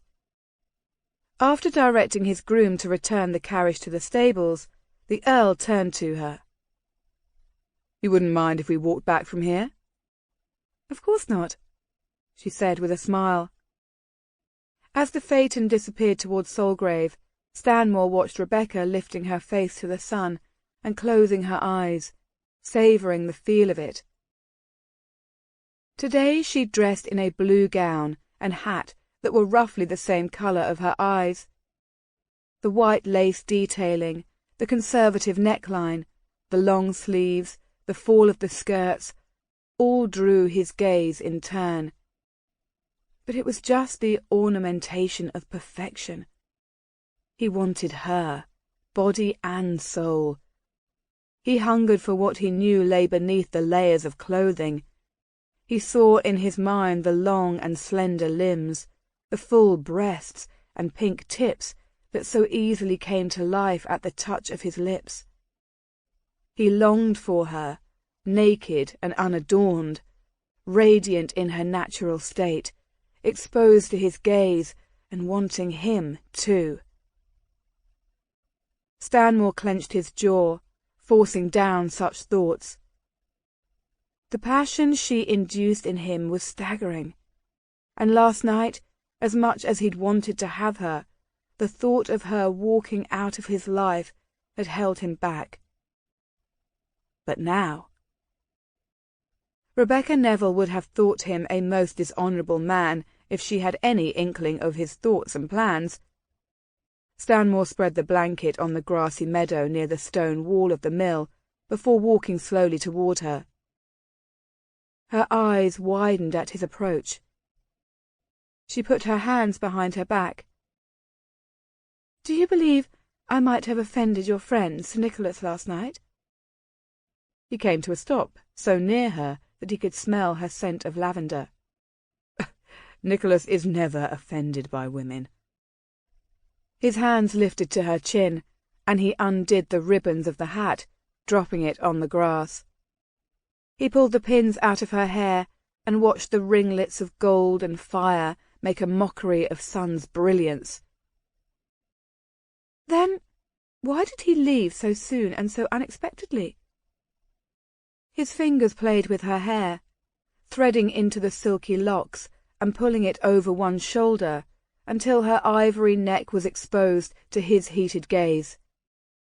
"That's Nicholas," he said vaguely. "He plans nothing. He comes and goes as he pleases." Her fingers moved up to his jacket, slowly working their way beneath the cloth. "Does that mean that he can drop in on us? Here? Now?" "I'm afraid I would have to kill anyone who would interfere with what I've conspired to do to you this afternoon." His lips pressed against her throat, and he felt the shivers run through her body. "Would you be kind enough to tell me what it is exactly that you have planned?" "Why? To make love to you." She seemed to stop breathing as he backed her slowly toward the stone wall of the mill. His fingers were already working on loosening the laces of her dress. "Do you remember our first kiss here at the mill?" She nodded, rising on her toes and capturing his lips in a kiss. His body pressed against hers, his hips rubbing intimately against her. She broke off the kiss and, laying her head back against the wall, looked up at him in wonder.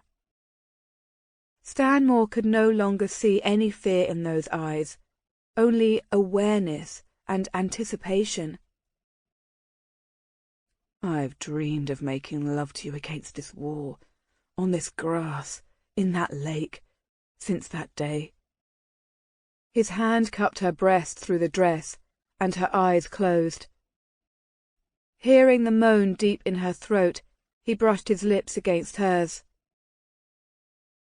"What say you, Rebecca? Is this a day dreams are made of?" "I'm yours to take," she whispered fiercely. "Heart, soul and body. Yours to have for—" Stanmore captured her mouth before she could finish. For now. He had no desire to hear such things. All that mattered was now. That the future began now as well. And right now, he wanted her to become frenzied with need. Continuing to kiss her mouth, he captured one of her hands and guided it downward from his chest to the front of his breeches. The hard fullness of him must have startled her first, for she immediately withdrew her hand. But an instant later, she sought him out. Timidly, slowly, feeling him, exploring him. A low groan of pleasure emitted from deep within him, and this appeared to give her the courage that she needed. "You must tell me if I'm doing anything wrong."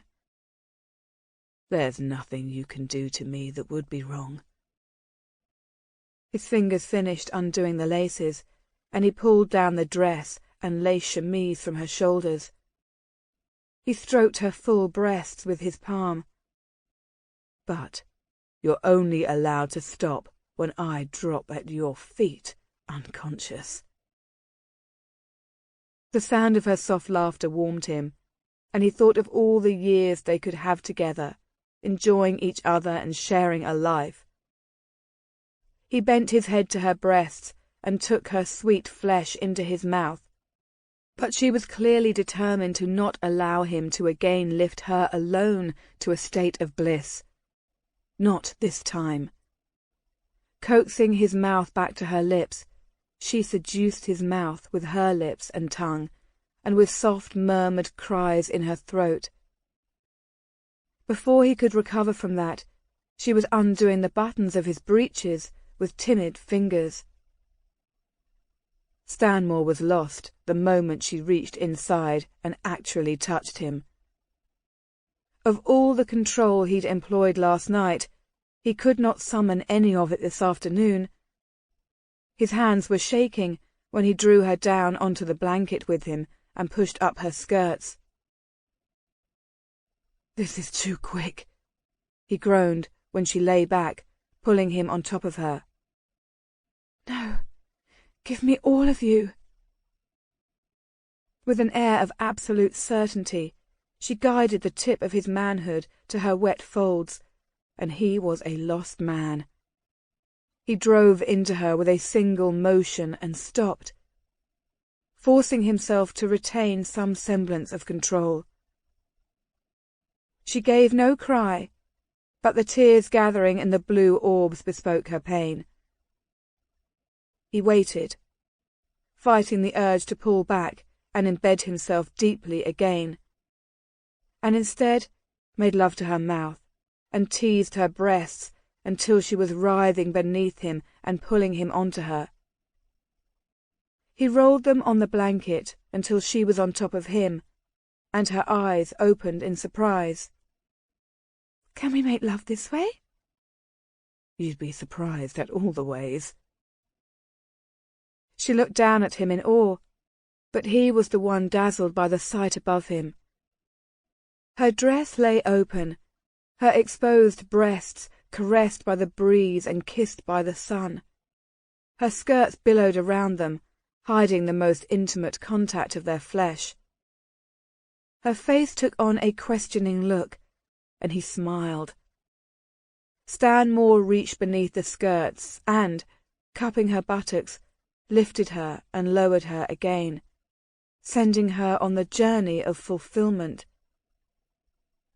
And as her straining body writhed in the rhythmic dance of love, he revelled in her cries of ecstasy. Rolling her again beneath him, he heard Rebecca's whispered declaration, and an instant later, Stanmore burst into a place he never knew existed this side of heaven. She felt the dampness of the shirt on his back and gathered him tightly in her arms. Last night, and for the first time, she had experienced a sexual release.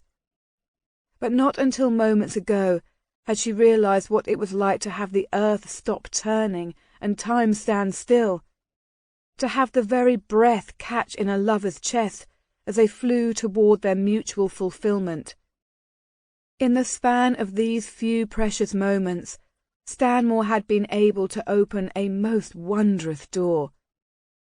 He had forced her to glimpse the beauty of a life that lay beyond it, a life that emanated from two people committed eternally to each other, a life that she could never have dared herself to dream. Rebecca fought the painful knot that was forming in her chest.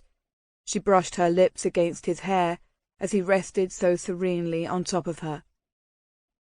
She could feel the pounding of his heartbeat beginning to slow. She cherished the feel of his weight, the strength that flowed from him. She turned her attention to the present and tried to not mourn what was to come.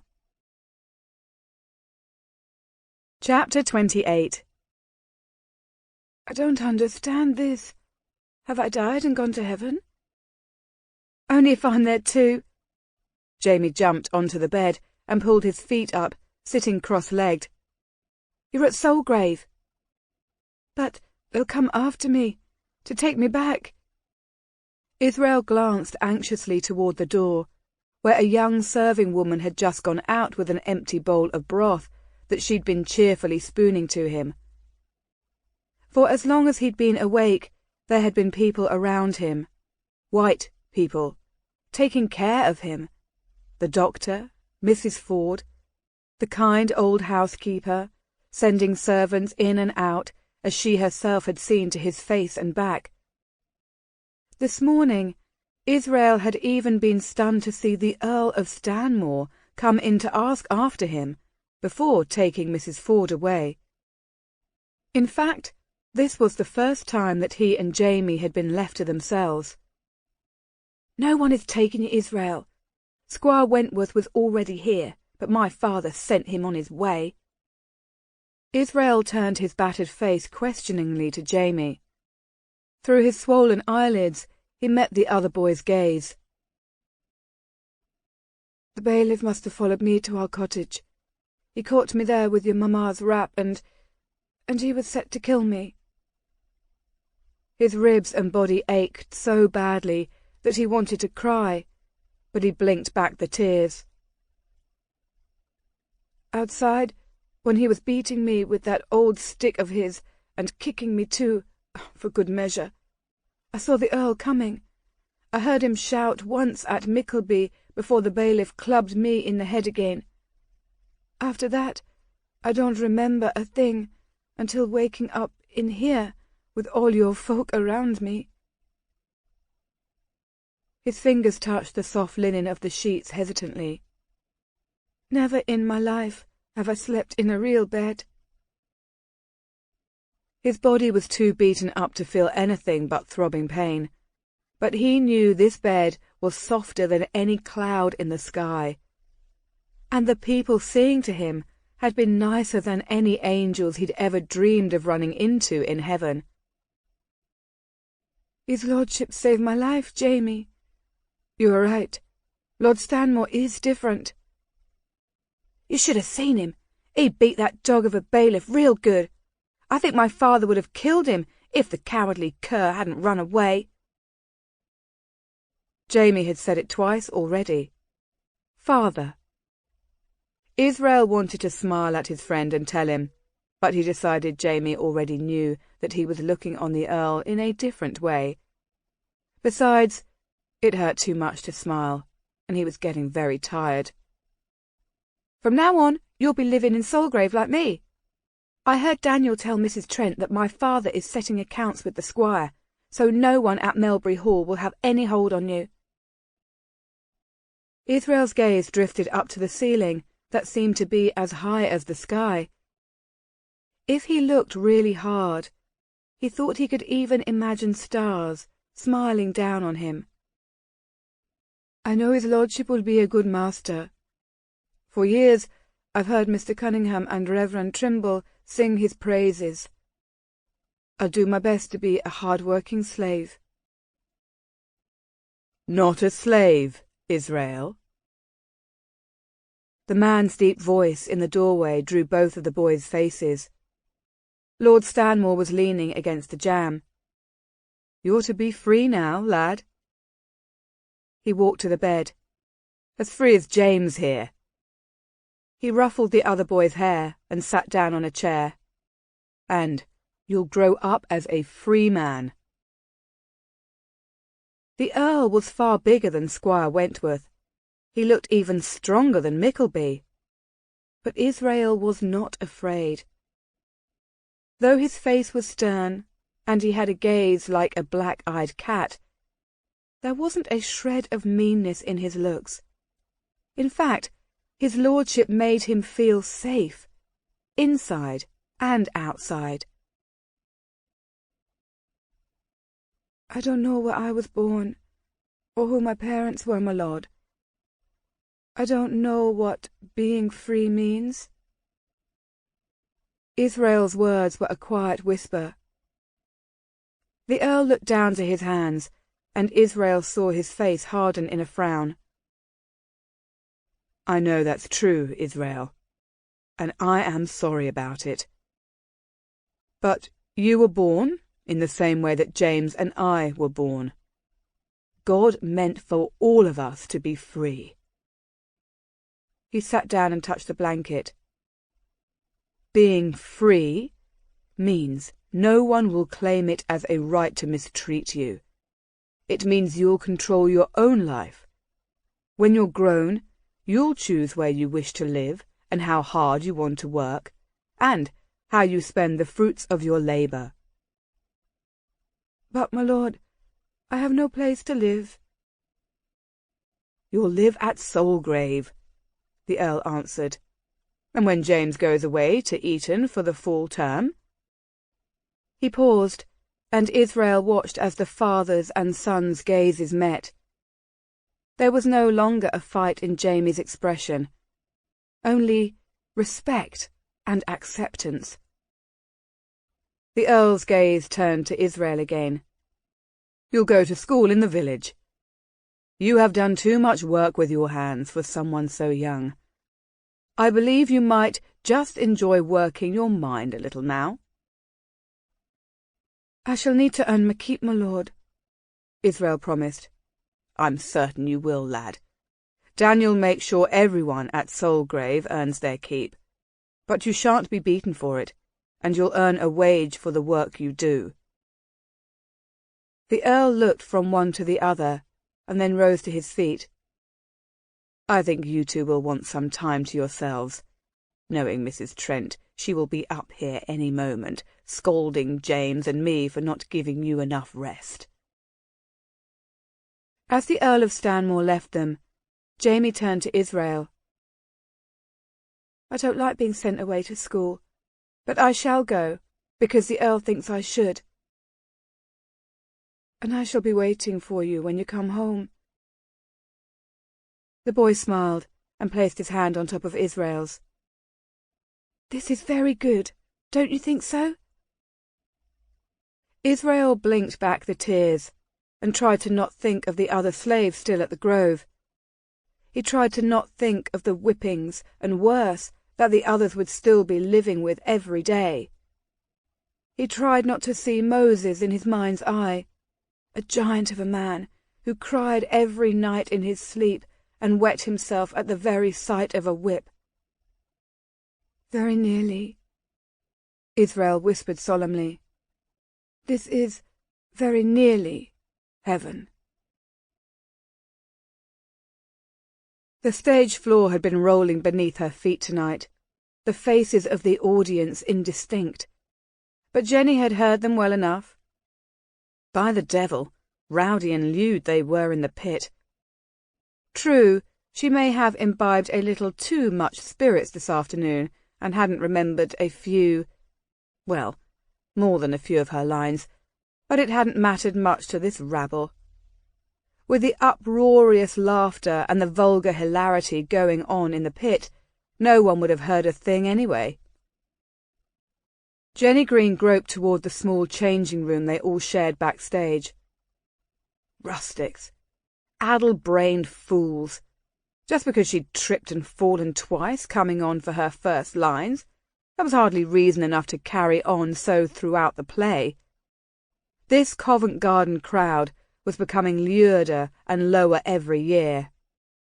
Not like the old days, when she'd played Ophelia and Rosamond and Lady Macbeth at Drury Lane. "Send him my way when you're finished with him, will you, Jenny?" "What?" "Never seen this one, have you?" "He's a dream, Jenny." Jenny leaned a hand against the wall to steady herself and looked confusedly at the three actresses who were pushing their way out of the dressing room. "There, love, you have the place all to yourself." The fourth girl winked at her before slipping out the door. Lord, she thought, and still they come. After dealing with those rolling floorboards all night, though, Jenny was feeling a little queasy about lifting her skirts for yet another admirer. But her vanity soon quelled the thought. Now that she thought of it, it had been a long time since anyone of significance had been waiting backstage for her. Perhaps she'd just take a look at him. She reached inside the neckline of her dress to adjust the weight of her breasts, and noticed the long tear in the side of the bodice. That first fall on stage must have torn it. Nice of her fellow actors to tell her, Jenny thought. No wonder they'd laughed in the pit. She saw the bottle of gin and the cups long before noticing the flowers and the gentleman. "Mrs. Green, you're a marvel, ma'am." It was difficult to tear her gaze from the bottle, but she forced herself to look at the handsome man towering over the dressing-table. He was younger than the ones she'd been seeing lately, and far better dressed. A lovely sword as well. Quite lovely. Performing dries an actor's throat like little else. She sauntered as casually as she could toward the bottle. "What is your name?" "Sir Nicholas Spencer. At your service, ma'am." She picked up the bottle and tried to pour a drink, but the cup moved. It seemed to be moving more and more as of late. "Please allow me, Mrs. Green."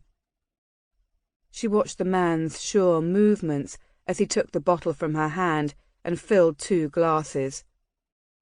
He looked good, smelled good.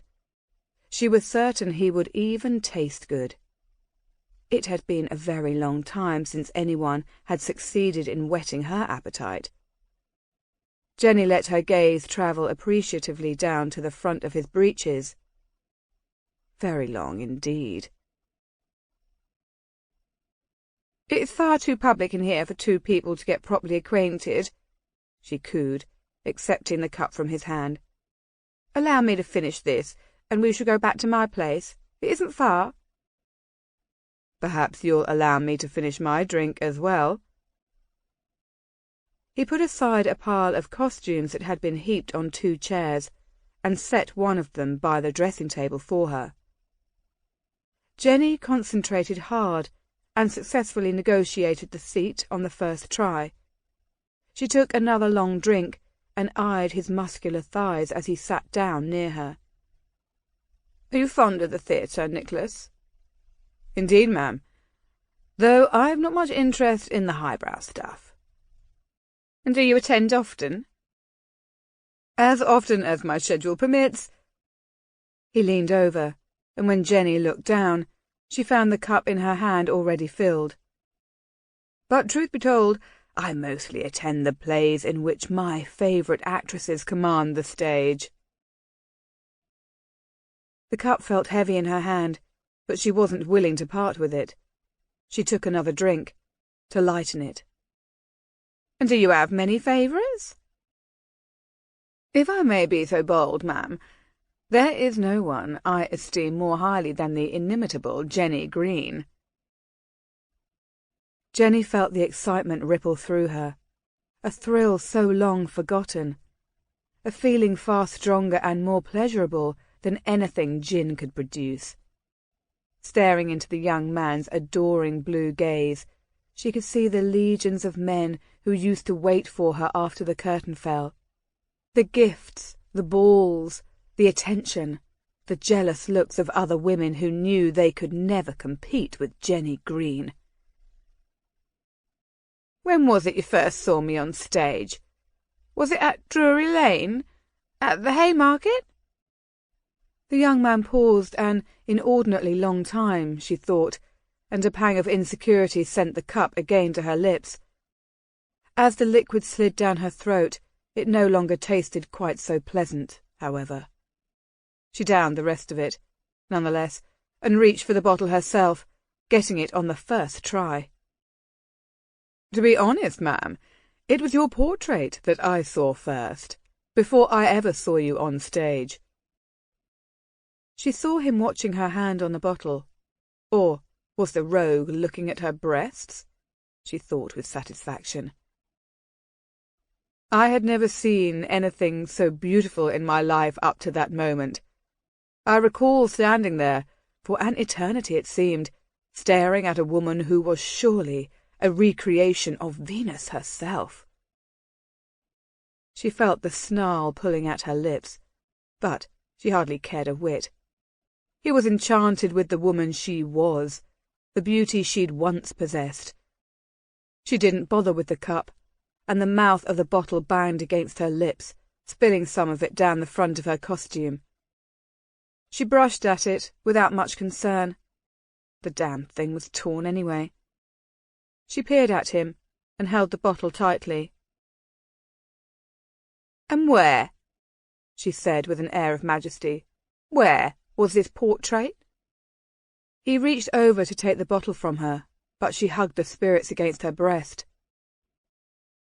"Where was it?" She must have shouted her question, for there was a ringing in her ears afterward.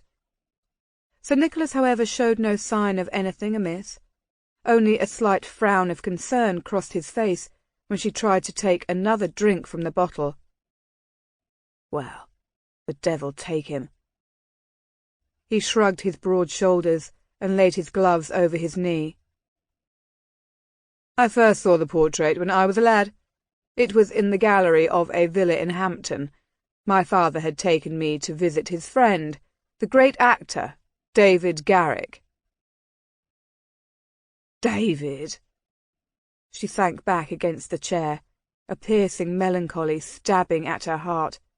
Oh, my beautiful, sweet, unfaithful David. You were on stage together for years, I believe.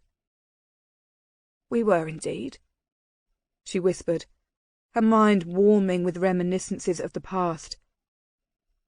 He discovered me, you know. He was in love with me. How could he avoid it? True, she murmured. They all were. When was that portrait painted, Mrs. Green? Her grip on the bottle must have loosened, for she saw him take it from her lap and put it on the table. He placed her cup beside it. You looked very young and innocent in that portrait, he persisted. Young, that's true enough, but innocent? She smiled and shook her head, starting the room spinning nicely. David had me sit for that portrait right after I gave away my child. It was reward, you know, for doing the right thing, for making the correct decision. You gave away Garrick's child? Oh, no. She shook her hand in the air impatiently. I was already carrying someone else's child when I first saw David. He was playing Richard III at Drury Lane. I fell in love with him, and he with me. And he asked you to rid yourself of the child? It was not like that. She reached for the cup, but it was out of her range. Give me a drink, sir. Sir, what's your name? Nicholas, he replied, holding out the cup to her. What do you mean it was not like that? I mean, David was trying to do the right thing, but it was for that fool Guildford, and for me. She took the filled cup from him. Aye, Guildford was the father, and he was in love with me, but he was married. Still, he was stubborn and high-minded, and, well, he meant to do right by me, you know, in providing for the child.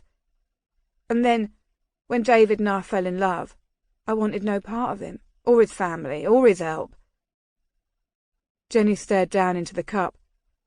And to be truthful, I was not sure that I even wanted his child any more. So that's when David talked me into it, into giving the baby to the father and washing my hands of the whole thing. And you did? You gave up your child? Oh, gladly. And everyone was perfectly happy.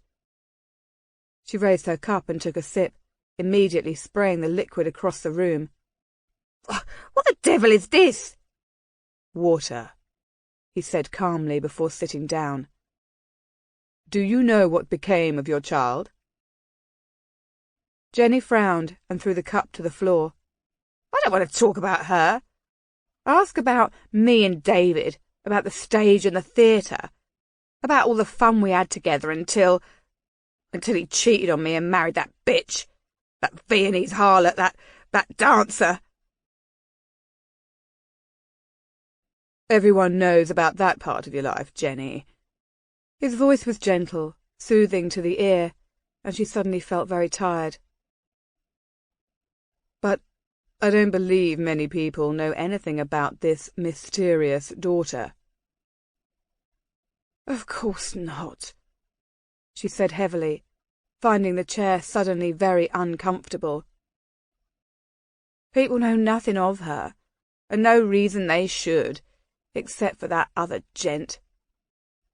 Heartfelt? Hartingford. Hartington.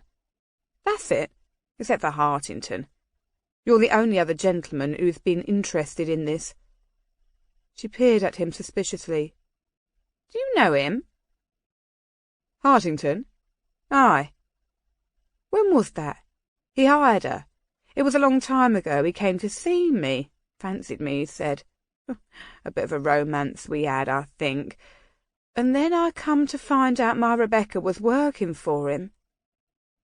Jenny reached over for the bottle on the table, but it was gone. I need a drink. No, wait. We shall go over to my place and and get acquainted properly?" He rose to his feet, and she had a sinking feeling from the look on his face that it wasn't eagerness to go home with her. "Another time, Mrs. Green," he said cheerfully. "I shall have my carriage take you home, though. I don't know if there will be a chair available at this hour." "Your carriage?" she huffed. "Oh, damn your impudence. I need no sympathy from a water-mongering whelp." "Don't mistake my offer as sympathy. I should be truly honoured if you would accept the use of my carriage." He took her hand and helped her to her feet. "Mrs. Green, I believe you were the most beautiful actress that has ever lived." Her throat was dry. She was tired. She needed his strength even to take a step, and he supported her until they were outside and she was tucked safely in the carriage. "Any regrets, Jenny?" he asked before closing the door of the carriage. "Do you ever wish that you'd kept your daughter?" She glanced at the well-appointed but empty interior of the carriage. She thought of the cold bed that was awaiting her at the house. And then, in her mind's eye, she saw the crowd on their feet before a stage, the repeated shouts of her name, the lines of admirers. "No," she said haughtily. "Only a fool would trade what I've had for a mere child."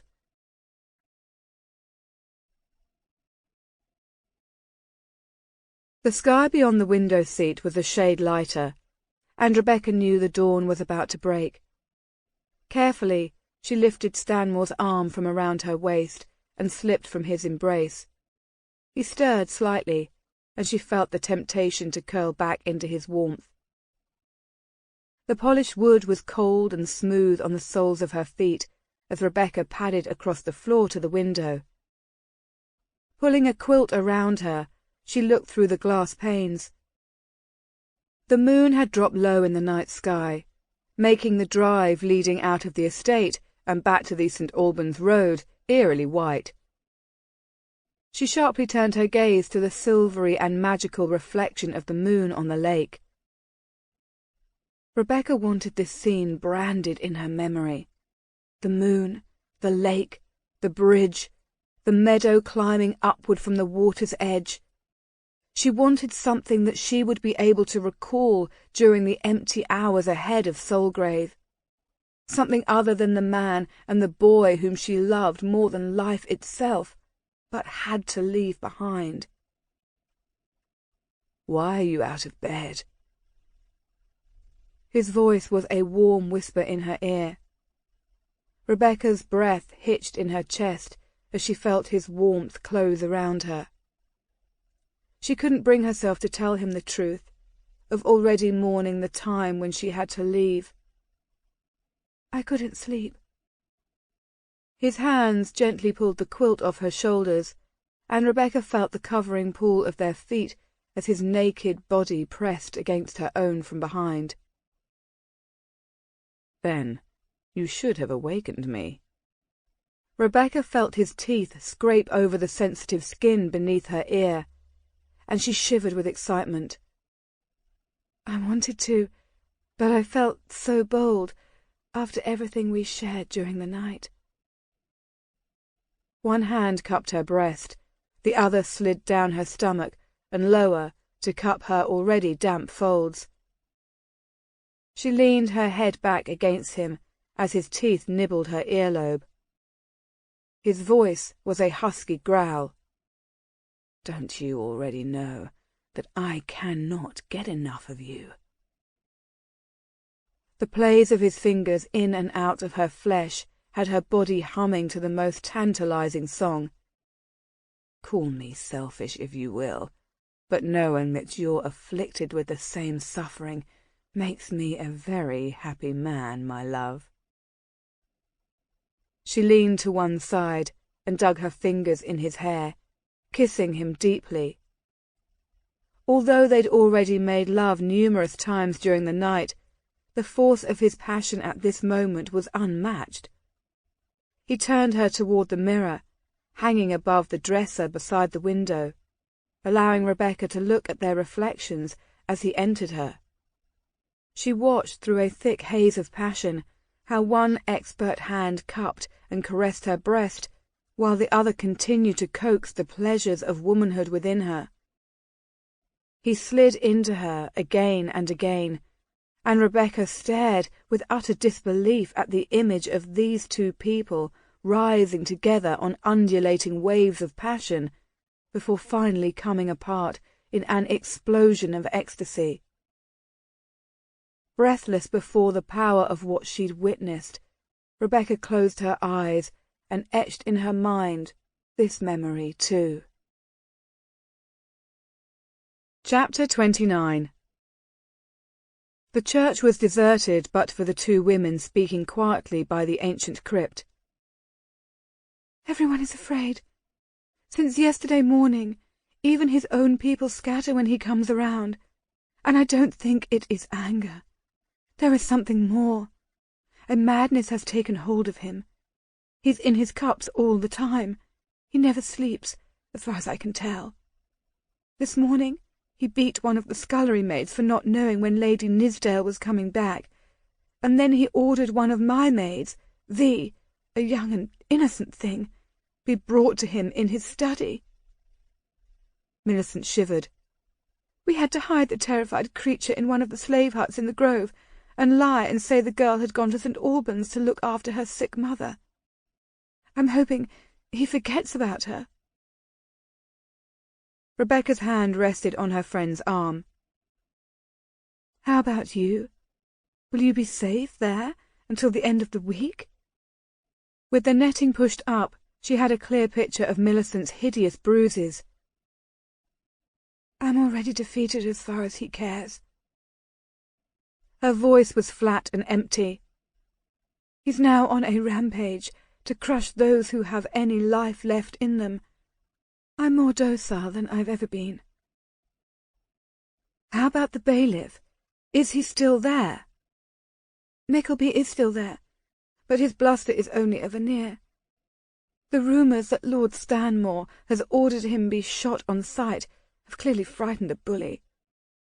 I heard one of the maids say the coward would swim to Jamaica if the squire released him and paid him the wages he's owed.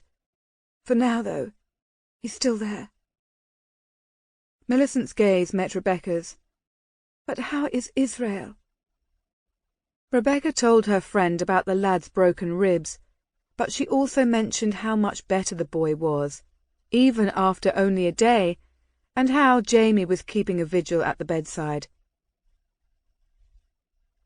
"Are you still planning to go?" Rebecca quickly pushed aside all of her own hurt and longing, and painted a smile on her face. "We are. The two of us will go this Friday. I've already asked one of the grooms at Solgrave to hire us a carriage. You must meet me at the end of the orchards, by the road to Melbury Hall, early Friday morning."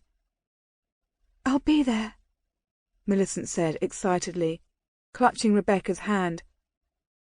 "I have only a little money and some jewels. I shall be leaving with not much more than the clothes on my back, but it does not matter. Nothing matters. I shall be free and happy for the first time in my life." Rebecca's hand patted her friend's back as Millicent hugged her tight. Blinking back her own tears, she tried not to think of what she herself would be leaving behind. Jamie, Stanmore, and all that they meant to her. Rebecca fought back her rising anguish and tried to not think of the happiness that her past was robbing of her. Millicent was right. It does not matter. Nothing matters. "I'll wait for you by the orchards." The lawyer stared incredulously at the visitor. "And does his lordship know anything about what you're up to?" "Do not discourage me, Birch," Nicholas warned. This is the most noblest thing I have ever done in my life. In fact, now I think of it, this is quite like something Stanmore himself would do." He shook his head. "This is not good. I've been ruined by him after all. You mustn't tell anyone. Think of my reputation." Birch started pacing the room. "I hardly think his lordship would be pleased to know your involvement in his affairs."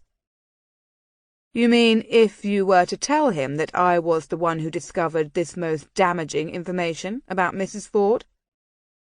"Miss Neville," Birch corrected.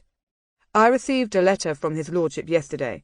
She has confirmed what I discovered earlier, and through my own efforts." He paused, glowering at Nicholas. "Her name is Miss Rebecca Neville. There never was a husband after all, and she was not an acquaintance of Elizabeth beforehand." "So the mystery lies in what caused her to run and change her name 10 years ago. Which brings us back to her early years in England and, perhaps, to a possible employer." Birch stopped pacing. "I'm not denying the significance of what you've learned, Sir Nicholas. It is just, well, because of the sensitive nature of this matter." "How sensitive an issue is it?" "He plans to marry her." The lawyer glanced at the letter from Stanmore lying on his desk. "Soon, perhaps this week." "That is exactly what I was afraid of." Nicholas sank into a chair. "I can assure you there is nothing to fear. Mrs. Ford, I mean Miss Neville, is an absolute exemplar of propriety, a paragon, regardless of her mother's reputation. Of course, we must search out this Mr. Guilford, whoever he is." Nicholas let out a low whistle. "So you're attracted to her too. You and Stanmore both. And that's not all of it. Daniel, Mrs. Trent, even that old grump Philip. Everyone she meets falls prey to her charm, it appears." "I hardly think the term falls prey applies here. In fact, I might argue that perhaps the fault lies with you, Sir Nicholas, as you appear to be so wholly unaffected by such a rare and wonderful woman. Far superior to any you might find among the ton, I should add." "No doubt. But who says I'm unaffected by the woman?" Nicholas responded in self-defence. "I'm only concerned with Stanmore's rather precipitous intentions. I do not believe that either you or I would like to see him hurt again."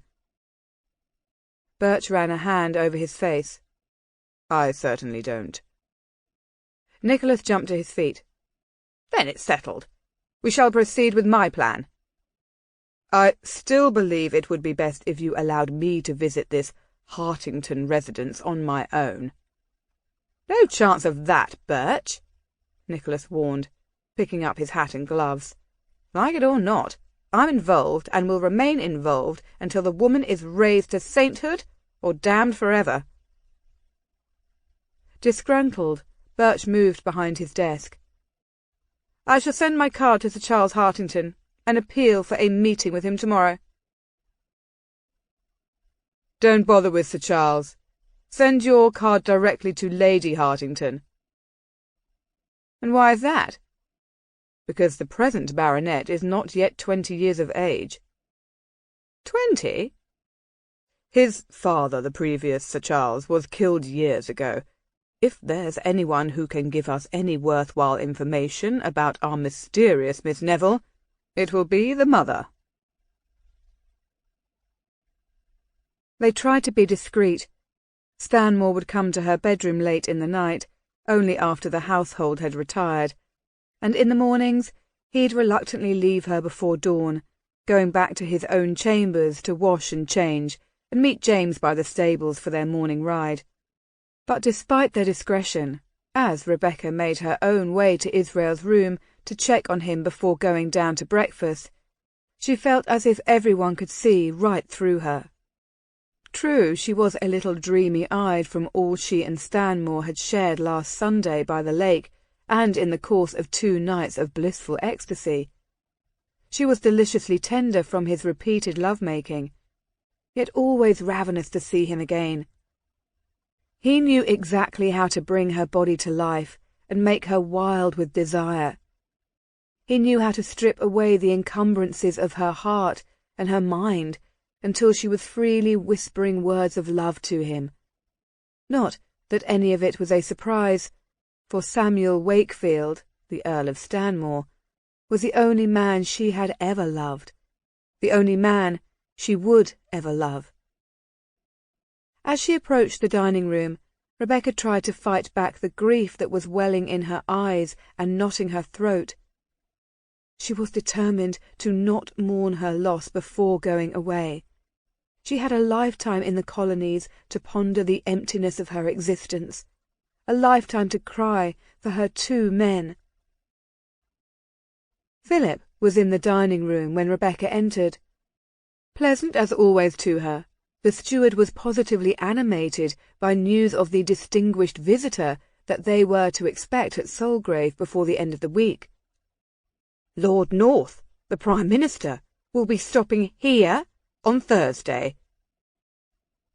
Though Rebecca tried to exhibit some enthusiasm, she honestly hoped no one would visit until she and Millicent had gone. It wasn't the entertaining that she minded, of course, but rather the further loss of precious time she had to spend with the ones she loved. She accepted a cup of tea and admonished herself for her selfishness. Indeed, I remember reading about the King's new First Minister when I was in the colonies. He took office early this year, I believe.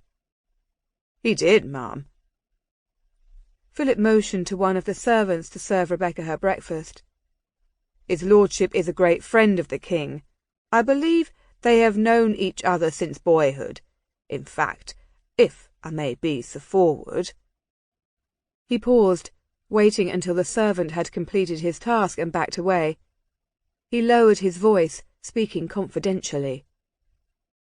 In fact, ma'am, there's such a close resemblance between the King and Lord North that it is rumoured they may even be related. Lucy Montague, the mother to present Lord North, was known to be an attractive young woman and widely rumoured to be quite intimate with the King's father. Rebecca paused with the cup halfway to her mouth and raised an eyebrow at Philip. She would never have taken the steward as a gossip. Of course, this is just a disgusting rumour based upon, did I say close, slight physical resemblance between the 2 men, and upon court talk, which I would be loath to credit with any truth whatsoever. Rebecca hid a smile, deciding that Philip would be disappointed if she were to not pursue the topic. Is Lord North's father still alive? Of course, the steward added. The old Earl, who served as the King's governor in His Majesty's minority, you know, is quite advanced in years now. Spends most of his retirement at Roxton Abbey near Banbury, I believe. In fact, that's where the Prime Minister will be travelling from this Thursday. Despite all the scandalous chin-wagging, it is well known that Lord North is quite fond of the old man. The appearance of Jamie and Stanmore saved Rebecca from having to ask any more questions. She was elated by the lad's crushing embrace, and watched with a sublime sense of happiness as the boy attacked his food. Fighting an urge to send Stanmore the look of longing that was feeling in her soul, she simply smiled at him. His dark answering gaze, though, heated her entire body. "Shall I tell her, or are you going to?" Rebecca looked from Jamie to Stanmore and back. "I believe you should," the Earl replied casually. Jamie turned his bright face to her. "We're going to Scotland for an entire month this August. That's earlier than his lordship goes every year, but he's changing his plans this year, so we can all make the trip before I go off to Eton. Rebecca sent a smile of gratitude to Stanmore. Jamie would need just that kind of attention once she was gone. "Is this not the most exciting news?" the lad asked. "And can we take Israel too?" "You'll all have the best of times," she replied encouragingly. "But you will too," Jamie asserted. "His lordship thinks you shouldn't be frightened of Lady Meg, that is, my grandmother. He says she's all bark and no teeth?" He glanced across the table. "All bark and no bite." "That's the phrase. She will love you, the same way that we all love you." Jamie's pleading eyes lifted up to hers. "You will come with us? Say you will." Rebecca felt as if someone had wrapped a fist around her heart and was squeezing hard. An uncomfortable silence fell over the room. She felt the weight of everyone's gaze on her. "Mamma?" She no longer deserved it, but he continued to call her by the name. Rebecca saw Jamie's eyes fill with tears, and she shrugged for an answer. I shall need to talk to his lordship about it." She turned to Stanmore. "We shall speak more about it." The look on the Earl's face was no less disappointed than the look on Jamie's.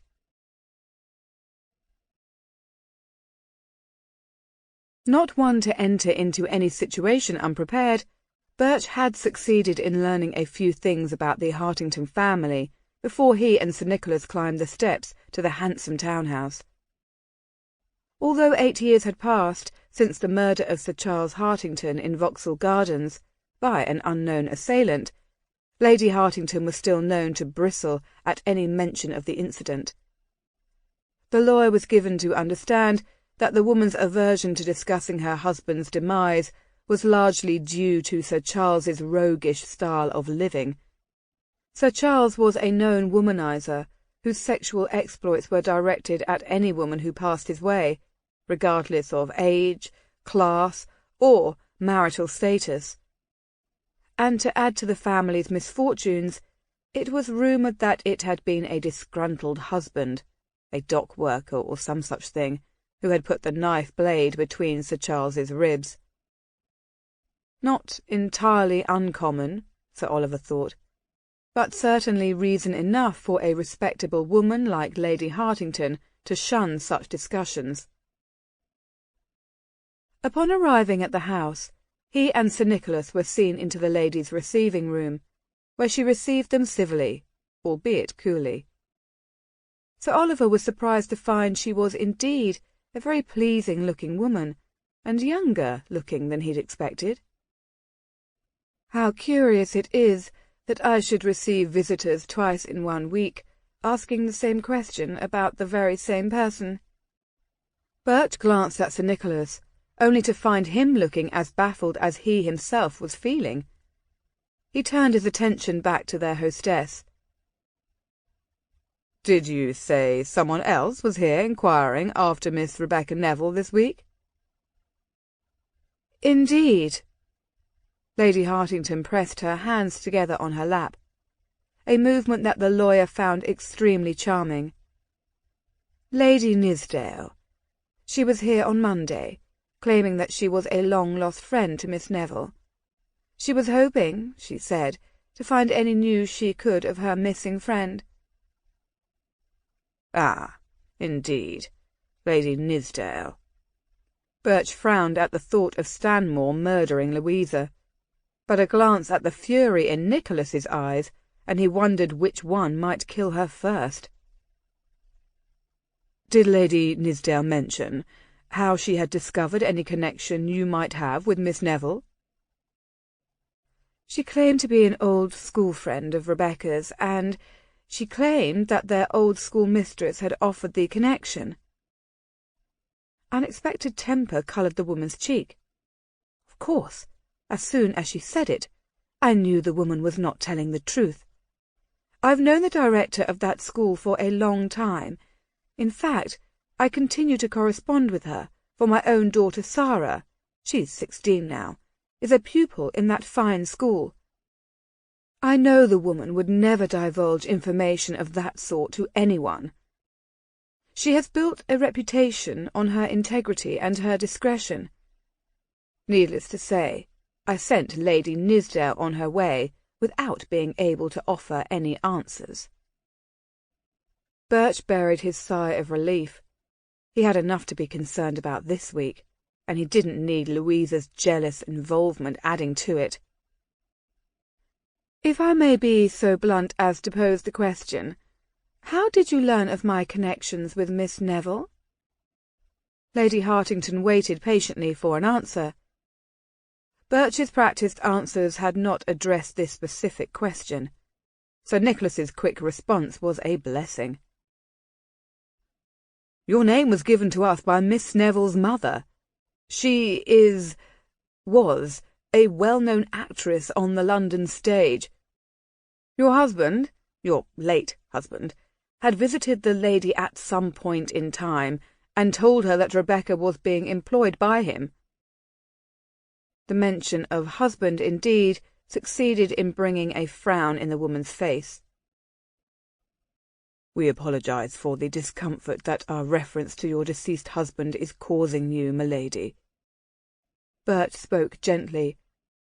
"But it is crucial for us to know the length and nature of Miss Neville's employment while she was here, and also the circumstances surrounding her departure."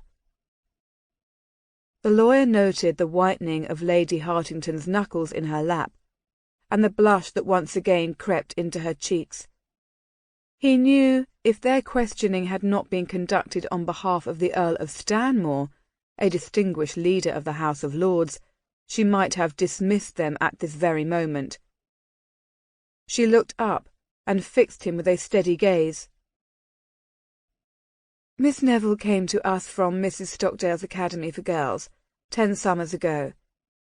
I hired her as a tutor for my 3 children, who at the time were of the ages 6, 8 and 10. My eldest was going off to Eton in the fall. She came here highly recommended by the schoolmistress." "From what I've heard of that fine academy," Nicholas put in, "the young women who attend it are not generally those who have a need to go into service." "You are correct, sir," Lady Hartington answered softly. "I felt very fortunate to have her, but I guessed, from the beginning, that she would not be staying with us long." The woman hesitated, causing Birch to shift uncomfortably in his chair.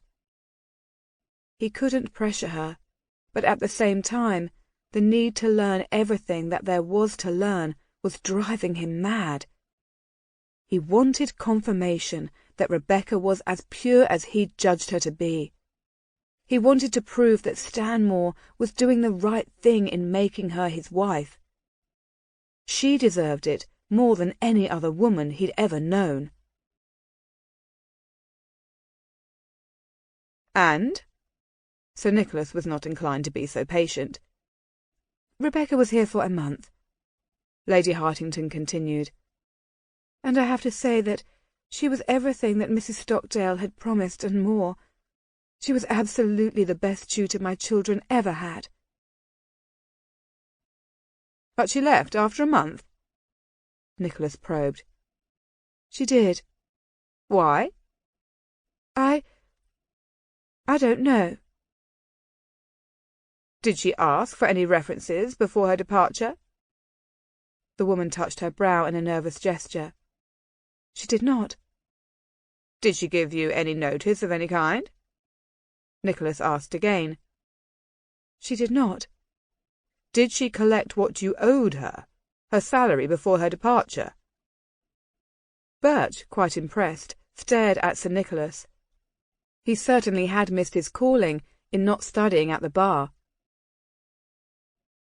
"I hardly think," Lady Hartington finally whispered. "Did she take her belongings?" "Rebecca didn't have much here with her." "Did she take it?" "She didn't." Her answer was weak. The colour was now gone from her face. "Are you telling us that Rebecca Neville didn't leave but simply disappeared one day?" At the woman's silence, Nicholas stood up, drawing her frightened gaze. "See here, Sir Nicholas," Oliver protested as Stanmore's friend barrelled on. "Were you not at all concerned, ma'am, that something might have happened to her? Was she not your responsibility while staying at your household?" She turned her face away so neither of the men could see it. Birch's tone was much softer, more compassionate. "Were you at home, m'lady, the day, or the night, that Miss Neville left?" She shook her head and rose to her feet. "Was your husband at home?" Birch continued. Without another glance at either of the men, Lady Hartington glided toward the door. As she reached for the latch, she spoke her parting words. "I've told you everything I can, gentlemen. Now, if you'll forgive me, I am unwell. My butler shall see you out." The two men's gazes met as the door closed behind the woman. "We didn't get everything that we came for," Birch said solemnly. "But at least we know it was the husband." Nicholas angrily stared at the door. "It is obvious that the filthy rake had his way with her." "Or tried, Sir Nicholas. We must not jump to conclusions." "True enough. She may have simply run to escape his lecherous claws." "There's more that Lady Hartington knows," the lawyer said confidently. "Another meeting with her, and I shall learn a great deal more." Nicholas was smirking knowingly at him. "What is that look supposed to convey, if I might ask?" "For an old bachelor, Sir Oliver, when you're attracted to a woman, you're about as subtle as a temple gate." They started toward the door. "But I don't believe Stanmore has 10 years to waste while you pursue your own amorous interests." "My own Spluttering a little, Birch bit back his own retort as a butler entered the room. They were not even out of the receiving room when Nicholas laid a hand on the brawny butler's arm. "Say, are you not the same fellow I saw fighting at Weatherby's last week?" "Aye, sir, that would be me." "I won a bundle on you, my man. That was a fair bit of brawling, I should say.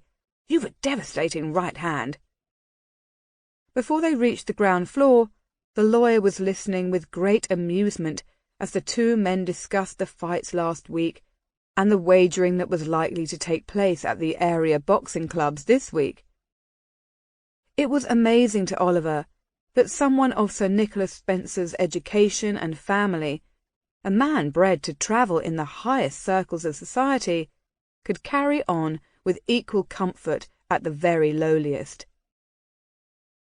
Shaking off such thoughts, he focused on his next move, and the question of whether it would be worthwhile sending a letter revealing their findings to the Earl yet.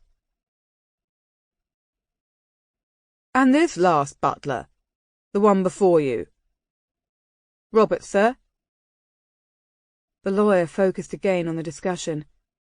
The three of them were standing in the open door, looking out onto the residential street.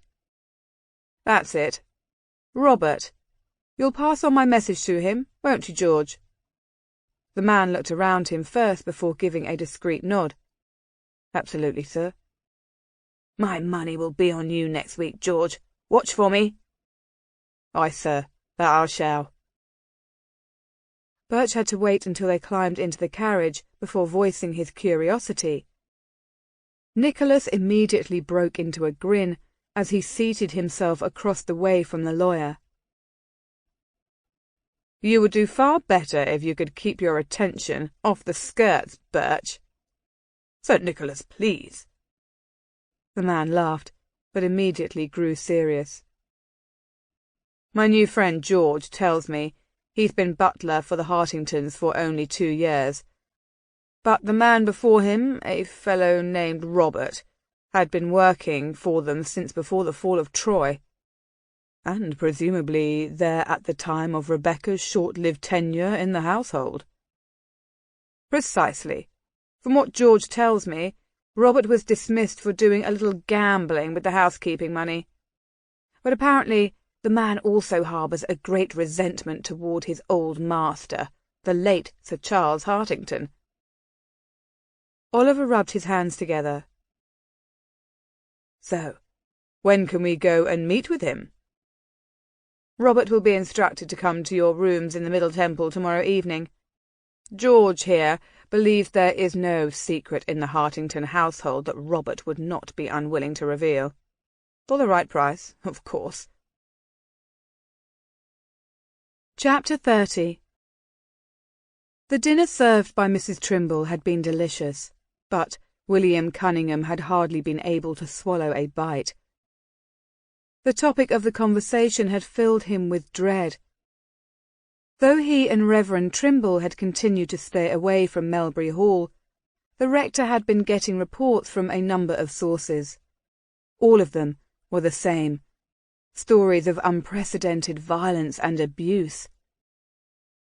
As he made his way home, the darkness that enveloped the village was complete. The sky was black. Not even a single star was visible overhead. Nonetheless, the familiar whistle that came from the east wall of the school drew his attention, and he moved cautiously toward the sound. Jonah was waiting. "How are things there, my friend? How is Lady Wentworth?"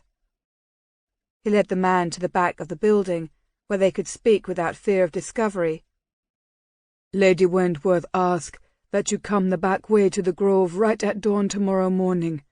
She asked that you bring a carriage." "Someone hurt? We can go immediately." The man shook his head. "The squire's watchman will kill you if you come now. In the morning, she thinks you'll be safe enough." "Am I bringing someone back with me? One of the workers?" "Aye," Jonah said. "Lady Wentworth's maid, Vi. The squire has taken a fancy to the girl, and she's frightened enough to kill herself. We've been hiding her in the grove for 2 days now. I must be going, sir." "Very well, Jonah. Thank you for coming." "You'll be there at dawn?" "Indeed I shall," Cunningham answered, and then watched the man slip away in the darkness. "Where are you taking me?" Rebecca asked, following Stanmore into a wing of Solgrave that she'd not visited before. "No questions. Just come with me," Stanmore encouraged, holding a burning candelabra in one hand and leading her with the other. She glanced about at the closed doors. She could smell the musty scent of rooms that had not been aired in quite some time. She looked up at the images of the paintings on the walls as the light from the candles brought each one momentarily to life. They came to a halt before a closed set of double doors. She glanced up at Stanmore's grim face and felt his hesitation. "What is it?" she asked softly. "My father's rooms," he answered, pushing the door open and walking inside. Rebecca paused at the threshold, unable to tear her gaze away from the man she loved. He placed the candelabra on a table by the foot of a heavily curtained bed. His face reflected the despair that was his legacy from the past. His eyes studied every aspect of the large chamber, and the open doors leading to adjoining rooms. "This was his prison for nearly 8 years. His voice echoed off the walls. "That bed served as his place of crime and punishment all in one." Rebecca wanted to go to him, to embrace him, to make his pain go away the only way she knew how, by loving him. But she could hardly offer a remedy that held no promise of eternity. For 8 years my father lay in this bed, refused to leave this room, snubbed everyone who wanted to help him. He simply lay there, basking in his own self-inflicted misery and guilt. He pulled back the curtains roughly and stared into the emptiness. For 8 years he lay here. And one day he revealed his sins to me. Rebecca wanted to tell him that she already knew, but his need to speak kept her silent. James is not my son. But I believe while you've been here, witnessing my cold, hard behaviour toward the lad, you must have guessed at the truth. All she could do was to give a small nod. He was born to Elizabeth, after an affair that my wife and my father had shortly after I went away. He told me about it, about the endless hours they spent together, about her unhappiness with our alliance, about her enchantment with him, and of his with her. He told me how her untimely pregnancy was a shock to them both. He turned again to the empty bed. But my father was a schemer. He knew how to avoid scandal. He planned to pass off the child as mine. The 2 months' difference between my departure and the start of her pregnancy was no great obstacle to a man like him. She walked quietly into the room and closed the door behind her, leaning against it. He arranged for Elizabeth to be secluded, pretending she was having difficulty with the pregnancy. Of course, this just created more of an opportunity for the two of them to indulge in their passion. He turned to a portrait of his father on the wall. At the designated time, when Elizabeth should have had the child, that is, if the child were to be seen as mine, he even made an announcement. He ran a hand impatiently over his face.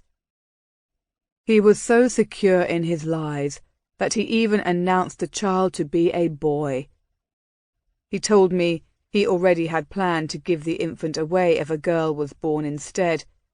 He would simply claim illness had taken the life of the babe. And Elizabeth went along with everything. She was a willing accomplice until the day that James was born. When she found out that, because of his deformed hand, my father was going to give him away anyway, she could no longer go along with his plans. You see, he was a perfectionist. Any aberration was a reflection against his name, his status in the eyes of the world. He paced away from the bed before turning around again. I believe this was the first time in her entire life that Elizabeth showed any courage. Some maternal instinct must have awakened in her the courage to act. Stanmore faced her. She ran away. She took James in a display of independence that was so uncharacteristic of the person that she was. She fled so she could keep the child, and keep him safe. His eyes shone with unshed tears when they met hers. I've never talked about the past with anyone. I've refused to allow anyone to question me about Elizabeth, or about my father. I've fought against allowing anyone to enter here. He touched his chest with a fist. Where I know they would see my weakness, my failure. Eternity be damned, Rebecca thought, walking to him and wrapping her arms around him. His hands were fierce as they pressed her close to him. There is nothing that I want hidden from you, Rebecca. I want you to know the truth about me. I'm flawed. In many ways, I'm quite as bad as my father. I would never have searched for James or Elizabeth if my father, on his deathbed, had not begged me to forgive him and made me promise to bring James back. It was that promise that sent Birch in search of you. It was only an unexpected blessing that the same promise brought you here as well." A tear fell from his eye and mingled with hers as she raised her lips and kissed him. "I love you, Rebecca, and whatever haunts your past matters naught. I cannot let you go." He cupped her face with his hands, and she tried to calm her sobs. "I need you. James needs you. You have given both of us a second chance in life." His lips tasted the tears on her face. "I want you to marry me. I want you to stay." Rebecca buried her face in his neck. Though her very life depended upon it, she could think of no way to end the sorrow that would tear their hearts apart. Her words were muffled against his chest, but she forced them out. "I killed a man. Though I struck out at him in self-defence and to protect my virtue, I killed him. And then I fled. And I must run again, for it is only a matter of time before I'll be discovered." She held him tight, not wanting to look up and see his reaction to the shocking truth. "I know I'm a coward for running, but I cannot afford to be caught while I am, somehow, associated with you or James. I love you too much. I can never allow any of my shame to taint your good name." "The devil take my name," he said roughly, pulling her back and staring into her face. "I know you, Rebecca. You would not hurt a creature if you could avoid it. I shall use every connection I have to secure some pardon for you. I shall go to the king myself." "No." She shook her head. "I cannot chance it. I cannot chance your lives, your names. I have to go." "Then I shall go with you." She didn't deserve such a gesture. Tears coursed down her face, and her body was racked with sobs. He gently took hold of her chin. "I never even glimpsed true happiness before I met you. James is the next Earl. The family name shall survive as my father so desperately wished it. But I need none of it. We shall go to the colonies together. We shall start— Stop!" She placed her hand against his lips and shook her head. "You cannot leave him here. He needs you. Your people need you. The work you're doing, the good things that you're bringing about." "Rebecca!" He forced her to look into his face. "You and I are destined to be together. I'll not stand here and argue this. Instead, I'm telling you that somehow, in whatever way we need to make it work, we shall be together, and for the rest of our lives." She gazed deeply into his eyes. There was no point to be gained in arguing now. Their fates, their futures, were as far apart as the earth and the sky. For now, though, she wanted no rancour between them. With so few days left, she wouldn't allow anything to cast a shadow over the moments of happiness that were left to them. His lips took hers in a frenzy of need, and Rebecca responded. "I shan't let you out of my sight for a moment." He took the candelabra from the table. One arm remained around her. "And propriety be damned. I shall drink in the sight of you for as long as you allow me to. Tomorrow morning you'll join James and me on our morning ride. In the afternoon you can come with me to the village to meet the Reverend Trimble and Mr. Cunningham.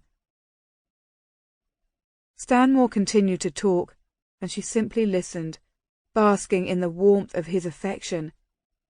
And as they left the musty chambers of a sordid past, Rebecca tried to think only of the present and of his loving arms around her. The decisions that would tear them apart had already been made, but the future held time enough for tears.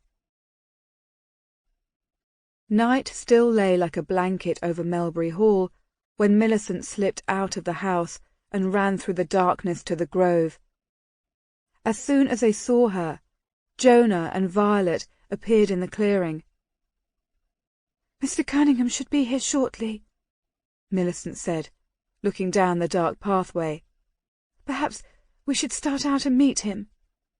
Violet shivered in the chilly pre-dawn air. "Do I have time to run to the house for a minute, milady?" "You cannot be serious. What if you're discovered?" "I shall be in and out in a lightning flash," the girl whispered convincingly. "I have my mamma's locket still under my bedding in the attic. I also want to get the shawl my grandmum made for me when I was a wee thing. That's all, ma'am. Those are the only two things I want to take with me." Millicent heard the thump of the horse's hooves. A moment later, she saw a dark figure holding a lantern and leading the carriage into the clearing. She rushed forward, with V at her elbow. "Mr. Cunningham," she whispered her greeting, "I cannot thank you enough for all you are doing." "Lady Wentworth." The schoolmaster made no attempt to hide his frown as he held the lamp up to her face. Millicent took an involuntary step back as she remembered that she was wearing no hat or veil to cover the ugly bruises on her face. "Millicent," he said more gently. "What happened? Who did this to you? As if I need to ask." "May I go, milady? May I run to the house?" "Go, V," she whispered, turning her face to the girl. "But hurry." Without pausing, the young servant lifted her skirts and ran as fast as she could toward the main house. The servant's door through the kitchen was open, and she slipped in without a sound. Climbing carefully, she made her way toward the rooms in the attic. The soles of her shoes were quiet. Thea knew that the other girls would be waking very soon, and she needed to get in and out before the others made a stir. The sound of heavier footsteps behind her as she neared the top made her freeze in terror. Whoever it was, he carried a candle. She cringed and hugged the shadows of the wall. If he came up to the attic, he would find her for sure. No one knew that Lady Wentworth was having her taken away this morning. No one but the lady herself and Jonah, and the 4 black women who had hidden her in their hut. The footsteps were as hurried as her own, but the man turned off at the landing below her and went down the hall toward the master's and mistress's bedchambers. V breathed a sigh of relief and looked at the stairs leading upward, and then made no move to climb any further. There was something terribly wrong, she thought. With furtive steps, she quietly retreated to the landing below and followed the person down the dark corridor. She heard the impatient tap on a door and still crept ahead, keeping to the shadows. There was another knock, and she saw a door fling open. The dawn was breaking, for the squire's bedchamber was brighter than the corridor. "What is it?" Wentworth's angry bark echoed through the house. "Cunningham is here." The bailiff's pleased voice chilled her. She pressed her back against the wall and waited. "He's here with a carriage. She must be running away with him." They knew she was running away, V thought, turning to retreat again. "I had no desire to tell you, master, but her ladyship's been lifting her skirts for him. I saw them at the Grove not a week past, and then, Monday, she went down to the village to meet him, and now she's going to run off with the snake." "I think not," I'll kill them both, by the devil! Get my gun! Wentworth's shout sent Vi running back to the stairs. Crazy with fear, she broke from the house and ran past the gardens. She needed to warn them. Running down the path, she could see Jonah at the edge of the trees. Even if they started now, they wouldn't get far, and Lady Wentworth wouldn't run anyway. Vi knew she needed to get help. "Jonah!" Vi panted, taking hold of his arm. "Go and warn her ladyship. The squire thinks she's running off with the schoolmaster. He's coming and he's got his gun. Run and warn her. Hurry! I'm going to Soulgrave for help." Chapter 31. They moved to the edge of the stream. Standing with him, Millicent glanced back at the black workers who had gathered in the clearing. If Vi didn't leave soon, and the slaves didn't move out into the fields, Mickleby would surely be coming down here to find out what was the matter. "You must come with me too." Cunningham's gentle hand cupped Millicent's jaw. "I cannot stand by any longer to see what he's doing to you. He is dismembering you, limb from limb, body from soul." "No, William, my soul is my own." She let the tears roll down her face. "I cannot go with you. If I do, he'll find you, find us, and then where should we be? We can go to Scotland. I know of places where he can never find us. Come away with me, Millicent." She wrapped her own hand around his wrist and placed a kiss on his palm. "You have been the most precious of friends. Take Vi today. Arrange for the girl to be sent back to her family. If I knew of a place where the rest of these people could be safe, I'd ask you to take them too. Nobody deserves to be left here, subjected to this cruelty." "Nobody but you?" he asked angrily. "Staying here does not make it any easier for these people. He does not torture them any less because he has just used his fist on your face, or just abused your precious body." "Please, William," she begged, placing a hand against his lips and lowering her own voice. "I am going away.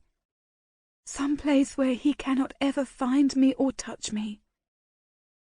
"Going? Going where?" "Don't ask me. But please trust me when I say that I shall be taken care of.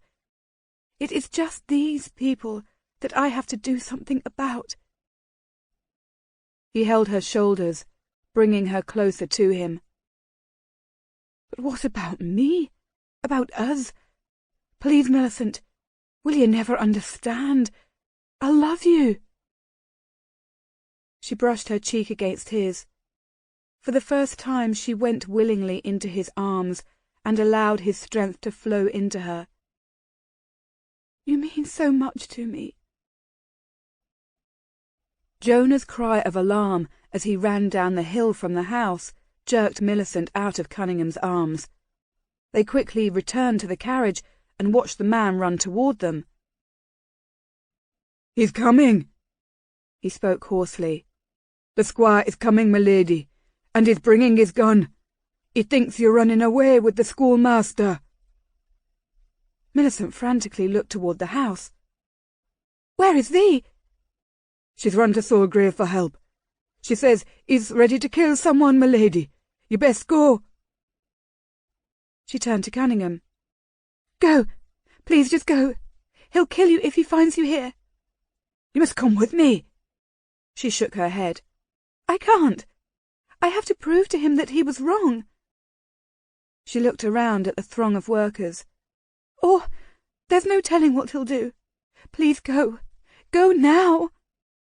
"No," he said stubbornly, refusing to move even when she tried to push him toward the carriage.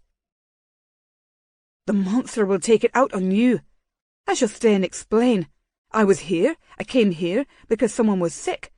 This is not the first time I've been here."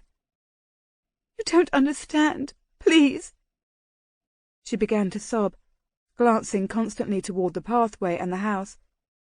"Wentworth will hear no explanation.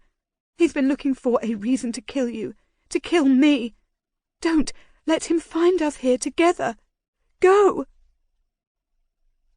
Cunningham had his hands on her shoulders, trying to argue with her, when Squire Wentworth strode into the clearing, with Mickleby following behind.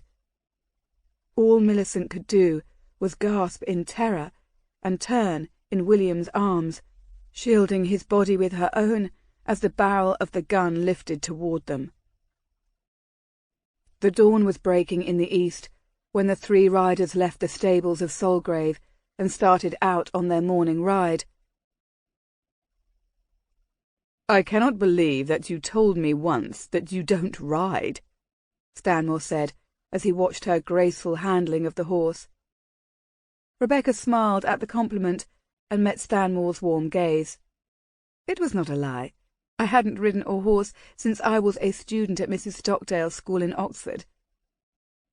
"So, she's the one who is responsible for all your flaws. I've heard of the school." "Flaws?" she whispered in mock anger. She glanced up at James riding his pony a safe distance ahead of them first. "As I recall, you were describing me in terms of absolute perfection only an hour ago."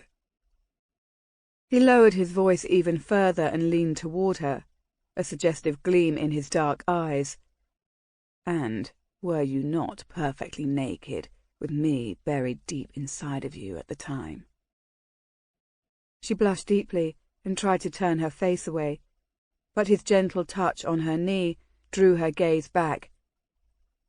"You are absolute perfection, my love, clothed or not. And my reference to your flaws? You have none.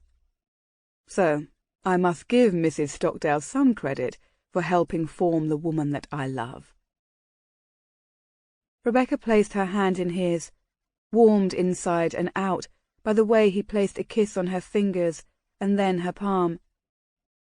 As Jamie slowed his pony and turned toward them, they both let go of the other's hand and shifted guiltily in their saddles.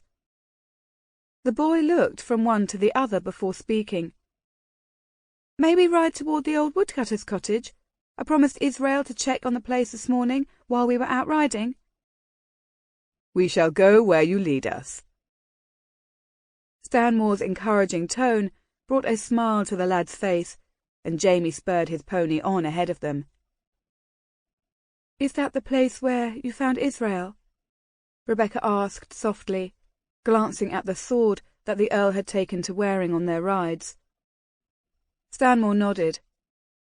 "But I believe this is also the place where the two boys first met. It is near enough to Melbury Hall."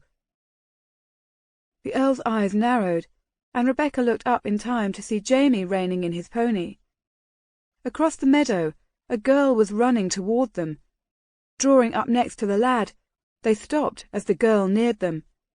She was crying out incoherently, and the Earl immediately dismounted and took her by the arm. "He has a gun, my lord. He's going to kill Mr. Cunningham and my lady. Hurry, my lord. Please hurry." "Who has a gun?" "Squire Wentworth, my lord. He thinks the mistress is running away with Mr. Cunningham, but she isn't. It's all a lie Mickleby done given him, and the schoolmaster came in to take me back to my family. The squire was going to hurt me." "James, ride back to Solgrave as fast as you can go, and tell Pawson bring some men to Melbury Hall." He leaped onto his own horse as James yanked his pony around and galloped back the way they'd come. "Rebecca, take this girl." "I'm coming with you," she responded, cutting him off. "Millicent is my friend. I have to come." Stanmore frowned fiercely, but nodded. "Very well, but stay behind me and keep your distance," he warned. "Wentworth is fool enough to hurt anyone who stands in his way." "I promise to stay clear of him," she whispered. "Be on your way." As Stanmore charged ahead, Rebecca looked down at the weeping girl. "Make your way back to Solgrave, and wait there. Ask for Mrs. Trent when you get there. She will see to you until we get back." "I'm worried to death about the mistress, ma'am. She is—" "His lordship will see to it. You did very well in coming after him. Now, be on your way." Rebecca spurred her horse after Stanmore, suddenly frantic with worry herself. And if Wentworth were even to touch Stanmore, she found herself thinking, she would kill again. Millicent pressed her back against William and refused to be pushed aside. "Let him go, Wentworth. This is not what you think." "The whore and her court." He laughed crudely, glancing at the black workers gathered around her. "So, this is what I've been doing wrong for the past 5 years. This is why you push me away. Her ladyship likes an audience. Or is it that she likes more than one in her at a time?" "You're abominable. Do not dare to speak to her that way." Cunningham pushed Millicent aside and took a step forward. "You're a vile pig, Wentworth. You disgrace yourself. You disgrace everything that—" The shot echoed off the trees and the huts, stunning everyone with its suddenness. The horse that was harnessed to the carriage leaped ahead a few steps at the sound, but stopped by the water. The schoolmaster, thrown backwards by the shot, was sitting and staring in disbelief at the hole in his chest. Pressing his hands to the wound as blood began to pour out, he looked up at Millicent, and then stretched out backwards. "No!" she screamed, dropping to her knees beside him. The blood formed a thick black river beneath him and spread out on the dirt. She pressed her hand against his chest, but to no avail. "Please don't die, William. Please." She touched his face, her fingers marking his brow, his cheek, his still lips with blood. His eyes were open but stared sightlessly into the dawn sky. Wentworth handed the gun to Mickleby and drew his sword. "And who is next to die, Millicent?" He walked to the line of workers standing silently around her. At his approach, no one cowered. No one withdrew.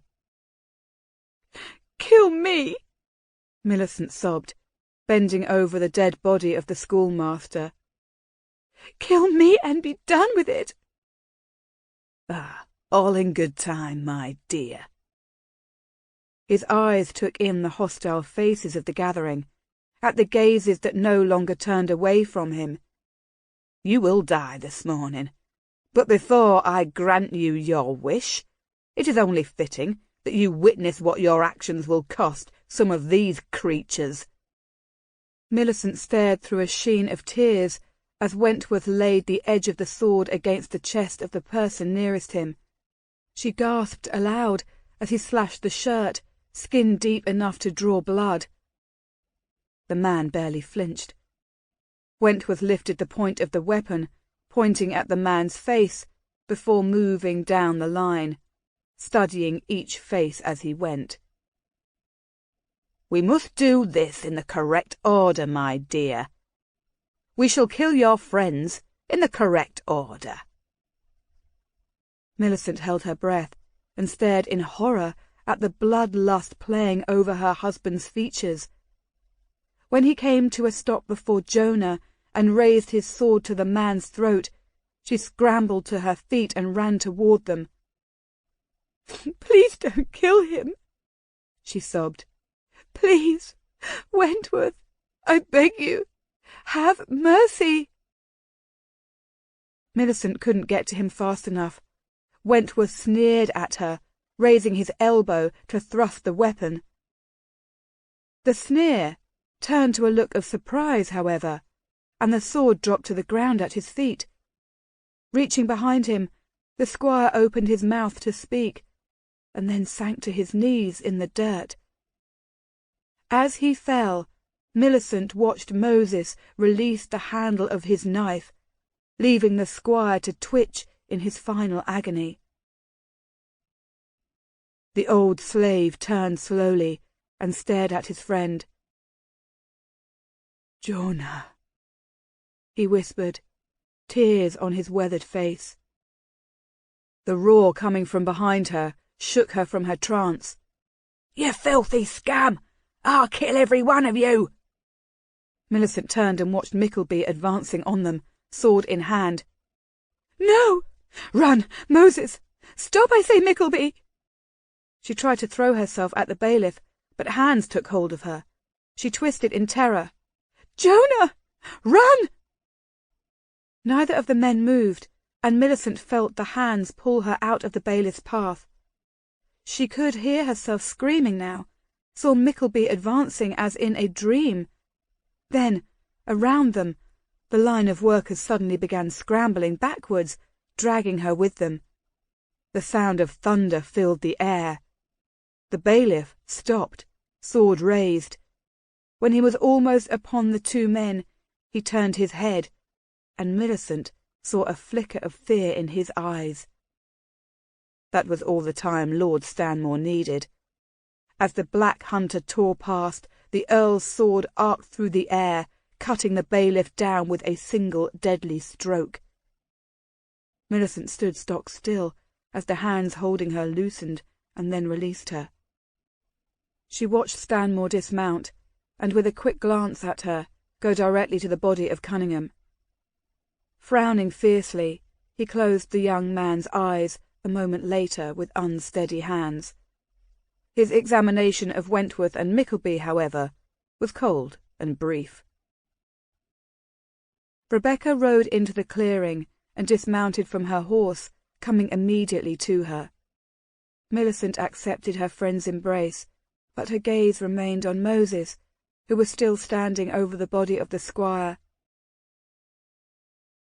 I killed him, Moses said evenly to the Earl, pointing at Wentworth's body. He killed the teacher. He was going to kill Jonah. I killed him. I killed him with this. He crouched down and gestured to the hilt still protruding from the squire's body. Oh, Moses! Millicent cried. Stanmore looked at her briefly before putting his hand on Moses's shoulder. Millicent held her breath. Those who saw this will tell you that you're mistaken, Moses.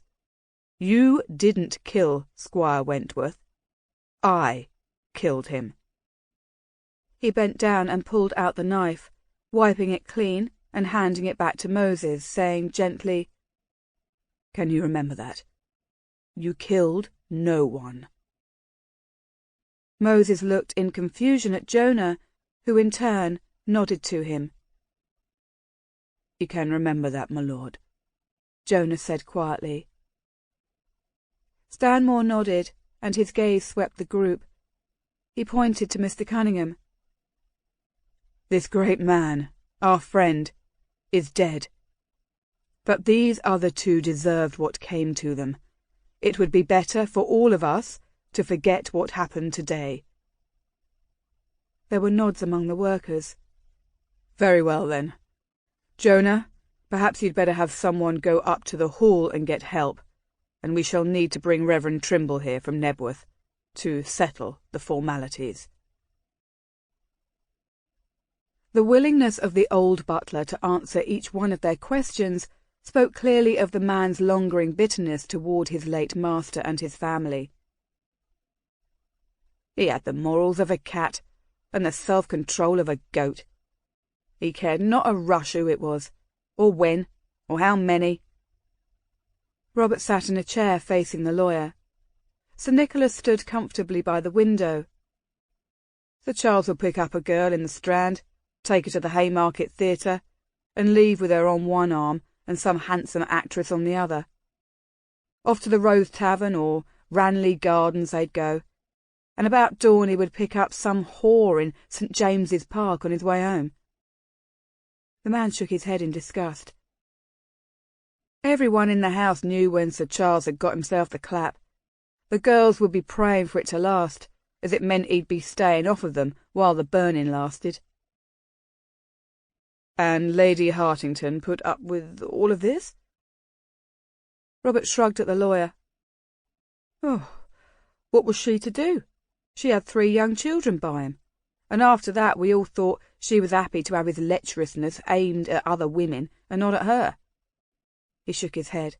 Nay, sirs, I think she minded none of it, so long as he was halfway discreet about it, and stayed away from her bed. I assume Sir Charles took a fancy to Rebecca Neville? Robert looked over the younger man. George had spoken very highly of Sir Nicholas, and the old butler could see why. High-born the fellow might be, but he was down to earth in his manner. That he did, Robert answered, but from the beginning she'd have no part of him. You see, she ain't like the others. She was no servant in the house, at least that was our understanding, and Lady Hartington treated her like she was quality or something. The former butler glanced at the 2 gentlemen waiting attentively, waiting for him to continue. For all the years he'd worked for Hartington, Sir Charles had never treated him with half the civility of these 2. As I was saying, he pressed her first, the same as he did with all the help, but she would not budge. And then one night, and when the wife was out, he became impatient, I suppose you could say, and ordered me to bring her to him. Did you? The lawyer asked, horrified. I might have been paid by the filthy codger, but I ain't a pimp, and I never forced any woman into that man's bed. The man shook his head in self-defence. All I did was tell Miss Neville about the master's order. The rest was up to her. Did she go? She told me to tell him that she was leaving. In the middle of the night, with no place to go. She was willing to go on the street rather than wait around and be used so by the master. Robert shook his head at the memory. Sir Charles about had a stroke when I told him. What did he do? He cornered her on the stairs and accused her of stealing his wife's jewellery and silver. Then he dragged her back into his study, latching the door behind them. Neither man spoke. Both were staring at him gravely. He knew they thought the worst. He didn't get what he wanted. Miss Rebecca wouldn't give it up. Instead, the plucky lass dinged him on the head with a poker and ran off. What happened next? The lawyer asked impatiently. I believe she thought she'd killed him. I mean, we all thought that, seeing all the blood spilling out on the rug. She ran out of the house and down the street. Someone told us they saw her getting into a passing carriage, but we never saw her again. The 2 men looked at each other. Elizabeth, Sir Nicholas said. The lawyer turned back to the butler. And Sir Charles? Robert laughed mirthlessly. Embarrassment and trouble followed him. He was out cold until well after his wife got home and sent us to fetch a doctor. She was not particularly happy at the sight of him, you know, lying there with a gash in his head and his breeches open and, well, sirs, his intention was very clear. And that was the end of it? Oh, not at all, sir. Robert chuckled again. Sir Charles ended up with a scar on his head that even a wig couldn't cover. And despite his wife's objection, he wanted to have Miss Neville chased down and hanged for what she'd done. Of course, he'd already changed his version of what happened. She was a thief and a murdering slut in his telling. But as soon as he started making noise like that, the sky fell on him. What do you mean? Sir Nicholas asked. Oh, Miss Neville's family showed up. Her family? Robert nodded to the lawyer. First, a handful of lawyers showed up accusing him of everything but starting the Great Fire. Then the 2 lords showed up in a carriage finer than any Sir Charles ever dreamed of having. None of us knew anything about it before, but we knew certain enough then that the girl was real quality. Somehow she'd been distanced from her kin, but the long and short of it, sirs, was that the Hartingtons were in deep water for not taking care of her, for nobody could find her after that. The man smiled with grim satisfaction. It was quite ugly. What was the family's name? The lawyer asked. Do you remember? Of course, sirs. The man nodded. The name was North. All of us were sworn to secrecy, but I don't mind telling you. She was the daughter of the Earl of Guildford. You know, Lord Guildford of Roxton Abbey. Imagine, our Miss Neville, sister to Lord North, the King's Prime Minister. Chapter 32. I cannot leave, Rebecca. I cannot leave Melbury Hall tonight, and I cannot leave it on Friday.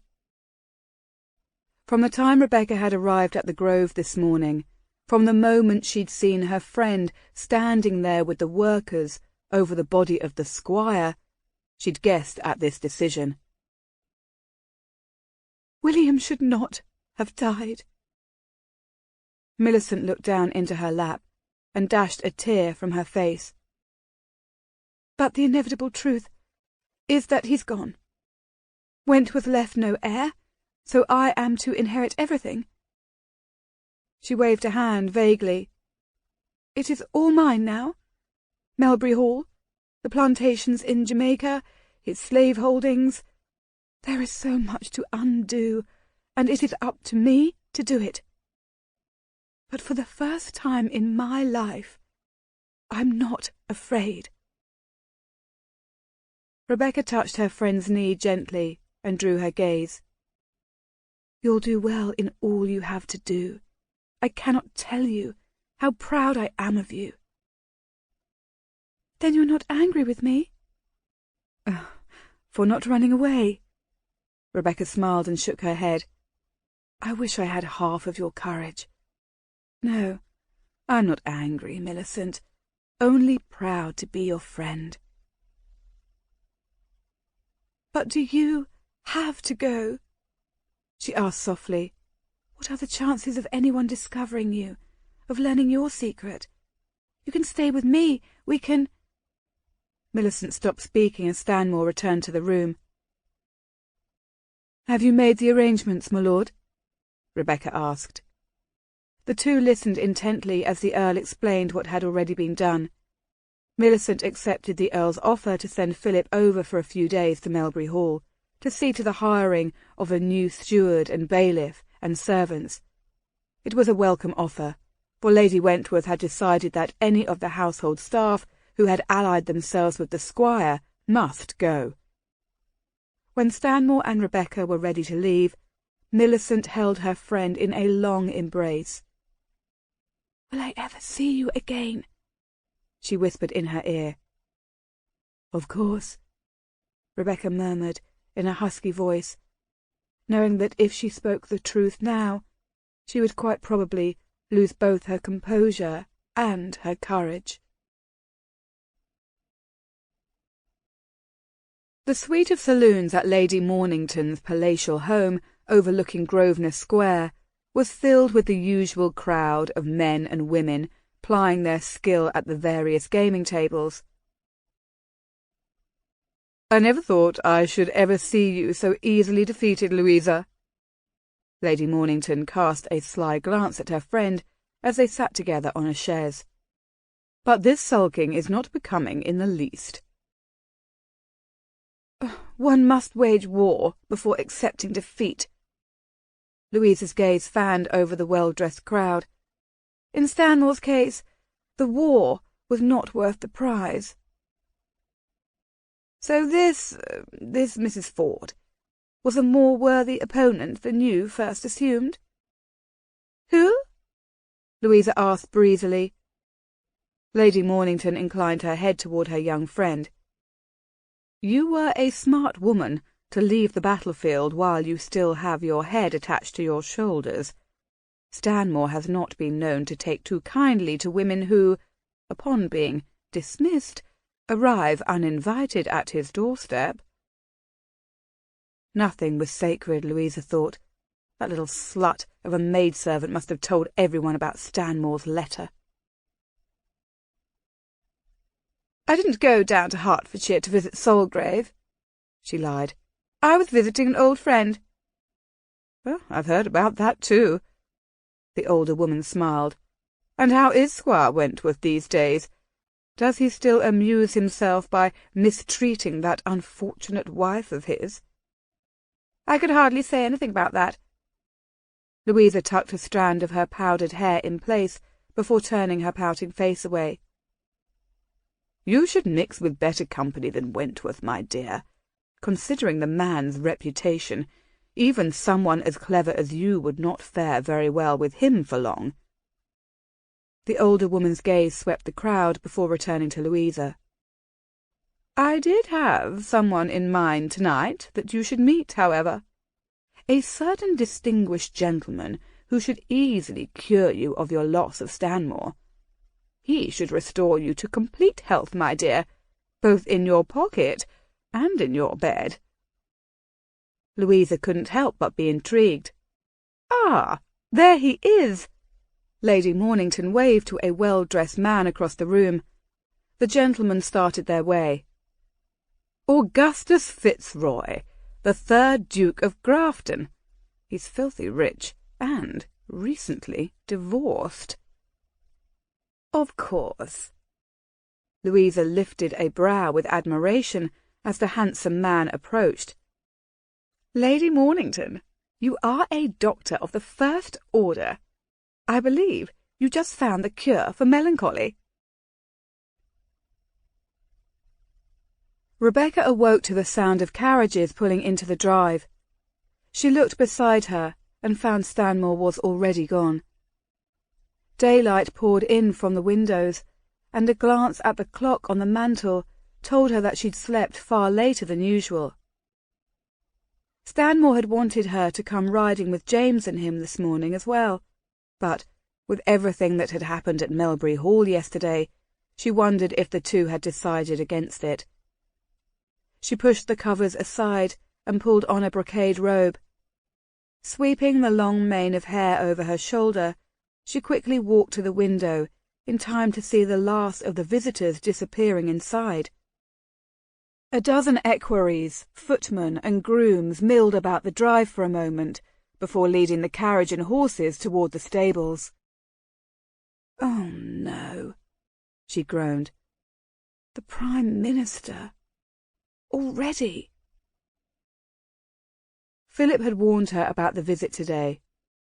Well, she thought, she would simply stay in her room this morning. The fewer people she met, the fewer questions would be asked, and the easier a time Stanmore would have explaining her disappearance when she was gone. She did, however, need to meet with Jamie this afternoon. Alone. Her time with him was drawing rapidly to an end, and she had to say goodbye. As she washed her face, a sharp tapping at the door drew her attention. She closed the robe tighter around her and went to answer it. Mrs. Trent and 4 maidservants were waiting outside. "I'm so happy you're up already, my dear," the housekeeper said breathlessly. "Oh, we have to get you ready." Not giving a chance to Rebecca to utter a word, the woman motioned for the servants to follow her inside of the room. Her best dress was laid out on the bed, while Mrs. Trent and 2 of the girls sat her before a mirror, her hairbrushes and combs in hand. "What's this all about?" she managed to ask, between Mrs. Trent's hurried instructions to the hairdressers. "Why, the Prime Minister is waiting for an introduction, of course. Lord Stanmore is already with him. The house is in a complete uproar. I mean, with Sir Nicholas and Sir Oliver arriving before dawn this morning, and his lordship spending an hour behind closed doors with them before having his coffee even. And no sooner is he finished with his discussions there, but who is driving down the lane? The Prime Minister's party." The housekeeper selected the underclothes herself. "Now, I know his lordship has not even breakfasted yet, and you know how he is before he eats." Ravenous, Rebecca thought, hiding a smile. "Well, I saw him just for a moment as he moved from one room to the next, and he certainly didn't have the look of a hungry man. In fact, he looked, well, I don't know how to describe it." Without taking a breath, the housekeeper went on, chiding the girls for their slowness in getting Rebecca ready. "Now, if you'd not given me such a hard time about your new wardrobe, I would have chosen an ivory dress with gold ribbons for you to wear today. But then, perhaps I shall just have one ordered anyway. There's still the entire summer to enjoy." Rebecca's mind drifted to Stanmore and his house full of guests. She prayed he was not exposing himself to scandal in trying to arrange a pardon for her. And how strange that Sir Oliver and Sir Nicholas should ride down in the middle of the night. "Oh, more beautiful than a summer flower." Mrs. Trent nodded approvingly, making the final adjustments on the dress. Thoughts of rebellion flashed in Rebecca's mind. If she decided not to go downstairs, then Stanmore might not feel compelled to reveal her past to a stranger. Then he wouldn't be opening himself up to— "She's ready." Mrs. Trent took Rebecca by the arm and led her toward the door before she could even formulate a workable plan. She should have gone yesterday.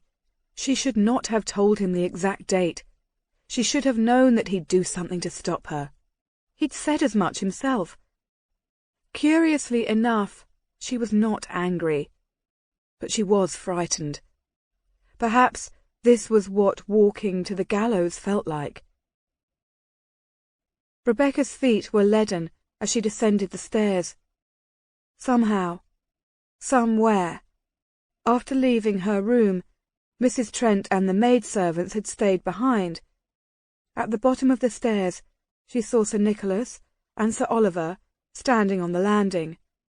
Both men looked up and watched her. She could not understand why they were smiling. Everyone seemed to have lost their mind this morning. The lawyer walked toward her and took her hand as Rebecca reached the last step. "Just know this, milady. It has been a pleasure to serve you." Rebecca wanted to ask what he was speaking of, but the door to the Earl's study opened at that moment, and she saw Stanmore step out.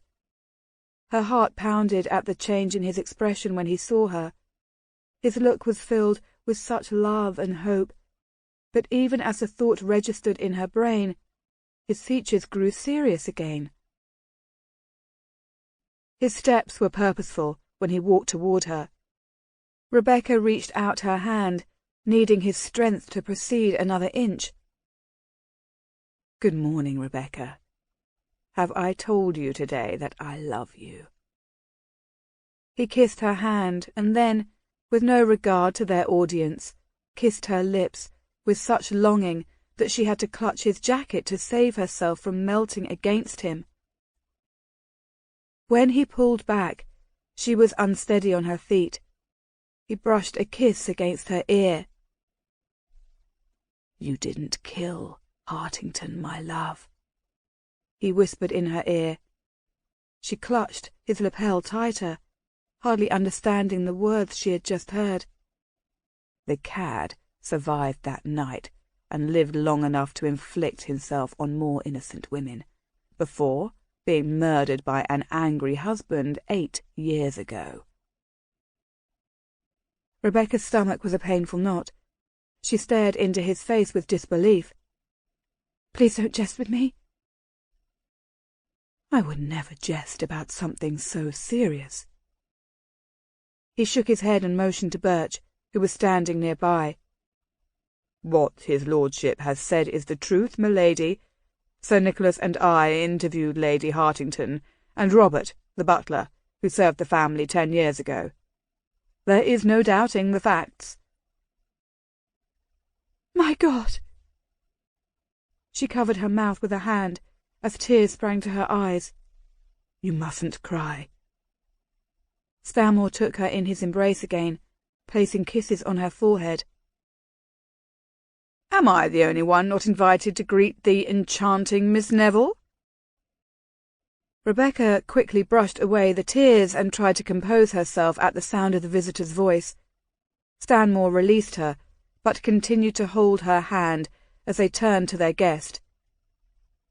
Lord North, may I present—" "No introductions are necessary." The man spoke gently as he approached. "I would have known this lady anywhere and at any time. It is so unfortunate that fate has kept us apart for so long." Rebecca curtsied to a man whom she was certain she had never met before. The Prime Minister took her hand from the Earl and started back toward the library. Rebecca cast a questioning look over her shoulder at Stanmore, who continued to stand by the foot of the steps. "Are you coming, Stanmore?" the Prime Minister called.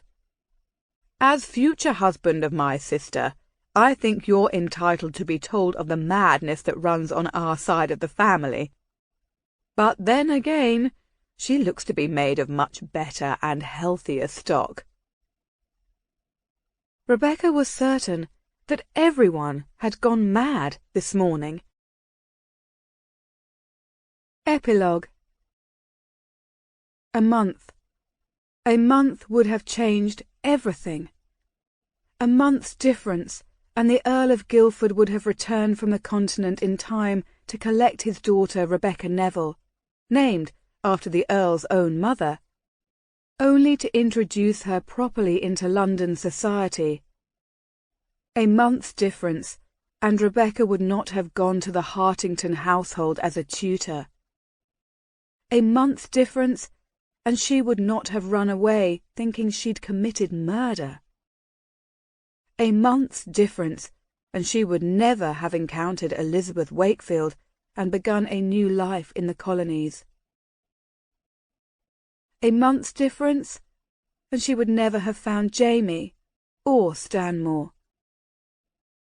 Indeed, for all the hardship it had brought, that month had made all the difference in the world in securing for her happiness that transcended her wildest dreams. The list of wedding guests had been extensive, to say the least, and on it, Rebecca noticed, Stanmore had personally added the name of Mrs. Jenny Green. The gesture warmed her heart, even though the ageing actress had sent a note declining the invitation. A previous engagement, she had written in shaky, uneven script. But no refusal could spoil Rebecca's happiness, for she had made her own peace with the past. Today and all the days to come were what mattered. The news of the Earl of Stanmore's upcoming wedding to Miss Neville, a long-lost relation of the Prime Minister, was well covered by the various newspapers and gossiped about incessantly among London's ton. The wedding promised to be the event of the season. The actual nuptial day started off misty and grey, but as carriages rolled into Nebworth village from near and far, the clouds had gradually parted, and the dews had glittered like diamonds on the landscape. Even now, the late summer sun was smiling down upon the sizable gathering, and the couple who had just finished exchanging their vows on the steps of the old church. Rebecca looked up and met Stanmore's loving gaze as the throng looked on in anticipation. With a final flourish, Reverend Trimble blessed their union, and the world around her exploded in a cacophony of cheers. All Rebecca could hear, though, was her husband's declaration of undying love. All she could see was the mist in his eyes as he drew her into his embrace. "I don't believe there ever was a man happier than I am at this moment." Her lips met his, and they were both lost in a moment of tenderness that was solely their own. The crowds around them, though, would not allow the couple to remain undisturbed for very long. The Earl of Guildford was at their elbow the next moment. Rebecca's new brother, Lord North, and his wife and children pushed forward impatiently to reach the couple. Lady Meg, Stanmore's mother, smiled from her place just beyond them. She'd made the journey from Scotland to meet Rebecca, and the two women had bonded the moment they'd met. And now she stood, ready to welcome her new daughter into the family. Regardless of the jubilant adults crowding the newlyweds, though, Jamie was the first to receive the attention of the two. As the boy left the side of Lady Meg, Rebecca reached for him, and Stanmore lifted the lad in his arms. Together, the three of them turned to bask for a moment in the warm wishes of the assembled guests. "Are you ready, my lady?" Stanmore asked some time later, after congratulations had been made and Jamie had skipped back to Lady Meg's side. The crowd had parted to allow them a path to their wedding carriage. "Ready to go and receive our guests at Solgrave, my love?" All Rebecca could do was nod and accept his arm, for she didn't think she could speak right now and still keep her emotions under control. Together, they moved down the steps of the church and through the crowd. With well-wishers lining the street, they rolled toward the feast awaiting them at Solgrave. "Are you happy?" Tears rolled down her face as Rebecca turned and nodded to her husband. "Thank you, my dearest. Thank you for the gift of your love, your honour, your promise of a future." "I had no future without you." He pulled her into his arms and kissed her. "I was incomplete without you, Rebecca. You are the one who has made me whole." She smiled up at him. "You keep talking like this, and I might be forced to persuade you to take an indirect route back to Solgrave." "We can arrange for a lengthy stop by the old mill." His eyes shone with mischief. "Or perhaps we should just leave the entertaining of the guests to my mother and start for Scotland this instant."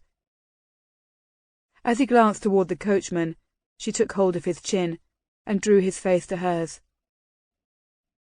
"We couldn't really do that.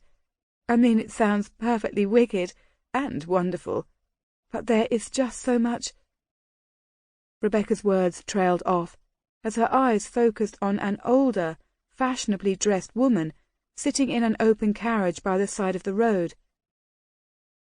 As their own carriage passed by, Rebecca stared at the oddly familiar face. A knot formed in her throat, and she raised her hand hesitantly in greeting. The woman's gloved hand rose as well, but she didn't wave. Rebecca watched her instead wipe tears from her face and look away. Rebecca looked back at the proud figure of Jenny Green for a long moment. "Shall I stop the carriage?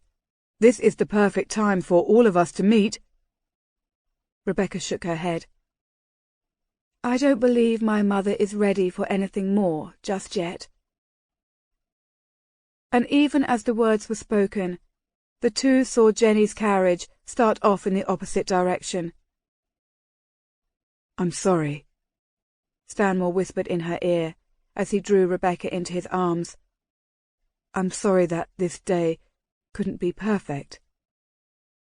"But it is," Rebecca replied, brightening and pressing a hand against her husband's heart as she met his affectionate gaze.